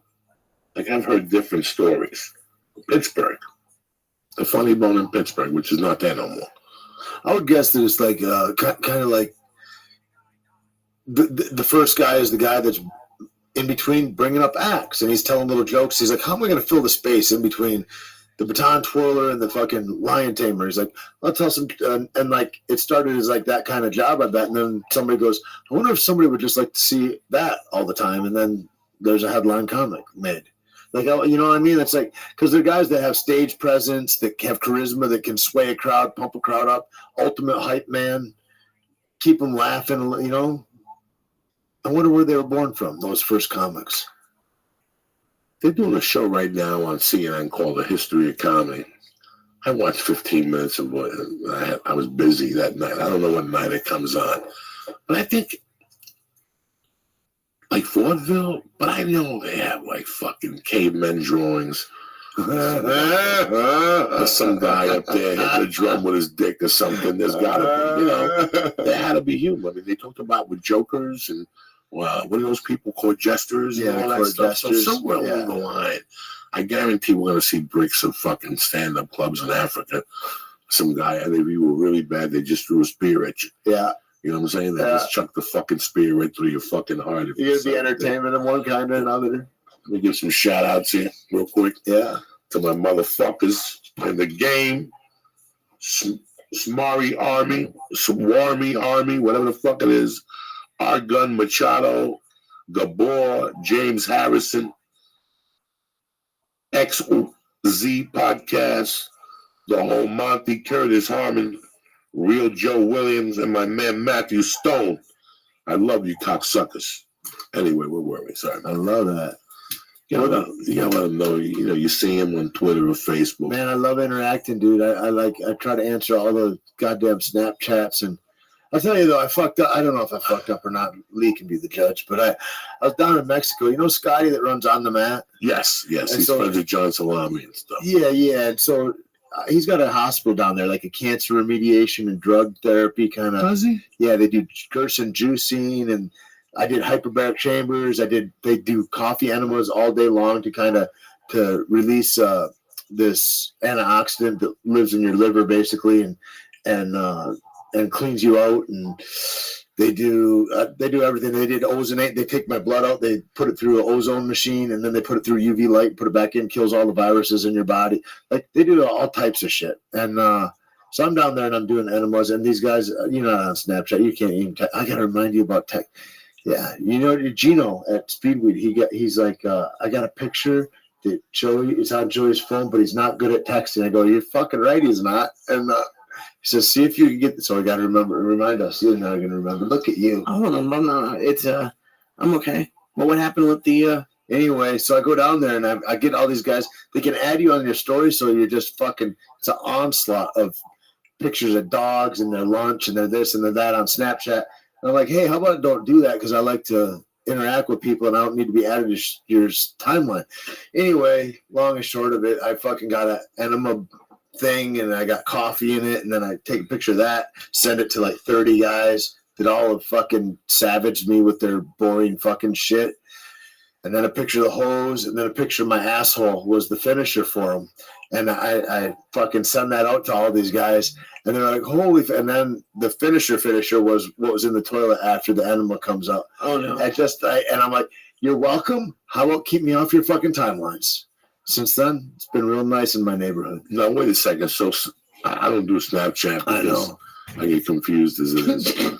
I'm good with Twitter. I'm good with Periscope. You're good on I'm good with MySpace. I used to be good on MySpace, but I'm not good on this other shit. Snapchat. I'm impressed with how much you do on Periscope. Like, you're a savage on there. Well, I do 2 before the podcast, but I try to do one on Monday and Fridays, especially if I'm in a different city. That's I cool. want to smoke a joint and give them a look. Do you live stream this? Yes. You do live stream it. Yeah. Yeah, it's going on right now on YouTube. God damn, then I'd be eating my snuts. All right. Oh, I'd stop. be picking a fucking Please don't snot. talk about that I'm again. just teasing you. Oh, he doesn't. He's doing That's it. Don't talk about it, right? You know what I'm going to talk about? You want me to tell the story from today? Sure. No, I can't tell you the story about the snot today. Anyway. Too savage. No, it's true. So give yourself, look at the calendar tonight when you go home. Yeah. Look at the rooms and look at they got all the, I'll tell you where you're going to go, where Tommy Easter goes. Marty's. Nobody's going to see you there. All right. Nobody's going to know who you are. Cool. You go down there, you sign Where up, is you it? pay $3. It's right in Hollywood. Sunset. On Sunset and,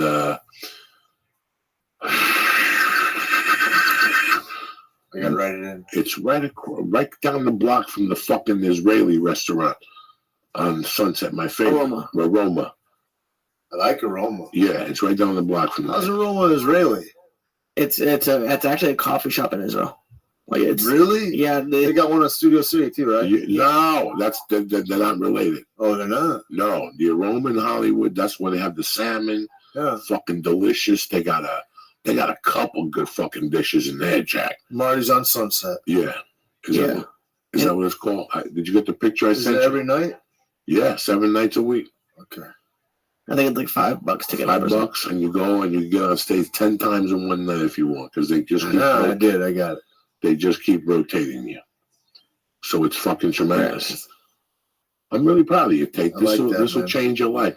I'm Even excited. If you do dude. it as a hobby for a while, just to get your feet wet, it's another thing. And listen, knowledge is power. Ayakoka.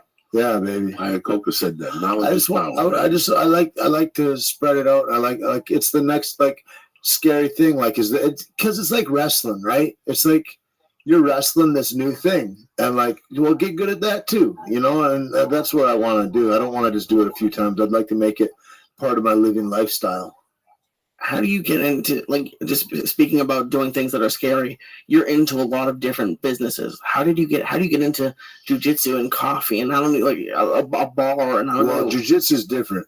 I got into jujitsu to stop my head, and I just wanted to there's always a thing in my body, I think, where I was like, I want to be able to use this. I want to be able to be useful at it or whatever. And like when I had the chance to, jiu-jitsu fascinated me because I got armbarred by a dude that was 100 pounds lighter than me 3 times in under a minute, same arm. And I was baffled. I had no idea how that happened. Like, cause I thought I was tough. Right. And so then I just dove into it and I got in there through stick fights, through a group, you know. You did Kali? It's like Kali, Eskrima, Krabi Jesus Kaban. It's the Drug It's like Brothers. no you're hold friends with the barred Drug stick Brothers, fight. aren't you? Yeah. Right, because somebody said you were friends with one of them. I don't know. Yeah. The one of the it's a couple of the founders I'm good friends That's with. a great. I mean, He was saying that Alberto was telling me that there was. He goes, he knows. one of the guys had a belly. He goes, one of the guys had a belly, and whenever he'd do jiu-jitsu, he had a move that he would just fucking put it on your face. Yeah. I think I don't know if that's your story or that's a guy in Brazil. He was telling me. He goes, Joey, the guy tapped everybody with his belly. He goes, I was the only guy he never tapped out. You know why? He goes, because I used to make like a straw with my mouth. I fucking busted out. He's like, I would just sit there, Joey. He'll find an opening. He's man. not tapping me out. Yeah.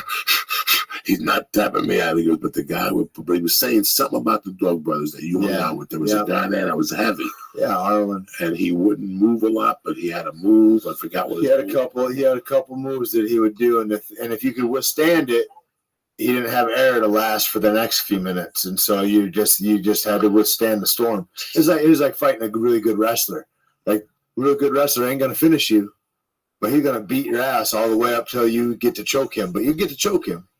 You know, like, and that it was like that. Like it's like real strong guys without the wind that's trouble for them if you can withstand that. And you got. Well, you're that big. That's a lot of air. Yeah, that's a lot of air. I see these guys that go into the UFC with tons of muscle, and by the second round they're huffing and puffing. Yeah. You got to shave away at that muscle a little bit. Something to get the air in there. Those muscles. Well, you got to train require a lot of oxygen to fucking work, man. My friend. He owns a Gracie Baja now in Albuquerque, but Don Ortega, and he'd say, just because you're buff don't mean you're tough. Like when all these steroid guys would walk into the gym or something, and they'd all get strangled. It's just whatever you're trained at, whatever you're good at. It's not just technique. You got to be in the fire and be underneath the suffering of somebody else on top of you trying to strangle the life out of you, and that's where you grow. And you can't grow like that anywhere else than in those conditions. I don't know when people get involved in different things, whether it be stand-up or fighting or whatever, painting or one of the artists, like the internal suffering that you have. It's this weird, you said it best before, the universe. We never think about the universe. When you wake up in the morning, you look out your window, the stars. We never think about the universe. Not the fucking universe that they talk about in Armageddon. The universe. The spiritual universe. Goal writing. Let's talk about goal writing. Kid came to the show last Friday. He goes, before I listened to your podcast, I never wrote a goal in my life. Wow. Because I started writing goals, and pretty soon they started coming up. That's because you put something into the universe. Yeah, you project. When I call you the first year of your stand-up career, I would never call you and say this to you. But there's a lot of people who call you and go, Tate, what are you doing tonight? Nothing. Come on down. Do 15 minutes in front of 400 people. You're not going to get paid. You know what I'm saying? Like, I would pay you, but then most people won't pay. But it's not about the money. It's about you going down there. Right. Because you just put something into the universe. Whether you bomb or not, you don't know what you're doing. Right. You have no idea what you just did. Yep. You did something from the kindness of your soul that 2 people are going to laugh. That means you made 2 people out of the 400 laugh. They're going to think you're goofy ass is funny after 2 weeks of doing comedy. There always is. And, people don't want to put things into the universe anymore. And before the universe gives you something back, the universe you and I live in, because we believe in karma, we've done time, we've done drugs, and we've seen all the, when you hit somebody in the head to take $30, and all of a sudden, 2 weeks later, you got $32 and you lose it when you jump into the water, and you go, and you remember the 30 you stole 2 weeks later. The universe gives you signals. That's what I was always scared that the other shoe was going to drop. It's because I was always forcing the other shoe to drop. I would I'd make an action that there was for sure going to be a reaction to a couple weeks later, and maybe I'd be dumb enough to not be able to see the scope of the whole reaction, like that there were related issues. They're the same issue. Yeah, man, for sure. The universe is a very, with stand-up comedy, with acting, it's a very Is that weird, sativa or indica? Indica. This is from Gino. Do you prefer indica or do you prefer sativa? If you have a certain type of sativa that'll sizzle my eyeballs, I'll smoke it. But that Jack Herrera and all that shit don't do nothing to Uncle Joe. We brought a sativa in here a couple You don't weeks get ago. high on it. Not at all. What about you? It's not the same though. I prefer the indica. It's We're indica motherfuckers. Yeah. it's probably just because that's all I've smoked with Joey for years. Right. Because I did enjoy the one because he got me a sativa once from Perennial, and he told me to smoke it before I did some work, and I actually saw the benefits of it. I was like, oh yeah, I could see that happening, but I still prefer indicas. Interesting. I get the benefit from whether I smoke and eat it. Anything that calms me down and lets me settle on one thing.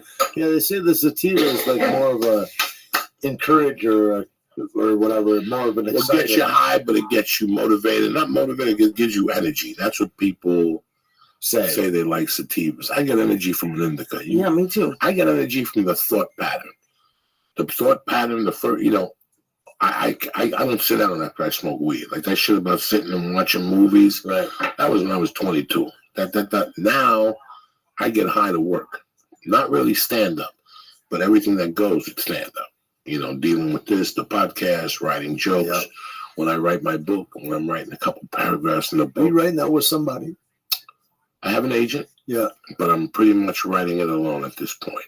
And I've been really, really on it, and I'm really proud of myself. How do you do it? Do you say, I'm going to write 3 hours in the morning no matter what, or only when inspired, or how do you keep the ambition to do it going? First off, I start with writing a sentence a week.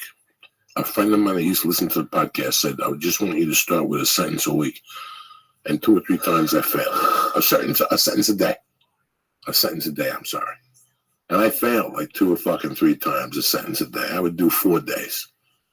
But I would still do it, But 4 days is like going to jiu-jitsu once a week for 2 years. Nothing ain't really going to happen. Right. Because by the time you go there next Monday, you forgot about what you learned the week before. You only got 4 rolls the week before.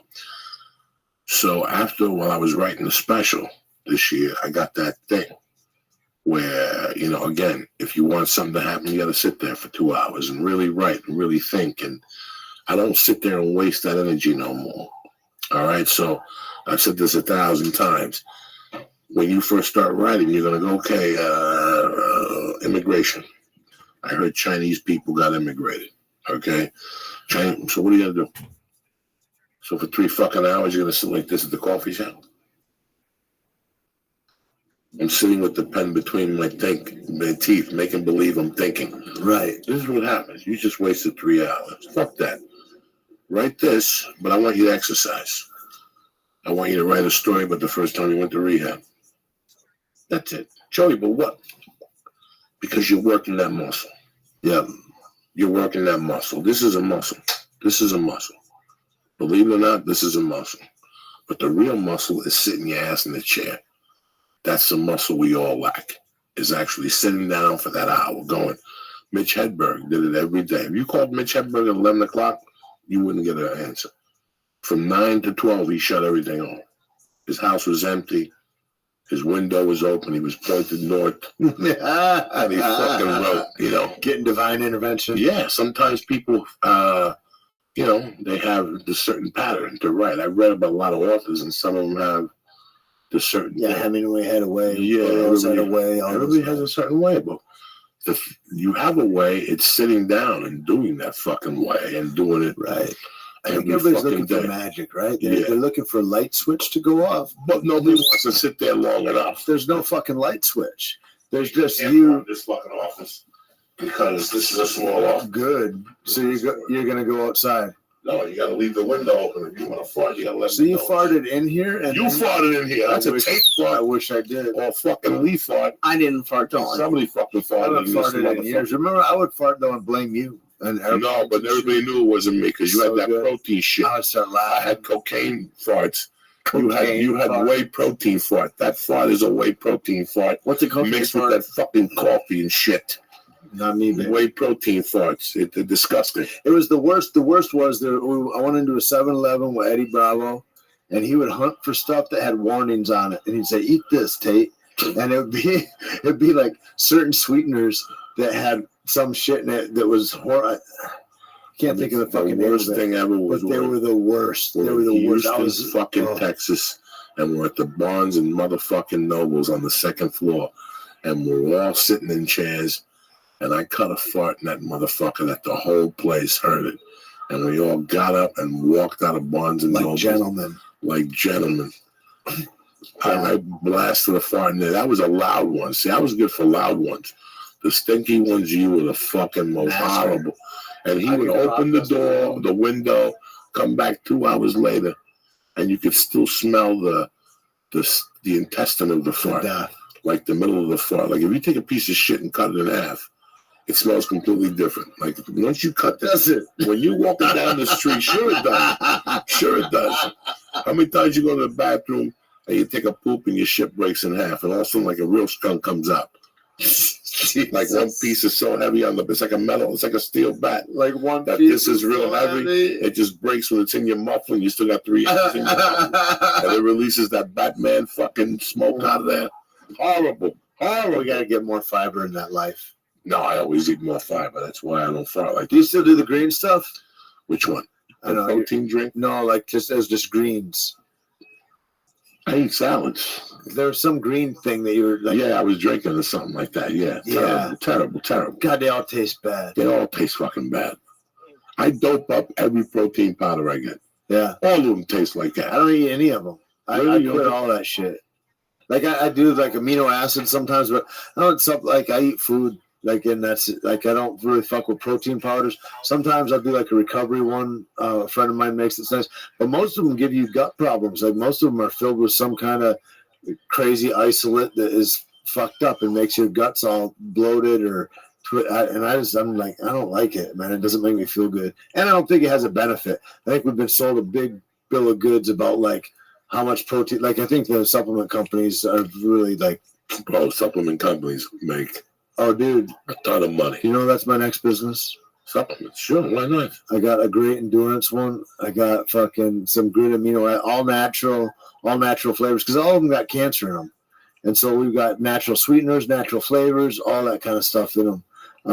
We'll be out in a couple months. But yeah, man, I don't know. Like you asked about like I wouldn't do any of them businesses. I wouldn't do any of the stuff. I don't look at it and go, here's the plan I'm going to take. I throw my hat over the fence, and then I got to crawl over the fence to get my hat. And I think that's how you get stuff done sometimes.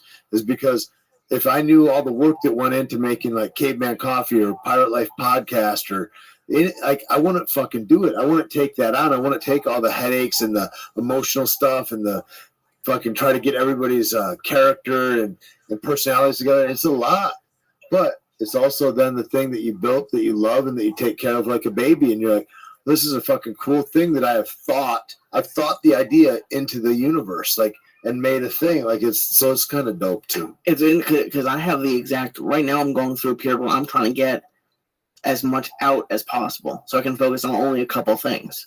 Well, you're going to need to get an assistant.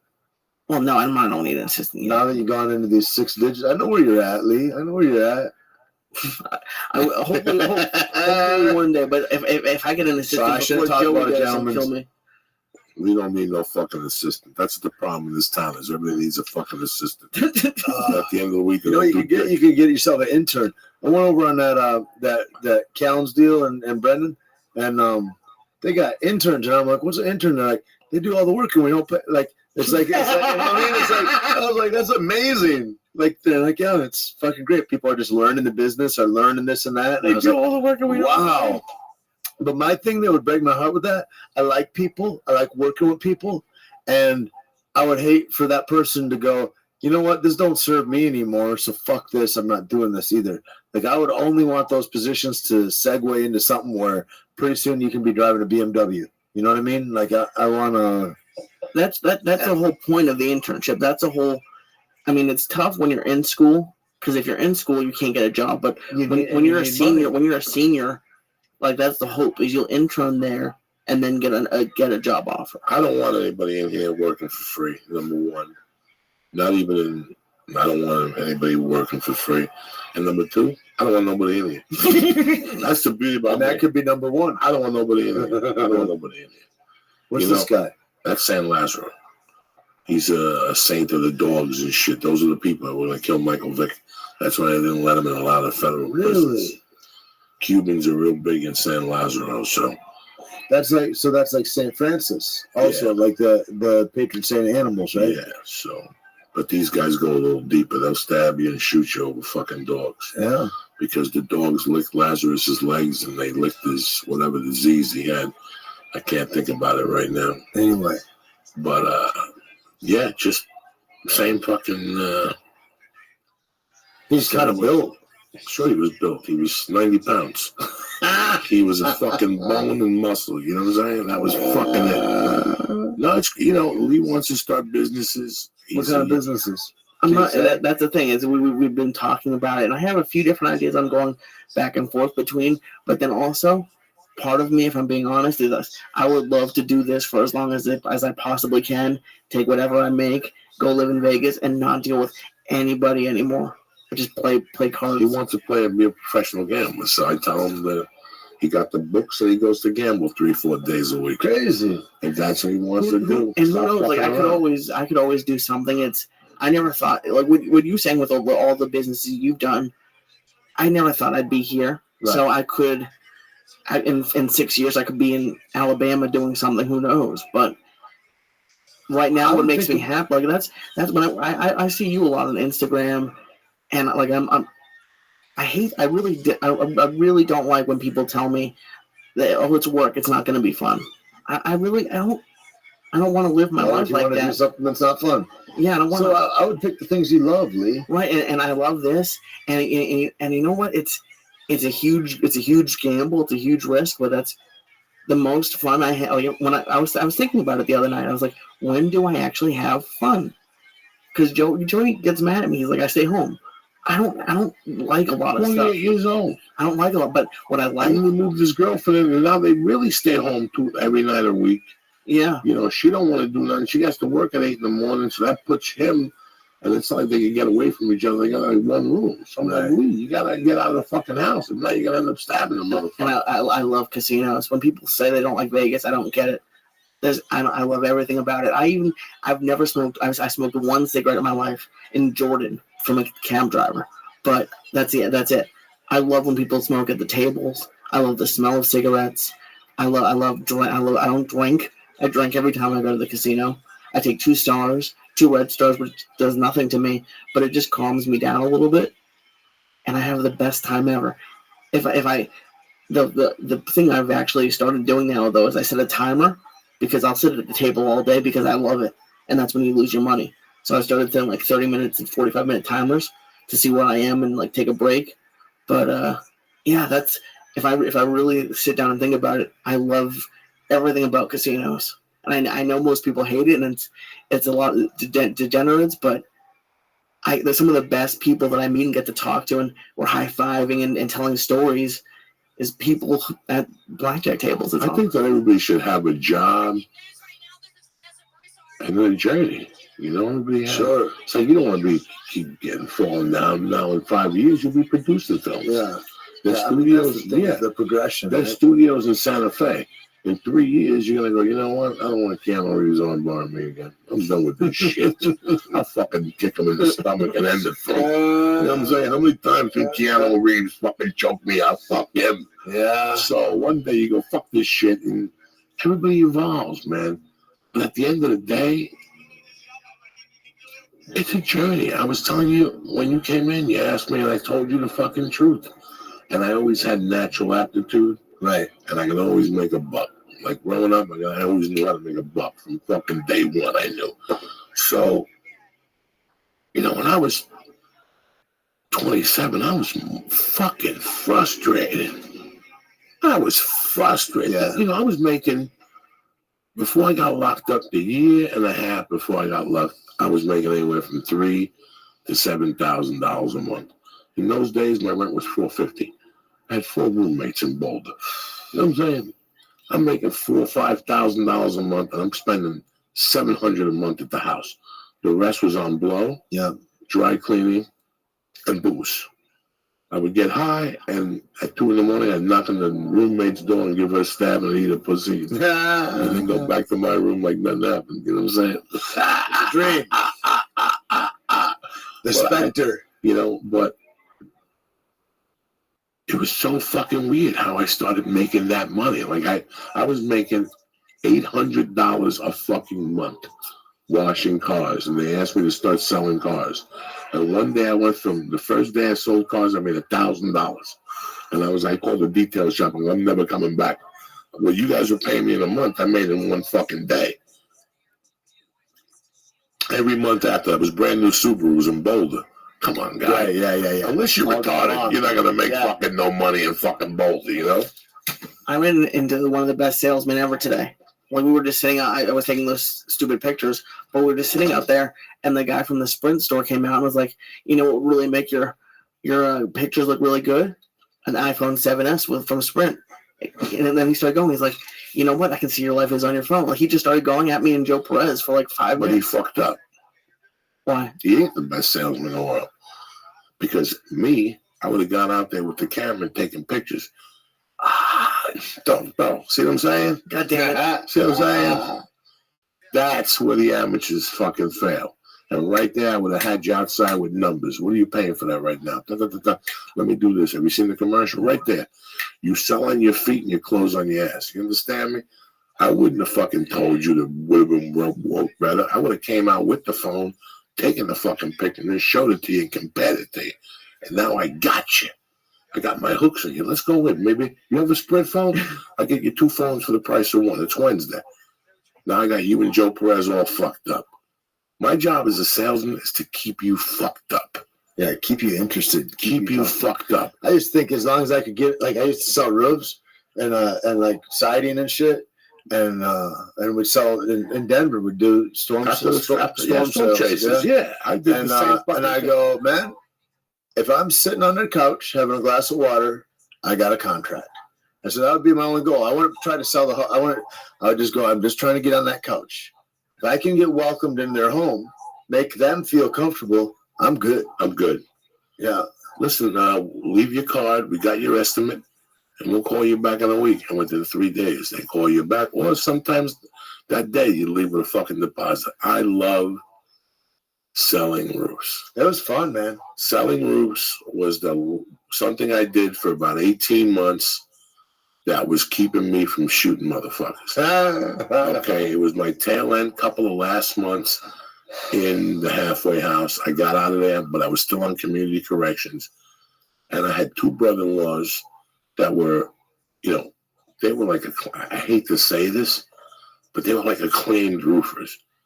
Like all day long, people would fucking come on the roof and go, listen, we got this roof over on Federal and this, and they knew it. They had been doing it for the same company since they were 16 years old. Yeah. And now they were both in their fucking mid-30s, and they knew everything. I mean, our crew in those days, we did a ballasted roof. We would do rocks on it. Yeah. We would do 40 square. What's going on? You're an artist, aren't you? How are you, Marmelo? Yo, Marmelo, what up, girl? Marmelo. Yo, girl. Can you hear me? Marmelo.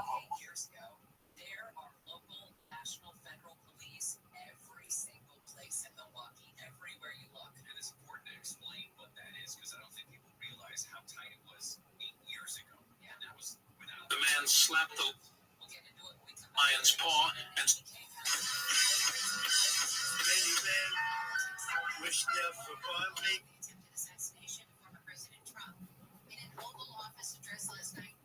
And the other guy was genius material, but had no social skills. Right. But he would go on a roof. He would buy a quarter pound of weed and smoke it in a week. because he would bring a bong in his jacket in the winter. It was the craziest thing I ever saw. My ex-brother-in-law is a dynamite motherfuckers. You ever talk to any of them again? No. Or the ex, nothing like that? I called the ex 2 years ago. I had the baby. The baby was 2 years. And I called the ex and I said, listen, this is what's going on, blah, blah, blah. We're squared up. What do we need to do for me to talk to my daughter? She goes, she's still upset about her grandfather, and her and her boyfriend broke up. She'll call you in a few days. That was 2 years ago. Yeah. I called her back, asked her again, didn't have an answer. So I'm still on the fence on that decision. I don't talk to my ex anything. So, nothing. That relationship ended 20 years ago. Right. When I almost got him thrown off a roof in Jersey because my ex-wife was busting my balls. So for me to flex my muscles, they had a roofing company in Jersey, but they were using like non-union roofing. So I called a friend of mine to rough him up a little bit, go up on the roof and tell him, to take the fucking. That really decapitated me with the family. Like, there's one brother-in-law that he's from Jersey and he's tight. That motherfucker still hasn't friended me back on Facebook. There's still a friend request sent from like every year. He says no. Yeah, just hanging around there. Nope, not today, motherfucking Joe. When I got out of that marriage, it sent ripples through, and I feel bad because her parents are really nice people and they're very good to me. So I think about them all the time. In fact, in that fucking movie, The Accountant, the guy's name was Ray King. Oh, yeah. That was his name, Ray King. They were very good to me, man. So I always feel guilty about that. I still have my anger issues about the ex-wife, right? Because there's some issues that people have, but then there's some issues that people have. Right. I was raised not to let somebody have the better half of you. She pretty much yanked that kid from me. What have I done? You know what I'm saying? Sure. 20 years ago, they would have been in a fucking hole. But my goal, to be honest with you, was to come out of here. And if shit didn't work out on the way back east, I was going to stop over there and stab them both. That was the plan. At that point, if you're going to go deep. Hey, I hope we've all learned something from Pablo Escobar. He blew up a plane. Okay, you want to fuck with me? I'll blow up a fucking plane. But look what happened to him, and you're still here. Yeah, but the situation was, that's how angry I was. I'm not that angry no more. You know what, man? Who knows what would happen between me and my daughter now? Who the fuck knows? Who the fuck knows? It's been God knows since I talked to her. There's some stuff, man. It's like, that's the thing. Is like, that's either a stopping point or a starting point. And I was talking to a friend last night and talking about do you ever still be ashamed of the ways that you've been or ways of being or et cetera, et cetera. And I go, no, but there's some stuff that you just got to live with. There's some stuff you can't make better. You can just be more available, be better suited to be helpful if you could be helpful. But there's some shit that fucking you're penitent, like that whole thing. I go, you're not punished for the sin at some certain fucking date. There ain't no judgment day, man. You're punished by the sin right now by doing it. When your awareness pops and your consciousness rises, you're at a point where the thing tortures you, and that's why you don't act those ways. And some stuff you just got to swallow, and you got to live with it. And then I think the same thing. You just be available. I tell myself 6 days a week that I'm gonna swallow it and live with this. My DNA will never allow it. Do you know what I'm saying? Like Nietzsche said, a man without a plan is not a man. I'm in no danger of dying in a prison, nor do I want to. I have finally normalized my life this November. I did the biggest goal of my life because I thought I got off that white fucking devil. Yeah. Something I did for 37 of my 54 fucking years. And did it well. And did it constantly. And did it with I didn't give a fuck. That's what I want. You're one of those. I only know a couple guys like you, like maybe two, that they go so deep with the powder that there ain't no skinny fat. Like they're the heaviest dudes that I'd known, weight wise, like poundage, like 400 pounders, And when they would do coke, they would eat a plate of spaghetti, and I was like, I don't like. I'm watching something that I think is physically impossible, and you're one of those guys, man. Like it's I like, can never do coke and eat, but the metabolism changes to where you can keep the Oh. weight come on and be doing powder at the same time by the boatload. I didn't do powder in it. The thing that saved me for years was I was never a daytime guy. Huh. I was not a daytime guy. I wasn't a bumper all day. Somebody had that wrong Right. idea Those are like about me. salesmen or something, right? Those are Those are car salesmen shit. yeah. If in 37 years, okay, in 37 years, if I did coke 25 times in the daytime, it meant that I couldn't wait. Like I was the type of person that And it meant it was going all night. oh yeah, if it went for the night before, that's something complete. That don't count. Right. I'm talking about. I worked with guys like Rob Dangle. I worked with this guy that would get into work with a lunchbox, with bags under his eyes. He would sleep all night, but from 7 to 4 when he was doing construction, it was straight on. It was something that I had never seen before. Right. You know, it was like in the 70s when you'd watch TV and I came to your office. First thing you did, without even asking, was turn around. No, you didn't offer. You put 2 ice cubes in a glass, you poured, and you gave it to me. There was no offer. Right. And I didn't say, no, not today. I drank the fucking thing. You know, I knew people that were doing coke all day long. Number 2, again, this is what I never understood. I started comedy July 18th of 1991, St. Patty's Day. 1992, I did a show with Troy Baxley, and to be the cool MC, I brought a gram of blow. Didn't work out for me. Never did blow and went on stage. I did blow the night before and went on stage. Now, if you do blow 3 nights in a row and you go on stage, you're not going to be you. Big difference. But I never sat in the comedy store and got on stage. Right. That never happened because there's no... You'd wait to get a package after or something. The package will be in my pocket burning a hole in that motherfucker. Yeah. If you don't remember, that in between the rooms, the green room with Joe Rogan, that in between, I couldn't wait till the second show started. Yeah. Because I would bring Joe up and I wouldn't even say goodbye to you motherfuckers. Yep, bye. It's not even, no, there was no goodbye. Where'd Joey go? Yeah. And then you guys would text me, page me, and there was no calling, nobody back. Not once got a text back. Nothing. Never. You're in no danger. Never. When I was snorting and I was on my Be like, well, maybe we'll see him on the plane. I guess on the way back. Yeah, he would knock on the door on the way down. Joey, you coming? Yeah, and I'd be clean. Yeah. I wouldn't be, sometimes I'd stop snorting at 2 and we would get on the plane at like 9 or something like that. I'd start snorting at 6 in the morning. We would get on the plane at 11. There were those situations.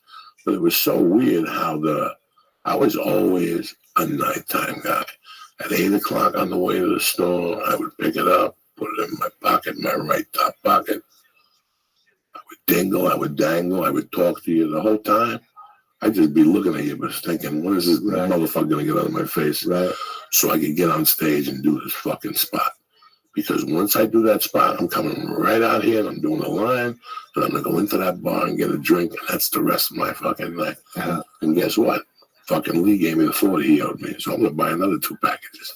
I mean, that was my life, Dave. That was my life. Who am I kidding? Yeah. So it was, for me to think about November 8th of this year and think to myself, it was 10 years since I last did a line of coke. Something that I would snort. When I first got into comedy, I made myself a deal. I said, if I'm going to do this, the other thing I'm not going to wrestle with is this cocaine decision. I'm not going to do that tape. I did a year of that. All right, guys, tonight's my last night of cocaine, guys. This is it. No, and I wouldn't even snort with people at the end. I would say it to myself, this is the last night. I never did that. There was a day I looked at myself in the mirror and said, I'm a junkie. This is who I am, and this is what I'm going to do. I know I can't snort 7 days a week. But I'm going to give it the old Yankee try. I'm going for 3 nights. And that's what I did. I was very content doing coke 3-4 nights a week and sleeping 3 nights. I was very content because I knew that's what I was going to do. Yeah. I wasn't going to wrestle with it no more. The only time I wrestled with it was my last 2 years. That was the worst ever. That was the worst when I knew it had to stop. for many reasons. It had to stop for the comedy. It had to stop for my relationship. It had to stop for my heart. It had to stop for the sleep apnea. It just had to stop. There was no, towards the end, the last maybe 9 months, I was getting electroshocks in my spine in the middle of the night. That's when you know it's not good. Crazy. I'm talking like just out of the blue. No shit. Yeah, no. And then it started getting upper and higher and higher. And at one point, I started feeling electricity in my fucking neck. And I think it was 2 months after that. And a sharp pain right over here. Nobody would argue you were healthy. Oh, no. Remember when that other head was growing on your shoulder? The fuck was that? That was a fucking fat ball. So you said that, It was did a we? fucking Got fat the ball. same science today? It was a fat ball. That's all it was. Crazy. It was a ball of fat that wasn't tumor or cancer. It was just a ball. Did you get it checked out ever? Yeah, I got it taken out. Right? Oh, okay, I didn't know. Taken out, yeah. I didn't know if it just went away on What its own happens is accord when you or- have sleep apnea, your body goes into shock at night when you can't breathe. So all this cortisol is released into your body at night. And that's why when you see people over 300 pounds, 350, there's a point where you could go up to them. You don't even need to be a neurosurgeon or a doctor. At that point, you go up to them, tap them on the back and go, you got about 6 months before this stroke happens, and it's all downhill after that. It's a life of misery. You get that fat developing around this region. You see it a lot of people in the Midwest. You go to Texas, you see big guys, but they have a little ball. That's where that thing Cortisol. gets compacted. When you see people and they got that hunch on their back, once that hunch starts coming and they're about 360, they definitely got sleep apnea. That's why they got the hunch, the hump, because the cortisol develops right there. And that's why when you see people over 400 pounds, that fucking slunching, that's just a ball of cortisol. And to really separate that, you got to stop putting your body into this danger. It's got to be, every time you choke at night, your body's in fucking danger. So you think that curing your sleep apnea, that settled out a lot of stuff? Well, when you don't sleep, people think you don't ever recover. There's no. I only slept 4 hours last night, but you don't recover. You don't recover. So not only does it throw off your glands and all, but it throws off your metabolism. Right. So you don't burn off as much fat. In April or March of 2000, a friend of mine got a deal, and I got an audition for a mobster, and I had no money, and I contacted him, and I said, listen, I'm in a bind. I got a great opportunity for a commercial, but I don't have a suit to wear. And he took me and bought me 3 suits in March of 2000. Beautiful suits. Tailored. Because he used to be a suit guy. That was your thing. No, I'm a mobster. I don't want to, you got to wear different looks. When you go for a commercial and you go for a mob commercial, you got to wear a white shirt. But when you go for a movie or a TV show and you're a mobster, you can wear any other color shirt. There was different things, but that's not the point of the story. The point of the story, Tate, was, again, you're my brother. In March, he bought me 3 suits. In May, tailored suit, all 3 pants. Nobody takes this to the laundry. Right. I gained such an amount of weight that in May, they were 3 inches away. Wow. I was so embarrassed to take him back to the tailor because he was going to go, what happened? There was a point where I went from 0 to 60. I went from lurking at 285 to 360. Crazy. Just a month, 6 weeks, 360. At that point in my life, I was doing coke 4 or 5 nights a week. I was smoking cigarettes. Yeah. I was drinking sodas, and there was no sleep. The sleep apnea wouldn't let me sleep. The fear had intimidated me so much that I would take 5 or 6. I'd started with 4 Tylenol PMs, and let's say I would lay down at 12:15. By 1:15, the sleep apnea would wake me up, and I would just stay up the rest of the night. Fuck. On those Tylenol PMs, I'd go call for a gram of blow, eat some anxiety medication. Fuck. Oh, yeah. My wife, you come over, talk to my wife. You tell my wife, one of the first things I had to do was pay for a carpet in that first apartment because I kept falling asleep at night with cigarettes in my hand. My wife would wake up every night kicking a cigarette, turning it off in the carpet. The whole carpet was filled with cigarette burns. You thought a junkie lived there. He did, but not a heroin junkie. I was a coke junkie that could not sleep at night from the town hall PMs. So I would nod out and then wake up. Well, and in those days, Tate, I was smoking 2 packs of cigarettes a day. And then I'd buy 3 packs of Camel Lights at night. And I wouldn't go to bed till those 3 packs of Camel Lights were gone. Holy fuck. Oh, when you saw that picture I remember during the longest show when I met you, you brought me oxygen to put in my sleep apnea machine, that the doctor would come in every day and we'd have to force the documentation because the producers told them if my blood pressure was ever higher than a certain amount, I wasn't allowed to fucking be in that movie. So that guy would sit with me for an hour every day, that poor, do you remember that guy? And that's how bad a shape I was in during the longest yard. Dude, I met you. I was like, he might die this evening. I mean, you're over there. I remember the first time we ever talked. You're on the picnic table. You're rapping fucking Ready to Die or something. And you're rapping a whole album. And then who played that tranny was over there. Tracy Morgan was with me in the beginning. The whole time. He followed me like a savage. I had him tip-top with me. That was awesome, man. And then like you and Heather brought me the Chlorogen and stuff. Or the oxygen. I started putting that because it was a high altitude. I was a mess. 90 degrees, fucking 100 degrees, 7,000 feet altitude. An easy 350. At that time, 390. Yeah. By the time the movie wrapped, I was about 415. Those pastrami sandwiches were a motherfucker. Once we got up here, they were a motherfucker. That was not very good. No, man. I remember going to the YMCA, getting on the scale. They gave you a free evaluation when you joined. And the guy put the scale on 0.5. And I couldn't do 2 minutes treadmill on the treadmill. I couldn't walk 2 minutes on the treadmill. The guy told me I had to go get in shape outside. He goes, how do you live? You can't even breathe. It's a brighter day, man. It's a brighter day. We're very lucky. So it's going to be 10 years. That's, as far as I'm concerned, I've been sober for 10 years. I've done more in 10 years than I did in 37. Isn't that amazing?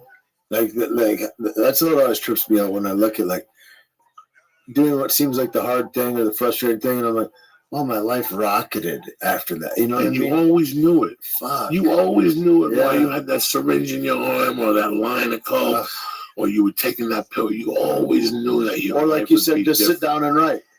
You know, when you just finally do it and sit down and you're like, oh, beauty comes out of this pen.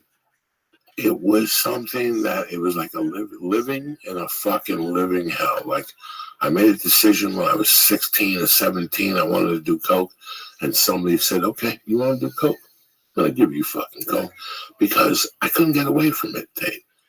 Like there was 5 years there where everywhere, like if Tate said to me, "Are you coming to New Mexico? Stay at my friend Eddie's house." Okay, Eddie's cool as shit, but guess what his roommate did for a job? So blow. That was my life. I could bump into cocaine on Mars. Yeah, I was one of those guys. Not heroin, not speed. I could find cocaine fucking anywhere within 2 minutes. Anywhere I moved, there was a cocaine dealer somewhere around there. Yeah. That was, I always knew it. One time I actually moved with a guy before I got sentenced. The guy, when I left that apartment where I got picked up, I moved with a roommate. And also I'm sitting there one day and people coming over as well. But yeah, Joey, this is Tate. How you doing? Tate, how you doing? All of a sudden, 15 minutes later, another guy would come over. And then that night I go up to my room and I come back at 10 and 2 people had just left. And then I would wake up at 3 to drink water and he'd be up downstairs. Yeah. And after about a week, I figured out, oh my God, this guy sells fucking blow. So I'm about to get sentenced for doing blow. Right. And I moved in with a drug dealer that's from my neighborhood, just 20 years old. I went to the Vietnam War. And it got to the point where Every night I would watch him watching TV, and I would open up his closet, and I'd go in his jacket pocket, and I'd take out the ounce he would bring up only, and I'd take a rock out, put it back in his pocket. That's how easy it got. Like, this could only happen to me. Not only do I move with a drug dealer, but I know where his stash is. Right. That was the little stash. Yeah. His big stash was in the garage in paint cans. That's where he would put the kilos and break them up into 4 different paint cans. But he would do that. He was a freebaser. So this is where it gets even worse. I would monitor him completely. Like, I knew when the guy came with the package, I knew when the cash was going out, because the cash, it was all run through a bodybuilding gym in Acapulco, Mexico. Oh my God, you have no idea. Crazy. So this guy, his father was a doctor, physical trainer, blah, blah, blah, blah, blah, blah. And supposedly he would come up here with prescriptions and things. Right. But hidden in those prescriptions was 20 kilos of blow. And he would do that every fucking month, except for the summer months, because that's when that part of Mexico would be busy, or the winter months. So for 6 months, he would ship him, like, what do you get rid of a month? A kilo. Okay, so every month I'm going to give you 2 kilos. You don't have to pay me for 1. But then once comes November, you're not going to see me till June. Right. So when I come back, you better have my money for the 6 kilos. So there was a time when I'd be living upstairs, and downstairs there'd be 6 kilos. Fucking wild. So then I would watch him. And I'd hear him freebasing. By this time, the cat was out of the bag. I knew what he did. I kept playing it off like I didn't do coke. Like I did coke once in a while. He thought I was like an athlete, blah, blah, blah, blah, blah, blah. So I would wait for him to start freebasing. He would go through that whole bag. So I would listen for him. I would get up at like 6 in the morning, and if I would go in his jacket, if the jacket pocket was empty, that means he had gone through that bag and he broke into the kilo. So my car was out in front of the garage. So I would come down, open up the garage. He'd be in there freebasing. And I'd find the can, because the can would be sloppy. And I'd open up that can, and at this point, I'd just stick my hand in, and I'd just pull out a fucking boulder. And I'd take it with me, and I'd break it up at the Hertz place, and I'd sell it. And that's how I was making a living, by taking this fucking blow. Disgusting. I'd steal it and snorting it. But I would come home that night, and he'd be there all depressed. And I go, what happened? He'd go, I went on a 2-day bender. How am I going to get this money? And I go, what are you talking about? He'd go, I did about 1.5 ounces of coke. He didn't do 1.5 ounces of coke. He did a half ounce. I took 1 ounce with me. Yeah. He was so fucked up that he didn't know. Yeah. I mean, but this could only happen to me, this shit. Jesus. Like, these are the shit that was happening everywhere to me. Like, anywhere I turned to, blow was right. I think it's there. that vibration. Yes, it You is. put out a cocaine vibration, you know, you put out a good vibration, you put out a sex vibration, you put out, like, whatever the thing is that resonates in you the most, man, that shit draws to you. And let me tell you something. That's true. It's like nobody ever came to me and asked me if I want to do heroin. Right. When you do heroin, the universe makes you bump into heroin. Yeah. When you do meth, I've had people ask me if I want to do meth. In fact, I bought meth a couple times because I couldn't find coke. Yeah. But that was what, till today, gets me weird. Here's the thing that killed me about cocaine. Sissy, the cat that died last year, we had her for 10 years. The first 7 years she was around, I did coke. She wouldn't even have contact with me. A week after I stopped doing coke, she became my favorite cat of all. I couldn't get her off me. That cocaine energy, she felt it as a cat. Mm-hmm. And she stopped fucking with me. So the moral of the story is, Cats know. if you're doing fucking tootsie-roots, stop doing tootsie-roots. That's the fucking moral of the story right there. I'm happy you motherfuckers got together here. Yeah, that's it. Hey, listen, and people know, whatever you're doing, when you're drunk on alcohol and you're fucking in a hole, you know what the answer is. We all know it, bro. Sure. You know, today, everybody, and what's his name? That's true, because there's so much help around. There's so many fucking, I mean, Tate, find your answers when you want them. Me and you were down a great fucking road. If somebody pulled up to us with the fucking hand of life, we still turn them down. It wasn't until we made our decision that our lives changed. We got help. You know what a dude told me once? I go, man, I'd love to all the gifts you got, guy. I fucking love. And he goes, fuck that kid. He goes, your gifts are going to be better because they're going to be yours. And that is the thing, man. Don't ever want for anybody else's life, man. Yours is the one that fits. Lee, what'd you think of the massage from Zeal? You got it a couple days, for Valentine's Day? Yeah, the weekend of Valentine's Day, it was my first massage ever. I never had one, and I was a little nervous. And they sent 2 of them. Yeah, we got a couple's one for massage. you and one for your wife. That was tremendous. And would you do it again? I would do it immediately. I would do it. It was a great experience. I've never been to a spa, but I really enjoyed having them come to my place. I enjoyed, and you want to know why? The main reason, I was so relaxed and so calm after the massage. The thought of getting in my car and driving 30 minutes after that, I was like, I don't want to do that. So they do host service. They do like service to your house. They come to your house. That's so fucking tremendous. Another so big nice. thing which they mentioned, which I think would be great, is a hotel. That's what I think would be really great. I loved having it at my place, but my place is an apartment. So a couple of times I'd hear some people outside. But if I was in like a nice hotel, like a little setback, the room's a little setback, have them come right to your thing. You get sheets from the concierge, or they can bring sheets. They had music. They had we had 2 of them. One was a little bit younger. One was a little bit older. I had the older one, and so there's something about me, like I judge people by if their hands are warm. She had the most warm, loving.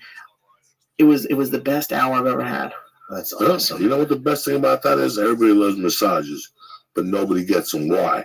Because either the spa's closed or you're booked when you want one, or trying to get there and sitting in traffic just destroys your day. Well, introducing Zeal, where you can book a 5-star top quality massage at a time that works for you in the most convenient place of all, your house. Who's better than you? Whether your back hurts or you're running after the kids or your muscles are sore, Zeal brings you the same day in-home massages with the best license and massage therapists right to your home.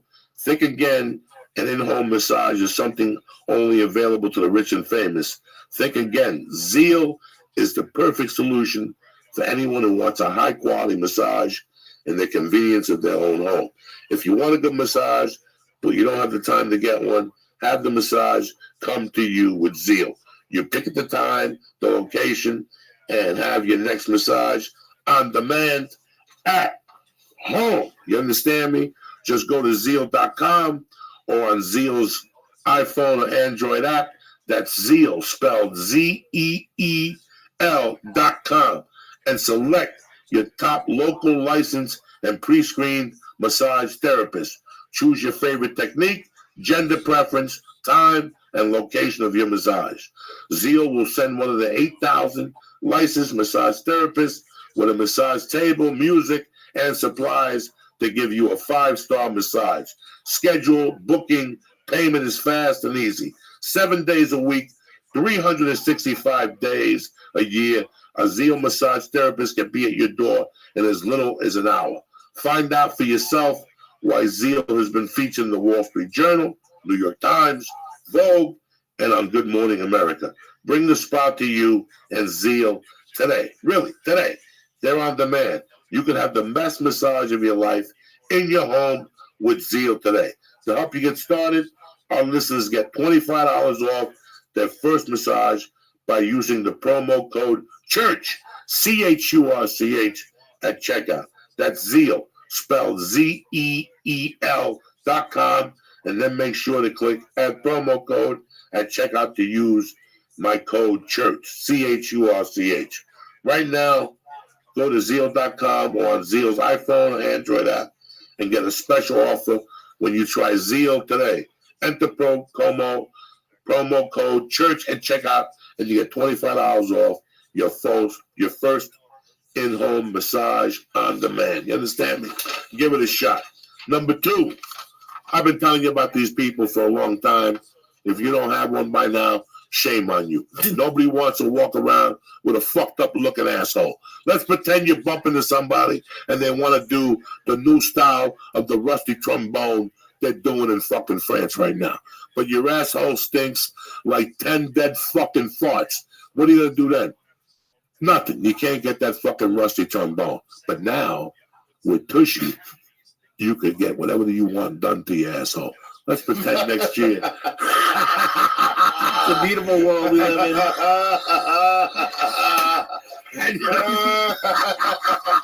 And you're asking why? Because Tushy's a bidet. Hello, Tushy bidets are back, bitches. You know what a bidet does for you? It washes out your little muffler.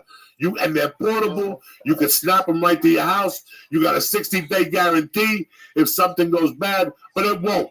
Because nobody's better than you. Nobody has better pep in their step and more confidence when your asshole is clean. You understand me?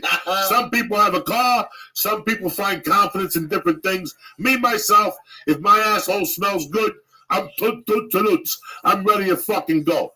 Now, also having a bidet cleans your muffler from fucking hemorrhoids. It prevents fucking shit growing down there.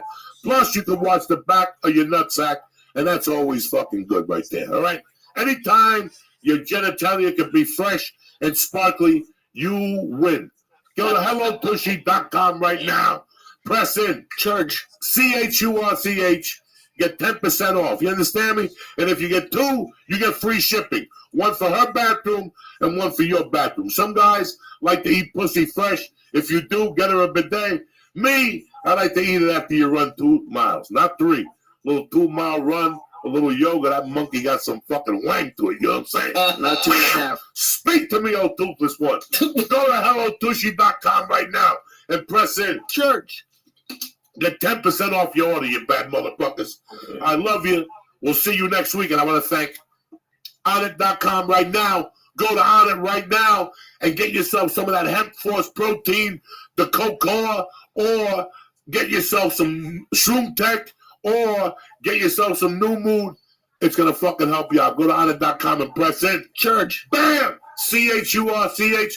Get 10% off delivered to your house. Who's better than you? I want to thank Onnit.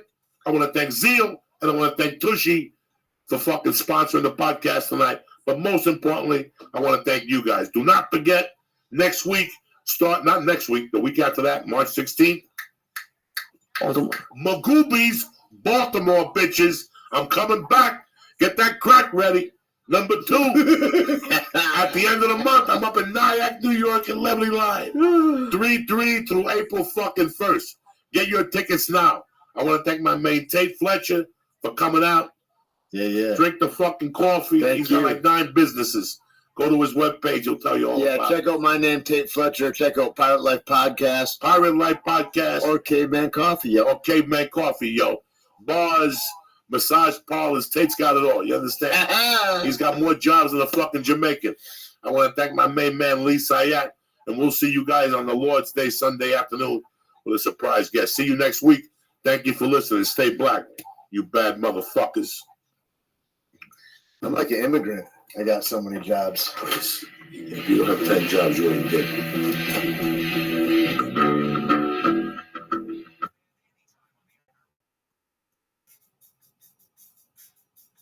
You know me, I'm a production specialist. I've done SAG, I've done Spider-Man 2, and I've done 100 out-there movies. And you make it work. All these people, you know, 19 people to hold the cord, and you do a 100-day movie, you go, oh, I get it. And don't do it so far. Don't do it so far. And you really see the shoes about it. You do like General Hospital, you would have fired. Like, I couldn't. If I would have walked into General Hospital 15 years ago, I would have fired. Because I knew nothing. Like, I'm a comedian. I'm a dirty comic. And they're just trying to get it. So if you get in there, they're like, room 238. You go to 238, you close it in, you see it in there, there's a telephone. And it'll tell you, if you've seen 218, be on the stage in 5 minutes, you fucking run it. I mean, this ain't no, like, big movie, what's the thing, not framing, but they call it something. Blocking. They do blocking in 2 seconds. I mean, you're like, really? Get the fuck out. And also they just start, nah. Like, let's say the line is, I'm going to see Joey. And you go, I'm going to see, sorry, let's start from the top. No. Your I'm going is already in. Just start from seeing Joey. That's how fast they are. Like, da. You're like, holy shit.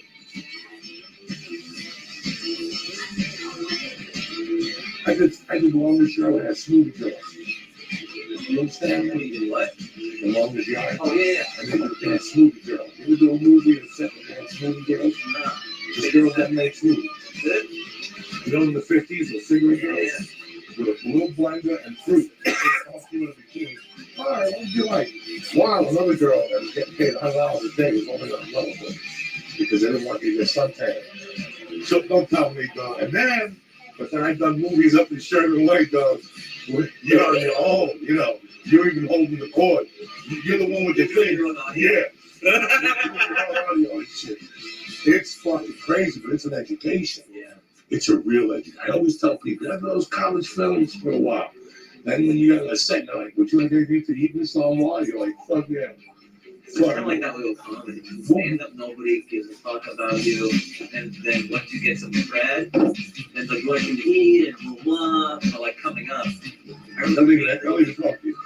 yeah, like the drink was like a liquor closet. And then like one of the they just put you in there. And then until you go like a commercial or something, they don't even talk to you. I could bring him into a club. They don't even listen. It's the rudest stuff. And then if he gets something, next time I bring him up, we saw you, know, whatever. You were so great. The last time you didn't talk to me.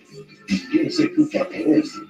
When Joe used to bring me in Ari clubs, they used to call him. So, why do you bring those 2 losers? True story, bro. I'm from San Francisco, they hated us.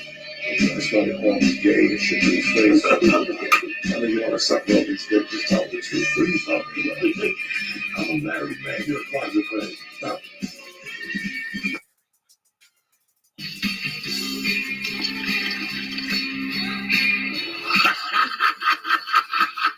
That's the way we're starting out tonight, cocksuckers.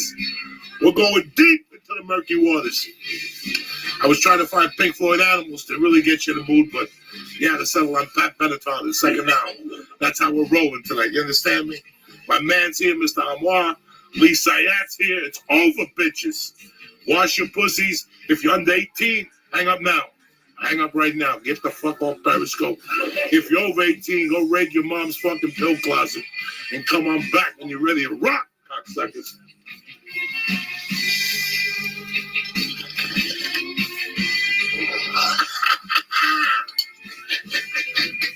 You gotta fuck these motherfuckers' worlds up on a daily. We're getting ready for a great podcast tonight. We already did one this afternoon.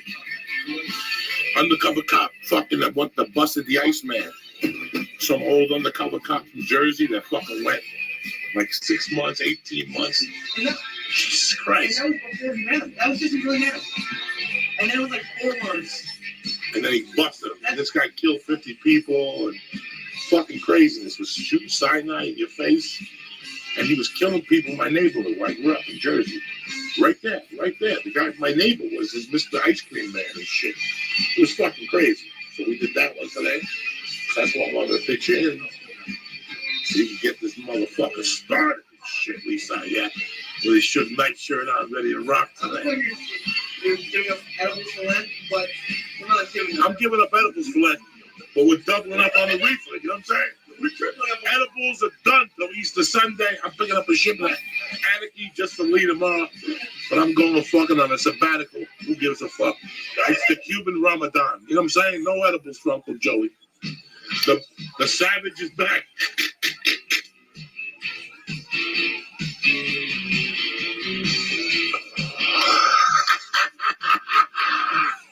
This motherfucker's been in a cage for 4 days. He's been waiting to bite somebody. Look at this fucking thing, ladies. Look at this thing. Can you imagine this eating your little muffler? You'll never be the same again. You'll never march for Trump again. You'll say, fuck Trump. Fuck Hillary. We're going deep with Uncle Joey. Look at this thing. Just massaging in your little muffler. Ta, ta, ta, ta, ta, ta, ta, ta.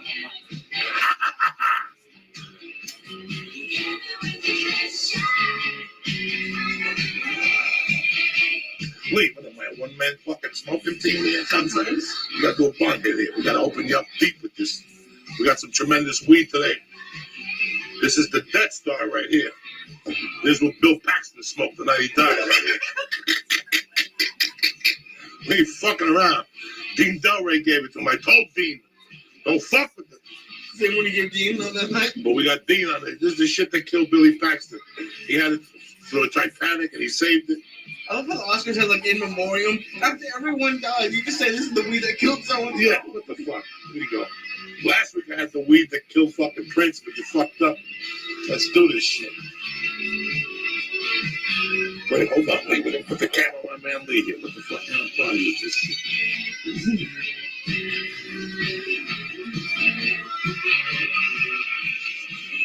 This is it. Take a lead.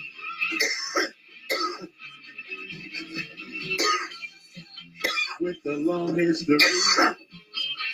Oh, what the fuck? Sunday night, bitches. That's it. I gave you the weekend off. You can hang out and tell stories, but I'm back. Sunday night, ready to go. Get ready for Monday morning. So you come out the fucking box like a savage. Understand me?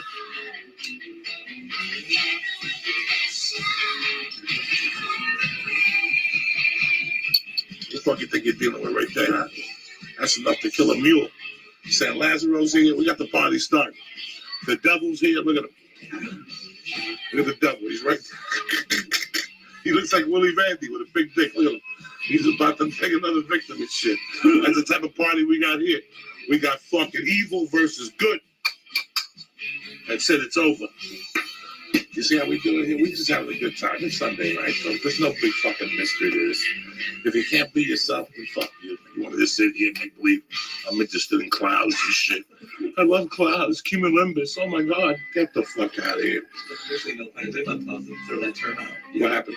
Cumulonimbus. The only reason why I remember this is because when I was in the 7th grade, Louis Hernandez, a.k.a. Louis the Nigger, fucking, I swear to God, on his science test, they asked him what type of clouds they were. He put snowy clouds, rainy clouds, fucking spring clouds, and something else. I nearly died. I even knew it was cumulonimbus. I would have got one of them. You know what I'm saying? He put down snowy clouds, rainy clouds, and today he's a psychiatrist. And he wants me to go see him. He said, no thanks. You didn't even know the 4 fucking types of clouds. Snowy clouds. What the fuck are you talking about? One more bond and we'll get this party started. What happened? You imagine a teacher to say, what are you doing in class? Oh my God, yeah. King was 7th grade. He was 7th grade. He was 7th fucking grade. He didn't know the 4 clouds. Even I knew the 1 or 2 cloud. Nimbus, cumulonimbus, some shit. Oh, I know. I got no time for clouds. I only got time for 1 cloud. And you're about to see it right now. We're going to go deep into the murky waters here. I've had enough of your shit all fucking weekend, cocksuckers. I did dance last night. Huh? How's that? You went dancing last night? Yes. You did dance last night? Are you fucking crazy? Like, I don't kill your lungs enough during a week. You gotta go smoke dance. It was easier than this. He was smoking chemicals and God knows what else in there. I'm giving you 100% God's reefer right here.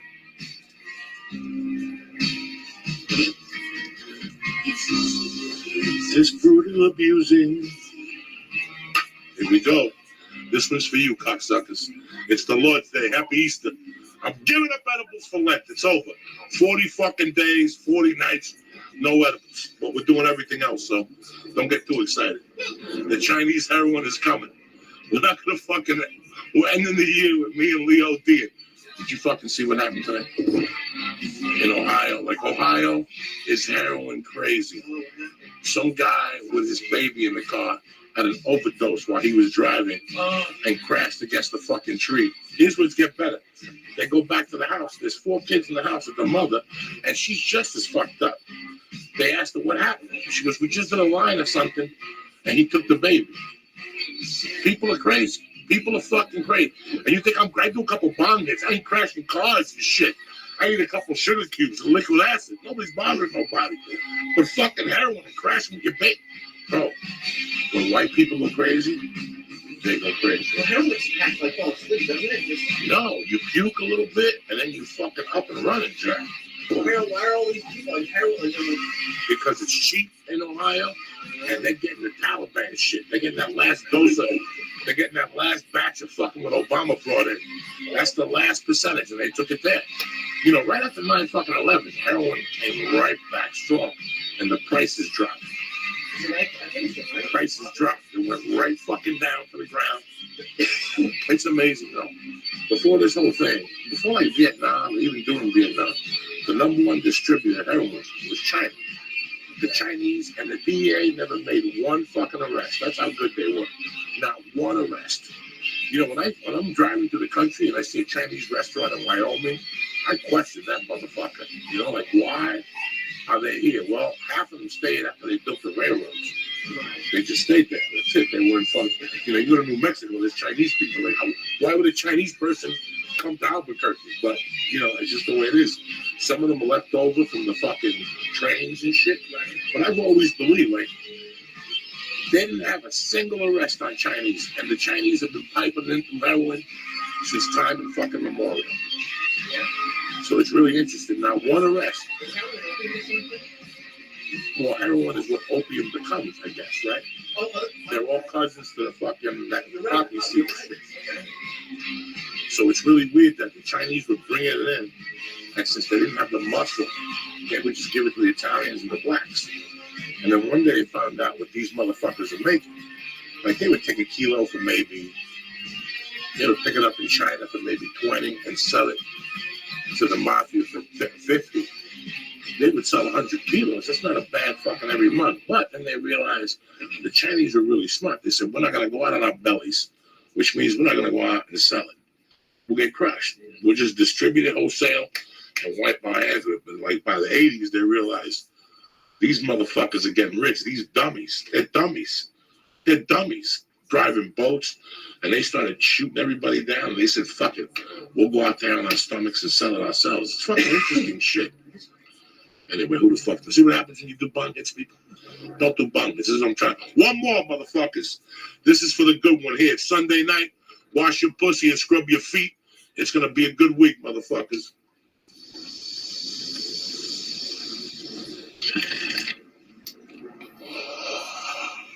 You always want to have a clean pussy because you don't want no misunderstandings. You understand me? It's like right now, I went home, I washed my little pussy, and I came back.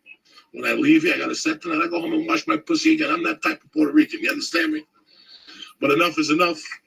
We'll be back in 10 minutes. YouTube.c. What is it? YouTube.com/C/Joey Diaz. 10 minutes. My main man is here, Mr. Amwa, to drop some fucking knowledge about his new DVD special on CISO, bitches. So don't fuck around. I come to your house and I take your grandmother's values myself.